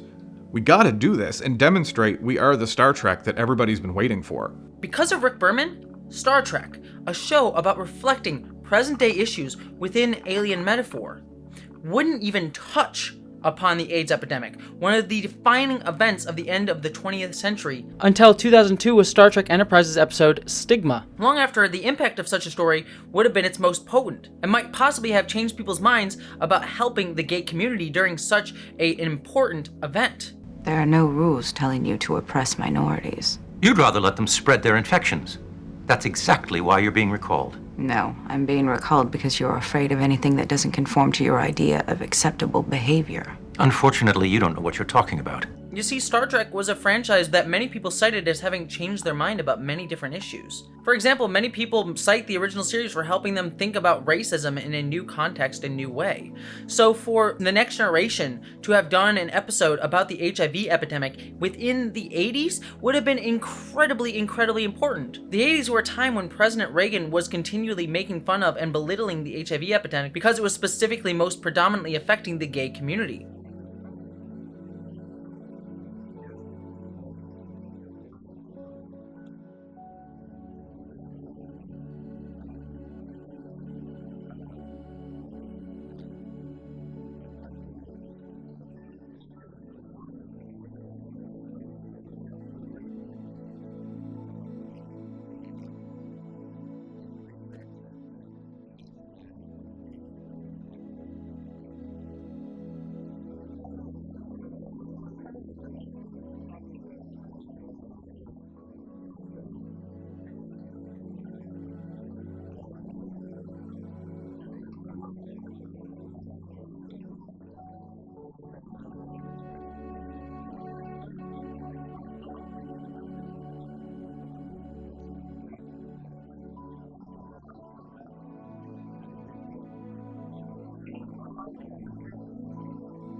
Many gay people face stigma in being able to give blood, and many gay people themselves weren't able to get blood because of the stigma attached to HIV and being gay. AIDS was considered the gay virus and was seen as a moral failing on someone for getting it. And so for Star Trek to fail to address this important issue when there was literally a script in production is not only deeply disappointing for any series, but incredibly disappointing for Star Trek. And it falls directly upon Rick Berman, who was immovable in what he thought Star Trek could and should be. Further, Rick Berman apparently refused to let gay and lesbian women even be seen in the background of episodes. Berman allegedly denied a quest for a gay couple to be holding hands in the background of the bar on the ship in the episode The Offspring. Even further, after Roddenberry left the show, Rick Berman toned down a lot of the sexual overtones of the franchise, even ones that were incredibly positive and healthy. For example, in the episode The Captain's Holiday that I mentioned earlier, Gene Roddenberry wanted there to be orgies and more overt sexual overtones going on in the background of that episode. We can see this in this quote from writer Ira Stephen Bear when he went to discuss the idea of the pleasure planet Risa with Roddenberry. We get into the story and he goes, I like the idea of a pleasure planet, and I want it to be a place where you see women fondling and kissing other women, and men hugging and holding hands and kissing, and we can imply that they're having sex in the background. So I go back and I say to Rick, orgies? Men and women and coming and sex? And he goes, pay no attention to that. Just get the captain laid. Rick Berman kept wanting to hide homosexuality and the more overt sexual overtones of the series and franchise. He often wanted to relegate it to just the one-off, get it done and out of my way issue. For example, the episode The Outcast was written to be an episode about homosexuality, where Riker began to date an alien from a non-binary species, the Janai. and Jonathan Frakes requested that the alien that he was supposed to romance be played by a man to highlight the gay themes of the episode.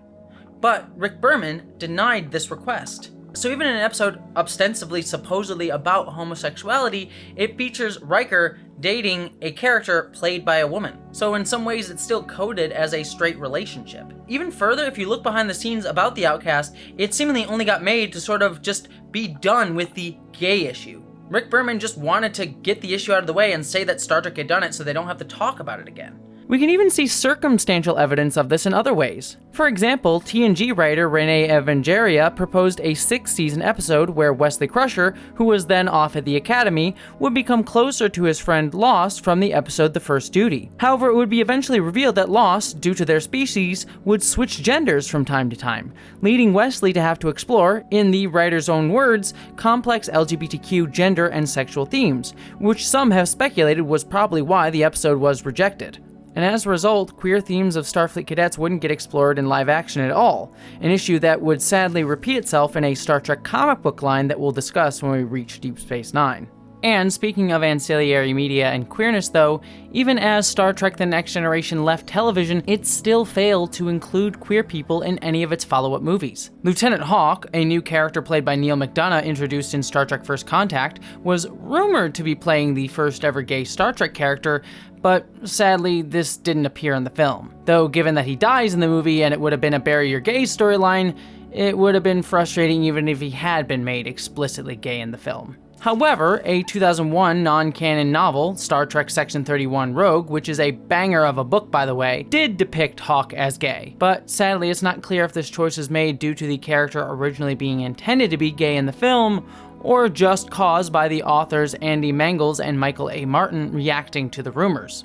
However, Mangels did state, I found it frustrating and disappointing, not just as an openly gay writer, but also as a lifelong fan, that gays and lesbians had almost no representation in the future world of Star Trek. Just as Trek has over the decades been a beacon of hope for millions of minority racial, ethnic, and philosophical groups who have had reason to worry about their future, it seemed only fitting that Trek fans of varying sexual orientations got to share that optimism of a better and more inclusive world. Even authors working on Trek were frustrated at how queerness was dealt with, or not dealt with, under Rick Berman. Instead of actually trying to present and actually respect LGBTQ people as part of the future of humanity, he just wanted to sweep it under the rug and be like, alright, we got it done. We talked about the gays. We're done with it now. Can we shut up about it? Star Trek had to talk about LGBTQ issues because Star Trek was a show about talking about social issues, and LGBTQ issues were an important thing to talk about, especially at the time. And yet Berman seemed to constantly not wish to address it. Just get it out of the way. Just do an episode and be done with it. A far cry from the calling for the actual inclusion and regular inclusion of a gay character that Gene Roddenberry had called for during his time. And lest I sound hypocritical here, it's worth analyzing that I spent all of the last video in the series trying to add nuance to the discussion around Gene Roddenberry, showcasing both the good and the bad. Yet I know it comes across that I'm being only negative to Berman. Why does it seem like I'm not extending that same nuance, that same equal look at the good and the bad when it comes to Berman? Even further, focusing in on this specific discussion as it relates to LGBTQ issues, how can I be praising Gene where I condemn Berman when Gene Roddenberry himself didn't even deliver on that LGBTQ inclusion on the show? Well, the answer is that while I will try in future videos, and have tried in this one, to examine Berman in a full and complete way that doesn't come into the discussion with the initial intention to bash the man, there is an important distinction between Gene and Berman.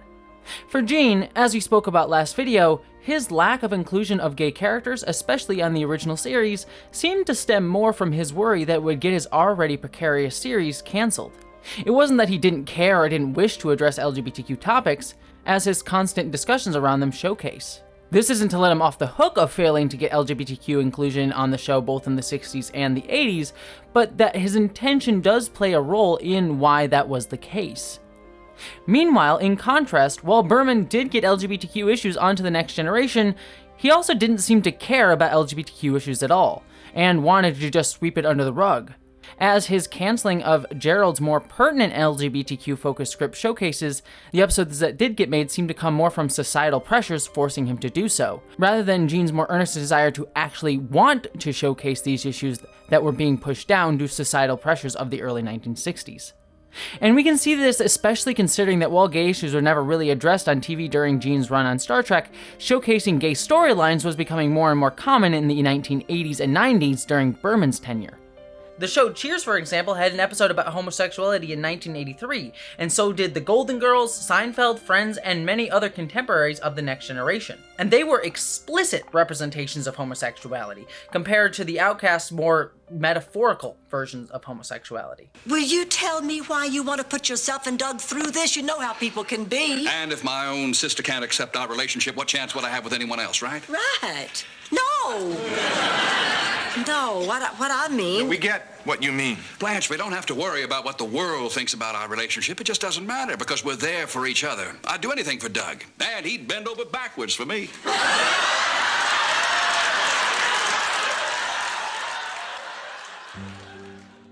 Berman's denial of these types of themes in Trek were not just behind the times for a show 300 years in the future, but behind the times for the present day in which the show was being made. And as we will continue to see in future videos, this dynamic would play out in larger issues for Berman. Yes, he helped continue Trek for 2 decades, and that's an impressive feat for any producer to do, for any franchise. And I'm not here to ignore that historic achievement or the amount of work that must have went into making that happen. Yet, he seemed to do so only out of obligation to his job. He didn't really ever seem to believe in Star Trek. In fact, he often seemed at odds with the ideals of the franchise, and thus never let it thrive in a way that Gene Roddenberry or someone else might have, and all the while perpetuating his own harmful impulses. However, something that I find particularly fascinating is that, in a weird way, it's worth mentioning how the character of Soren in The Outcast failed as a gay metaphor, but has somehow come back around to being a fairly prescient trans allegory. In the episode, Soren is from a non-binary species called the Janai, and yet she identifies as a woman. A few who are born different, who are throwbacks from the era when we all had gender. Some have strong inclinations to maleness, and some have urges to be female. I am one of the latter. She is, for all intents and purposes, transgender, as she does not identify with the gender assigned to her at birth. She even has a scene where she explains pronouns to Riker. He had a good student. He. Commander, there are no he's or she's in a species without gender.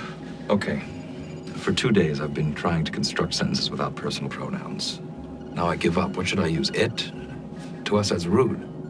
We use a pronoun that is neutral. This was in the 1980s, and you have a character explaining pronouns to somebody in a TV show. A scene like that is so reflective of pronoun issues for trans people today, which is entirely cool. Though, to be fair, it is a bit sad to see that my main man Riker, a man who literally fucked dozens of aliens across the galaxy, is confused by pronouns for some reason. I do not think there is really a translation. Well, then I'll just have to muddle through. So forgive me if the stray he or she slips by, okay? And even further, Soren faces discrimination because of her gender identity, as many trans people do throughout history and still to this day. But in front of Kryde and the others, I must be careful not to reveal myself. Why? On our world, these feelings are forbidden. Those who are discovered are shamed and ridiculed. And only by undergoing psychotectic therapy and having all elements of gender eliminated can they be accepted into society again. Actually look through a transgender lens, the episode The Outcast is really good and still holds up today. What I need, and what all of those who are like me need, is your understanding and your compassion. We have not injured you in any way. And yet we are scorned and attacked. And all because we are different. What we do is no different from what you do. Sadly though, at the end of the episode, Soren is mind-wiped in a really dark scene that not only seems to validate the plausible success of practices like the horrific and traumatic-inducing conversion therapy, which does not work in the real world, and sadly a practice which still is being wielded against all LGBTQ folks today, but even in potential bans of the practice, we are still seeing a denial of how trans people specifically also face harm under it, a stigma sadly reinforced by this episode's ending. But also ends the episode on a bury your gaze type of ending, with a queer-coded character's stories being defined by sadness and pain instead of getting to show an LGBTQ character getting to have a happy ending for once, showing that even in the bright Star Trek future, LGBTQ people still can't have happy endings, at least in the next generation. It was all a mistake. And I should have realized it from the beginning. What? That I was sick. I had these terrible urges, and that is why I reached out to you. But it was wrong, and I see that now. I do not understand how I could have done what I did. Maybe Dr. Crusher could treat you and bring you back to the way you were. Why would I want that?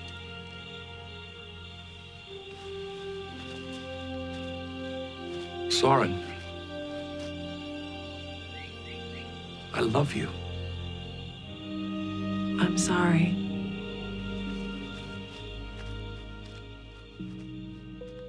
However, the episode still speaks to issues today.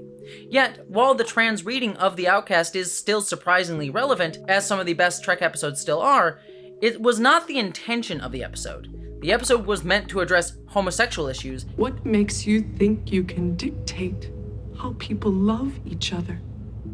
And the trans discussion, while great within the episode, is almost more incidental and accidental, with the writers sort of thinking that non-binary people would be this crazy alien idea, instead of us being people that actually exist. Even further, while Roddenberry certainly had issues when it came to depicting women outside of sexual situations, Berman often doubled down on the worst aspects of this. But as I mentioned earlier, the worst example occurs in Star Trek Nemesis, made under Rick Berman, where Troy's only addition to the film is to be raped by the villain for no reason at all. Like, quite literally, in that movie, Troy's rape does nothing for the storyline. It's just there to traumatize Roy and to give her a, "Ah, shucks, he beat the bad guy" moment at the end of the movie. It's even more disgusting when in that movie, Picard quite literally ignores Troy's trauma and tells her to get back to work. It was a violation. Shinzon's viceroy seems to have the ability to reach into my thoughts. I've become a liability. I request to be relieved of my duties. Permission denied. If you can endure more of these assaults, I need you at my side, now more than ever. But I think the grossest example of Rick Berman's use of women comes with the character of Tasha Yar. You see, the character of Tasha Yar and the actress Denise Crosby was brought back to the series in a time travel episode where she was sent back in time. A few seasons later, the writers decided to have an episode where Denise Crosby would come back to play Tasha Yar's child, with the original concept being that Tasha Yar had happily married a Romulan man and had a kid with him.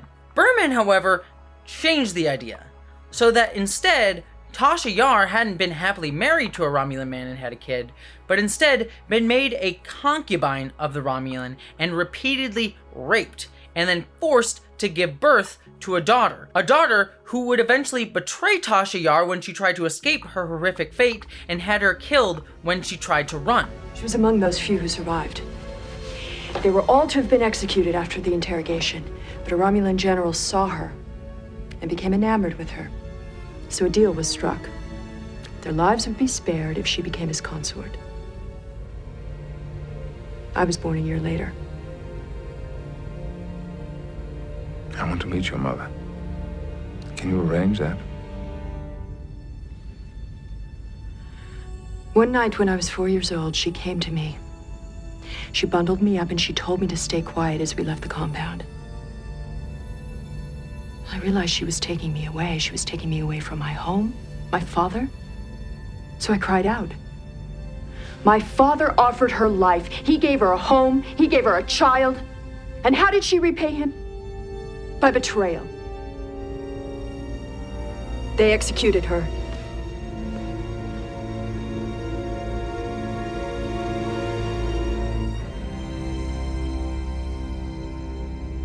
Everything in me that was human died that day with my mother. All that's left now is Romulan. Never doubt that. And keep in mind, Tasha Yar was a character who we had learned in Season 1 came from a world of rape gangs. So Tasha Yar's ultimate fate was to be consigned to the same horrors that she had worked so hard to escape from. It feels oddly cruel, especially for Star Trek. And it was all because of Rick Berman. These were the types of storylines that Rick Berman thought of for the women on Star Trek after Gene Roddenberry passed away. And this isn't even to mention how Rick Berman treated real women behind the scenes on the series, such as allegedly when Denise Crosby left the series initially, he came to her going away party and ripped her comm badge from her chest, saying, "You won't be needing this." And Berman later, just a few years ago, lied about that situation on Twitter, which Crosby then called out. Tasha comm badge. Denise gave it to me after her last day of shooting on Skin of Evil. It's been on my desk for nearly 31 years. Oh, friend. My final scene on Star Trek was not in Skin of Evil, but Symbiosis, which was filmed out of order. You came to the set to thank me and brought a cake. Then ceremoniously ripped my communicator badge saying, "You won't be needing this anymore." Don't remember? On top of this, he apparently repeatedly refused to pay Marina Sirtis a fair amount of money compared to her male counterparts, despite her being a fan-favorite character on the series. Even outside of the women on The Next Generation, Rick Berman often had a very controlling attitude on the series. When I was still working on Star Trek, we had finished the season and we were on hiatus when I was cast by Milos Forman to be in his film Valmont. The shooting schedule for that movie would have run over into the first week of production on Next Generation, which was going to be a problem because for whatever reason we were shooting that season out of order and we were shooting the second episode first. Rick Berman told my agent that they could not write me out of that episode because it was a Wesley-focused episode and I couldn't go to work for Milos Forman in Paris. He called my house and told me, "It's a Wesley episode, and I'm writing a scene with you and Gates that's going to move your mother-son relationship forward, and it's really important to the series," and he just lied to me. I was really upset because I was excited to have the opportunity to work with an amazing director on an amazing movie in an amazing role that I thought really would have solidified my credentials as a young actor. The message was very clear. We own you, and it was a move to sabotage my career. I felt so betrayed by that. I was like, fuck you guys. I am now doing anything I can to get off this show because I can't believe you would treat another person like that. And there's even worse stuff that he did behind the scenes to women that we'll sadly be talking about in a future video, because they happen on future series and we're only talking about The Next Generation. So, believe me, there's a lot more shit that Rick Berman did in future series of Star Trek.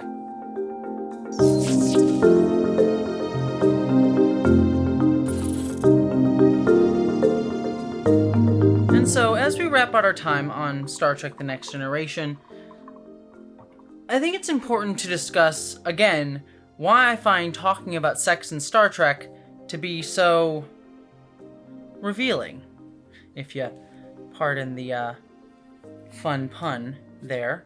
But jokes aside, I do really like talking about sex in Star Trek, not just for the fun jokes or because I like talking about sex, though I do think it's an important topic to talk about sex, but I think talking about sex in Star Trek kind of places this interesting framework and way to look at the franchise as a whole, especially when we talk about Star Trek The Next Generation, because The Next Generation sits at this interesting fulcrum in the franchise's history. The show took the franchise from its small, niche sci-fi franchise series roots to becoming one of the most important sci-fi series and franchises ever made. Its stories over its 7-season run helped to define science fiction for decades to come on the big and small screen. And despite several movies, spin-offs, and more coming out in the franchise to this day, it's arguable that Star Trek has never been more culturally relevant than when Star Trek The Next Generation was on the air. And in many ways, TNG solidified that idea of the progressive vision of the future of humanity that Gene Roddenberry often tried to argue that Star Trek the original series was. After The Next Generation, everybody who heard about Star Trek, whether they be people who worked on the franchise, the biggest of Trekkies like myself, or people who just casually heard of Star Trek, understood Star Trek to be about a place and time where humanity got along and believed in the best of ourselves, and sought the best parts of ourselves, saw the best parts of our soul. It spoke to today's issues by talking about our future. And yet, The Next Generation was still a show written today, and as such, had the same flaws as many shows and people that were living in that time had. It was sometimes weird, sometimes Irish sex ghost candle weird, and sometimes it was also a badly written show because it was a show made by humans and sometimes humans make bad episodes. Sometimes it also got its messaging wrong, and sometimes it felt steeped in the past and made huge mistakes. In the 1980s, as I hope I've shown, The Next Generation still had progressive things to say about many issues, but even so about sex, sexuality, race, and more. But also in many ways, it had started to fall in behind. Back at the beginning of this video, I shared a quote from Gates McFadden about how she thought that women on The Next Generation weren't just going to be seen as cuties in uniform. We have seen it in the scripts. All the roles for women are intelligent and strong. One thing is for certain, the women in the show are not token characters. Their roles are legitimate and substantial. And I think it's illuminating to highlight that quote here, because often when we talk about the issues of Star Trek The Next Generation, people tend to say, well, it was a show of its time. It was a show made in the 80s, so of course it was going to have, sexist issues around women. But I also think Gates McFadden's quote highlights that by the 1980s, issues of women's representation were a present conversation going on, going all the way back to the early days of Hollywood and hell, to the early days of stories in general. And the same for racial issues and LGBTQ issues. These are not new conversations that just spouted out of the blue in the past 10 years, as some people think they did, but they are ones that have been continually going on for all of human history, and ones that were being openly discussed when Star Trek The Next Generation was on the air. TNG had the chance to be at the forefront of this conversation, and it didn't take it. And certainly, there was improvement from the failures of the beginning of the series to the end of the series, like with the depictions of Troy and Crusher. And several things were progressive, like Riker, just Riker in general. And these successes, along with the series' fantastic sci-fi storytelling and the other issues it addressed, solidifies its status as a classic and one that still is meaningful today, and perhaps the most iconic version of Star Trek overall. And yet, even at the same time, there were still clear issues that we need to look at and learn from to address, clear cracks in what the show was displaying as that bright future of humanity. If we wish to envision a better future for humanity, we need to talk about where it got it wrong so that we don't make the same mistakes when we make an attempt to make that bright future in the real world. Because if Star Trek is supposed to be a show about inspiring the future, about inspiring us to be better, well, we need to make sure that we don't make the same mistakes that our fiction's made. It can inspire us to be better, but it also needs to be learned from, because that's what fiction in the best stories are about. To learn from, both the good and the bad. And yet I feel when we have conversations about Star Trek, we often ignore those cracks. And it's even more concerning because those cracks would only widen as the franchise continued past The Next Generation. And so that's why I make this series, to showcase how these problems continued, perpetuated, and got amplified. We can see a clear connection to the problems that Gene Roddenberry brought from his own self within the original series and brought into The Next Generation, and then got continued from The Next Generation onwards, and, as we'll see in future videos in the series, got continued even further and made even worse. Yet even more so than just the stuff that happened on screen with the show, talking about sex on The Next Generation reflected the struggles that would run subtly behind the scenes of the franchise and television in general for the next few decades. While Gene Roddenberry made mistakes, he nonetheless often tried to push the franchise forward on issues that were important, at least most of the time. But despite all his progressivism, he was still a product of his age, and thus had limits on what his vision could be, for better or worse, as we talked about in the last video. Yet, to my mind, Gene Roddenberry's biggest failure was not that he had limits on his perspective. He's only one man, and he could only show so much from his viewpoint. No, his biggest failure was that in the end, he didn't work to try to outbalance his limited viewpoint. that he didn't enable the Next Generation to be a more inclusive show behind the scenes as he had aimed to make it in front of the camera. He spent his last few years of Star Trek pushing up many of the LGBTQ people, women, and people of color behind the scenes in the show, and placed many people into positions who were just like him. And some of those people, like Leonard Maizlish, pushed even more people out very directly with their prejudices. Leonard Maizlish was running around hiring people. Morris Hurley, Bob Lewin, neither one of them came in knowing Star Trek, and they were immediately promoted above me and Dorothy. Why are people being promoted above us? We're the ones who should be the showrunners, the producers here. The lawyer, Leonard Maizlish, came to make sure we weren't stealing anything. To my face, he called me an AIDS-infected cocksucker. A fucking Yet, while stories like that are obviously horrid, it's sometimes less the more overt and intentional prejudices like that that actually do the most damage. Because it was ultimately Gene's choice to hand the series to Rick Berman, a man who was perhaps less overtly prejudicial than Maizlish, who ultimately did fail to have Gene's inclination for progressive idealism, that limited what Star Trek could be in the long term. And Rick got this position not because he was the best man for the job, but because Gene identified with him. I've often asked myself what it was that Gene saw in me. I think the fact that we had both traveled so much. Gene was an airline pilot. He was a Pan Am, I believe it was Pan Am or TWA pilot, and he had traveled all over the world. He had been to a lot of places that I had been to. It showcases how biases in workplaces and franchises and storytelling and more get perpetuated, sometimes not because of overt bigotry, but because people in power, often straight white cisgender men like Roddenberry, are often more likely to put other people in power because they look like them, because they come from similar backgrounds, rather than actually doing the work to give power to someone from a different viewpoint, a different background, a different perspective. People who often don't get that power without having someone advocate for them who doesn't look like them. Instead of allowing the series to have a new viewpoint, a new way to look through that infinite prism of humanity, he chose someone most like himself.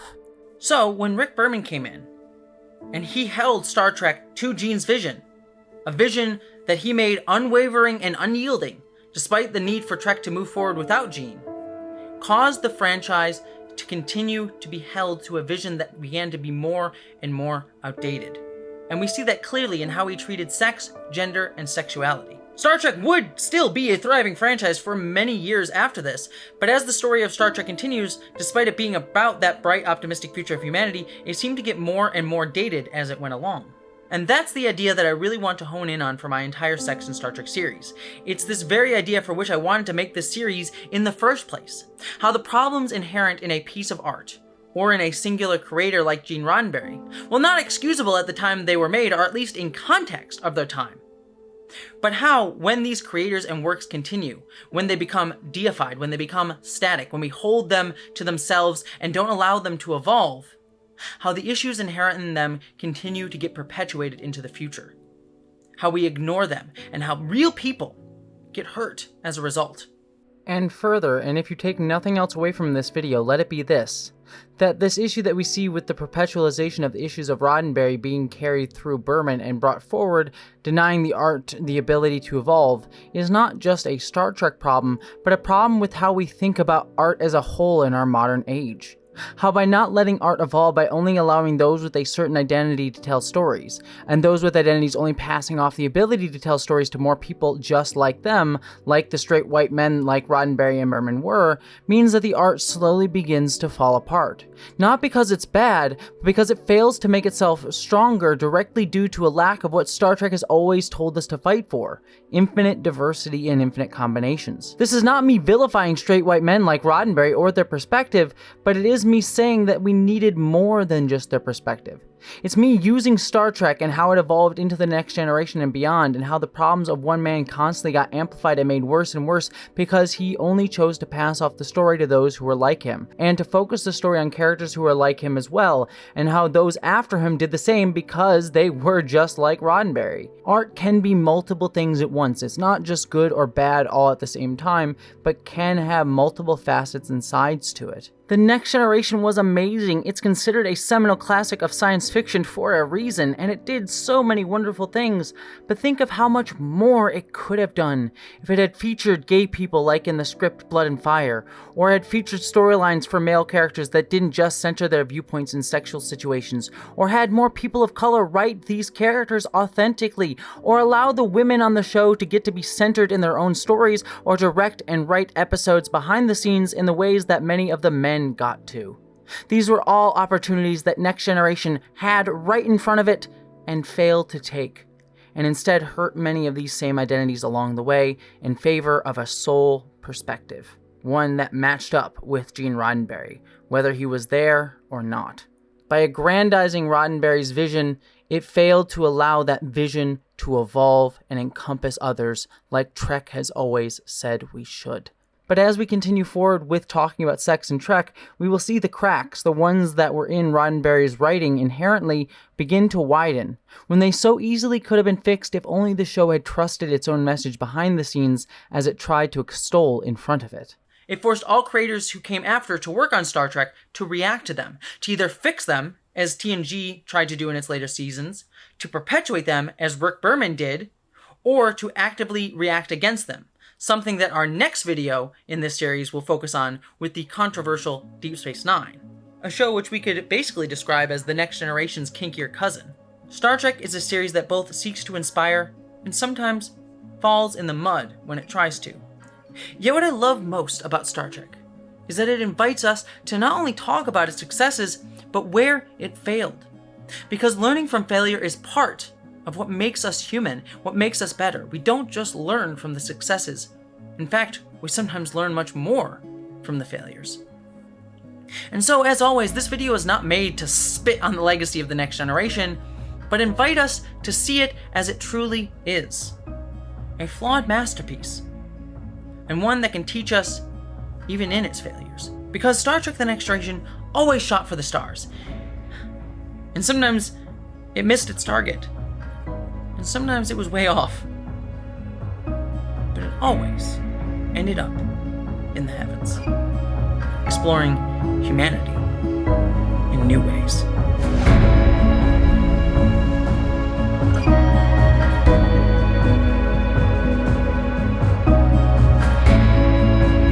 We must strive to be more than we are, Lon. It does not matter that we will never reach our ultimate goal. The effort yields its own rewards.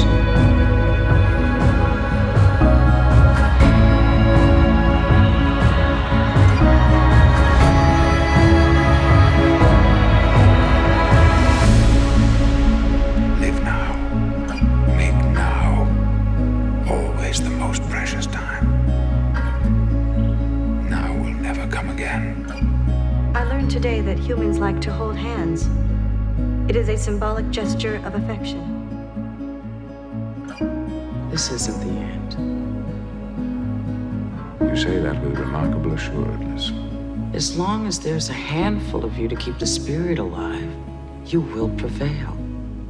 Even if it takes a millennium.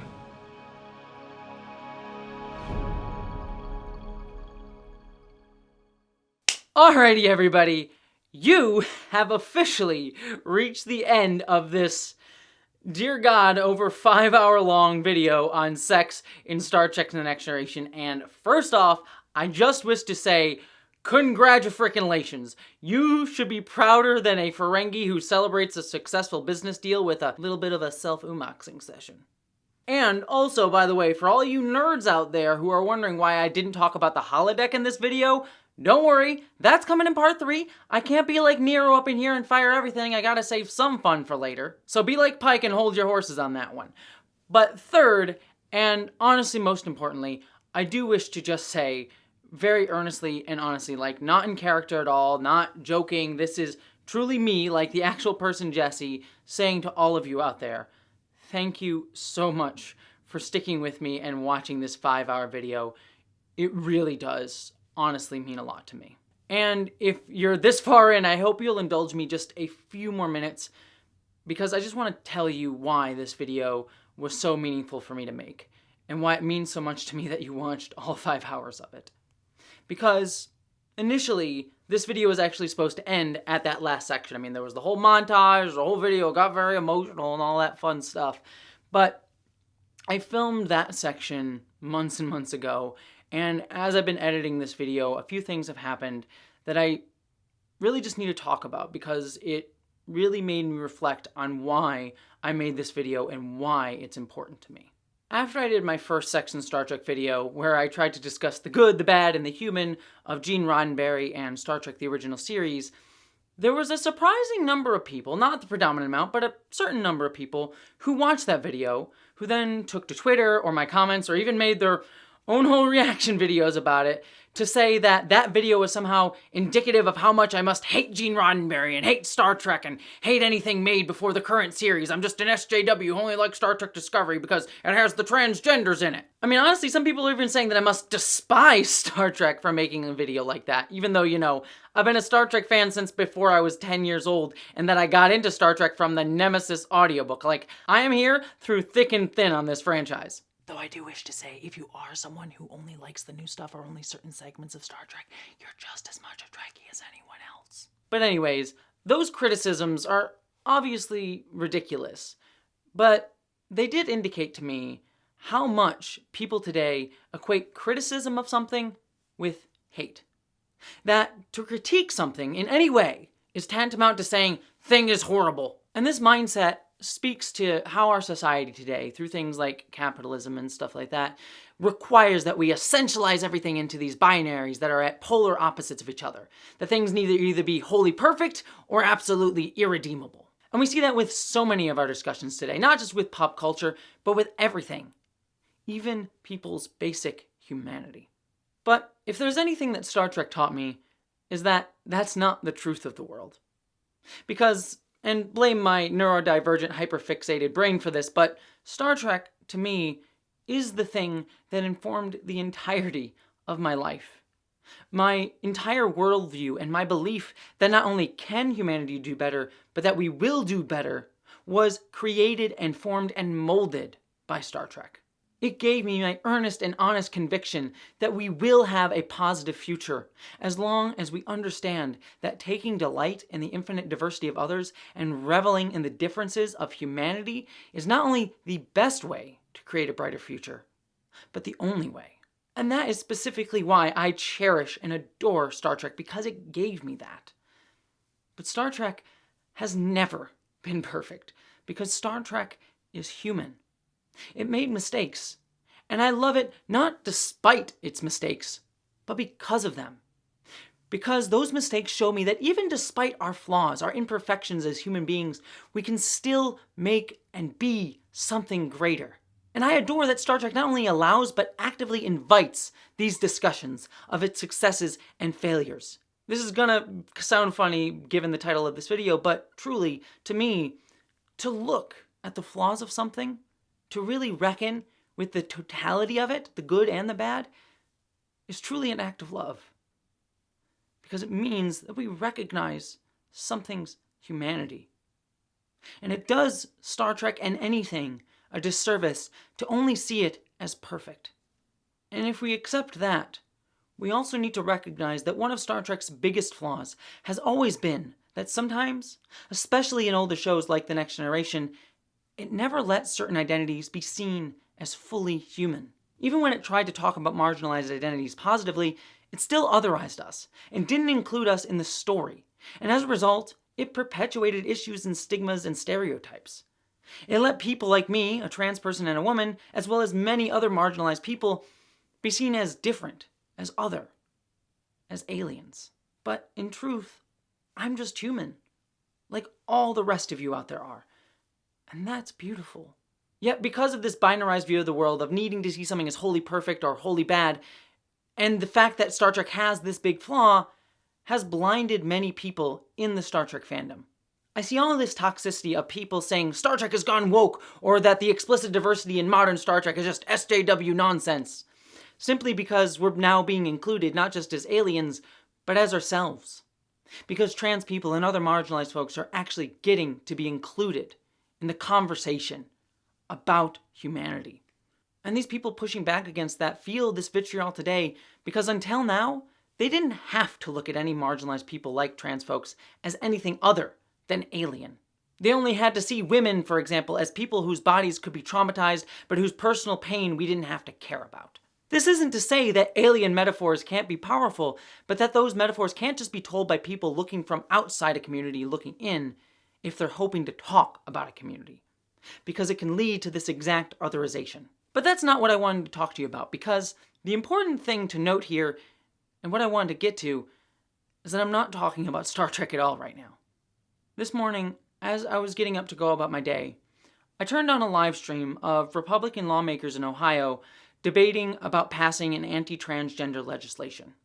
And within literally 2 seconds of turning on that live stream, I'd hear a man, an elected official, describe a body like mine, a trans person's body, and the type of medical care that I had received, the care that not only saved my life, but made me happier than I have ever been, the type of care that took me from being suicidal to being able to take joy in every second that I have on this planet.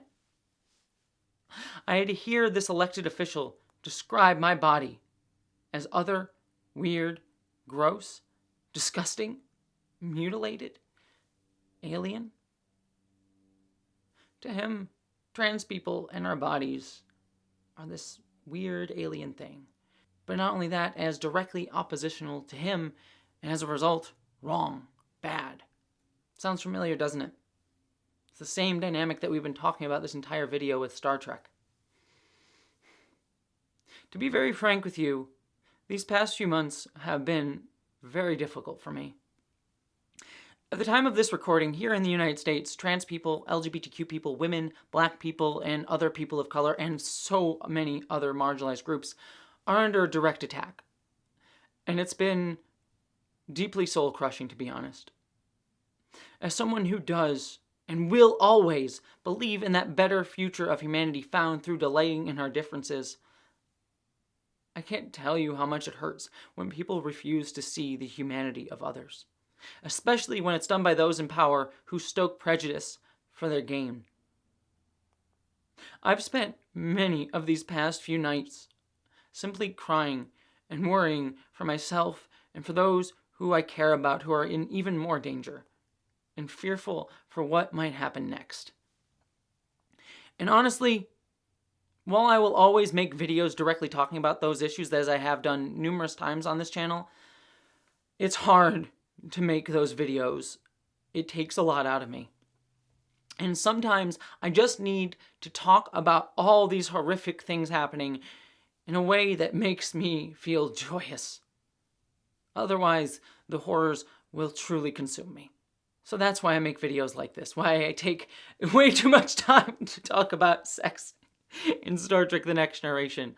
Because, like everything when it comes to Star Trek, this was not about the fictional future of humanity, nor was it about a TV show. But it was talking about us, humanity today. This video was about showing you, through Star Trek, that marginalized people have not always been given a voice, not always been seen as human, but we've always been here. We have always been a part of the project of humanity and have always found beauty in the imperfect. I loved Star Trek not because it was perfect, not because it always showed me in the best light, not because it was wholly good, but because it wanted to be better than it was. And I want humanity to be better.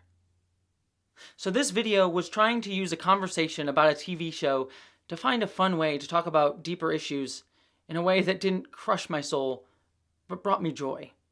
To discuss how we sometimes don't talk about LGBTQ people in a way that isn't alienating. To use how women were not always given a chance to speak to their own trauma on the USS Enterprise D, and how that mirrors our real ignoring of women's voices in real life. To laugh about Klingon dicks, using this wonderful picture by Kurt Indovino, which, by the way, go follow Kurt, he's wonderful. But using things like that to model that it's okay to talk about our bodies in a way that's fun and not scary. Star Trek has always helped me and others talk about these issues in a way that makes us smile, that makes us have hope. So, at the end of the day, is this 5-hour video probably too long? Is it a stupid thing to put out into the YouTube algorithm? Yeah, probably. But it was just the right length for my soul. I needed this video because it let me talk about hard stuff with a smile. So thank you from the bottom of my heart for watching this video, for having fun and hopefully learning, as I learned making it.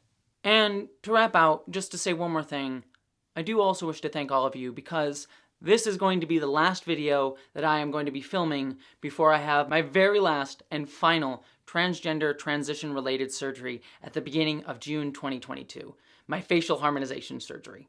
By the time this video releases, it's probably already happened, but I am right now so excited for that surgery. I mean, I'm gonna be like Nicolas Cage. They're gonna take my face off and it's gonna be great.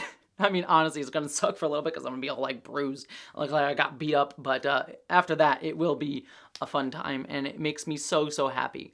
But as I've said in other videos, after that surgery, I am going to be taking a much needed break for about a month or so from making videos on this channel. Because I need that time, not just to heal from the surgery, though I will need that, but because, as I kind of already pointed out, some of this work that I've been trying to do on this channel, as well as just being a trans person existing in the world right now, has been really rough lately. I know I have so much more creative joy that I wish to spread out into the world, and I have so many more fights that I am ready and willing to fight for, and I want to be there for that, but I also know I've been so worn down lately, as so many trans people and other marginalized people have. So I need this rest. But I'm also not going to lie. I'm very scared about taking that rest as well. The algorithm, especially lately to me, has been incredibly shitty. Some videos have not done super well, and I honestly just hate how the algorithm shames you into feeling bad when you don't see that little ticker in the back end of YouTube constantly going higher. I mean, it like actively shames you in the back end. You should see how their things are set up. It like literally shows you how well you're doing by ranking stuff, and it is kind of messed up. But it kind of makes me deeply worried about taking this break because I worry like, oh shoot, will my livelihood be going away if I take any time for myself? And so I wrestled with that. But, and this was very hard for me to remember, but it's something I constantly have to remember because all of society tries to tell you differently. But the important thing to remember is that this work that I try to do and the fights that we all try to fight for is not about constantly working, producing, or endlessly growing. It's about connecting and uplifting each other to care for each other's humanity.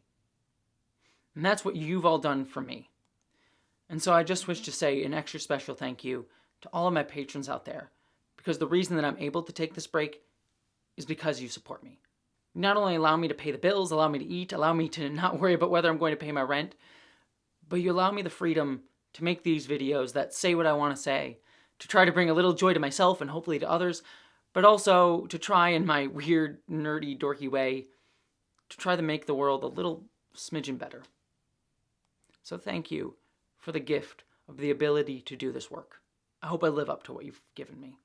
But even beyond my patrons, like everyone who watched this video, again, thank you. Just watching this video means a lot to me. And please share this video if you can. Share it with your friends, share it with your Star Trek group, share it with your mom if you want to scare her a little bit. But it does truly help with getting this video out there. But regardless, it does just mean a lot that you were here and that you listened to all this stuff. But with all that being said, let me finish by saying this. Never stop believing and fighting for that better future of humanity. Never stop taking delight in the differences of others and the differences in life forms. Because it's only then, if we do that, that we will deserve to be able to go to the stars. And I desperately wish to go to the stars because I know there is so much more beauty and joy to find out there. And so, with that said, here's one more segment of pure, stupid, dorky, dumb joy. Because that is truly human.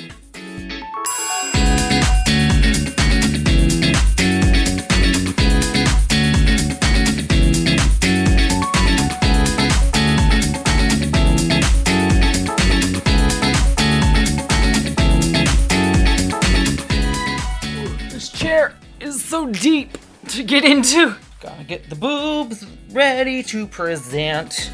It is a recorded message, sir.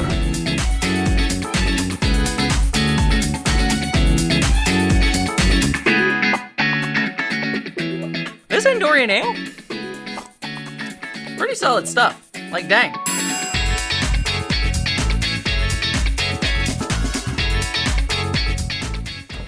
Oh god, ow. Oh. Nope.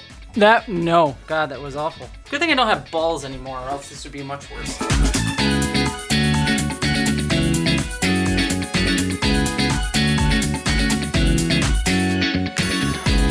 Ooh, smoking. A lot of smoke. Get very hazy in here very quickly.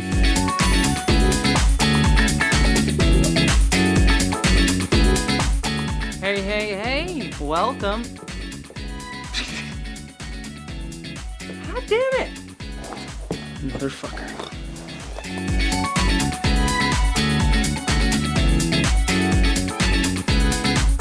I feel like I should do more here. Like, there should be, like, what do I do? Just hit the mic. Maybe I'll just get naked. Maybe that's what I'll do. I should just do my OnlyFans.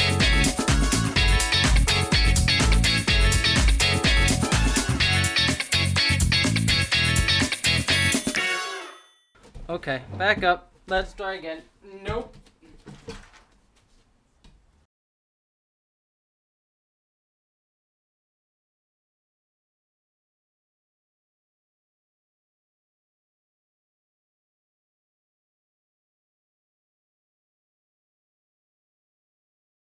First off, happy Pride Month, everybody. Especially right now, please take a moment to take joy in who you are, especially if you are LGBTQ, and especially even more so if you are trans. It may seem really difficult in these past few years and months, but you are absolutely wonderful and amazing, and never forget that. And with that being said, thank you to all of you out there who make me feel special, and an extra special thank you to all of my patrons who help support me doing what I do. None of this would be possible without you, and I cannot thank you enough for everything that you have given me. So with that said, an extra special thank you to Sunk, Corgi, Alex Owen, Angie Pugh, Gretchen Badger, Catherine Lambeth, Morgan the Pirate Queen, Joe Herman Holt, Kari Aaron Foss, Miranda Janelle, Alizia Tytivy, Lily Gray, Ashley Allen Bo, Kikio, Hacker Men, Stephen Clydard, Alia Gobert, Jem Shin, Ish the Mad, Matt Chung, Mary Mello, Super Desi, Randy Thompson, Wellington Marcus, Boyden Mary, Beth Earl, D. Cassaray, Vincent Ellington, Sylvester Rattow, G-Man 42, Felicia Toast, Chloe Dollar, Joseph Dewey, Alex Miller, Elizabeth Christensen, James Krivda, Dominic Noble, Barbara Ruski, Jennifer Fuss,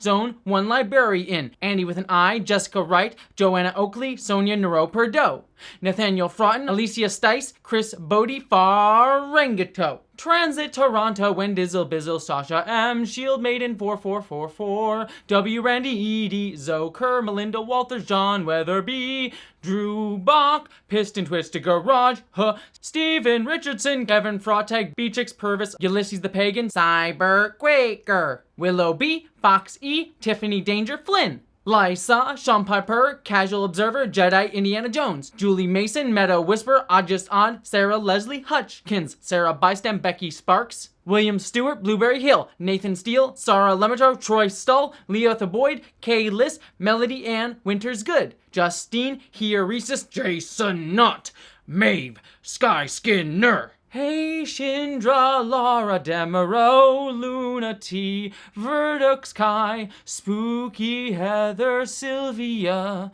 Blue Holly Walters, Celestial Dawn, Strawberry Pop-Tart, Tony the DC Nerd, Nikki Gordon Bloomfield, Crit Fax, Michael Godey, Abigail Marie, Bella Lugosi, James Hodge, Corey and Vale, Honko Nin. You all freaking rock. Thank you so much. I adore you. And again, take joy in yourself, you beautiful people.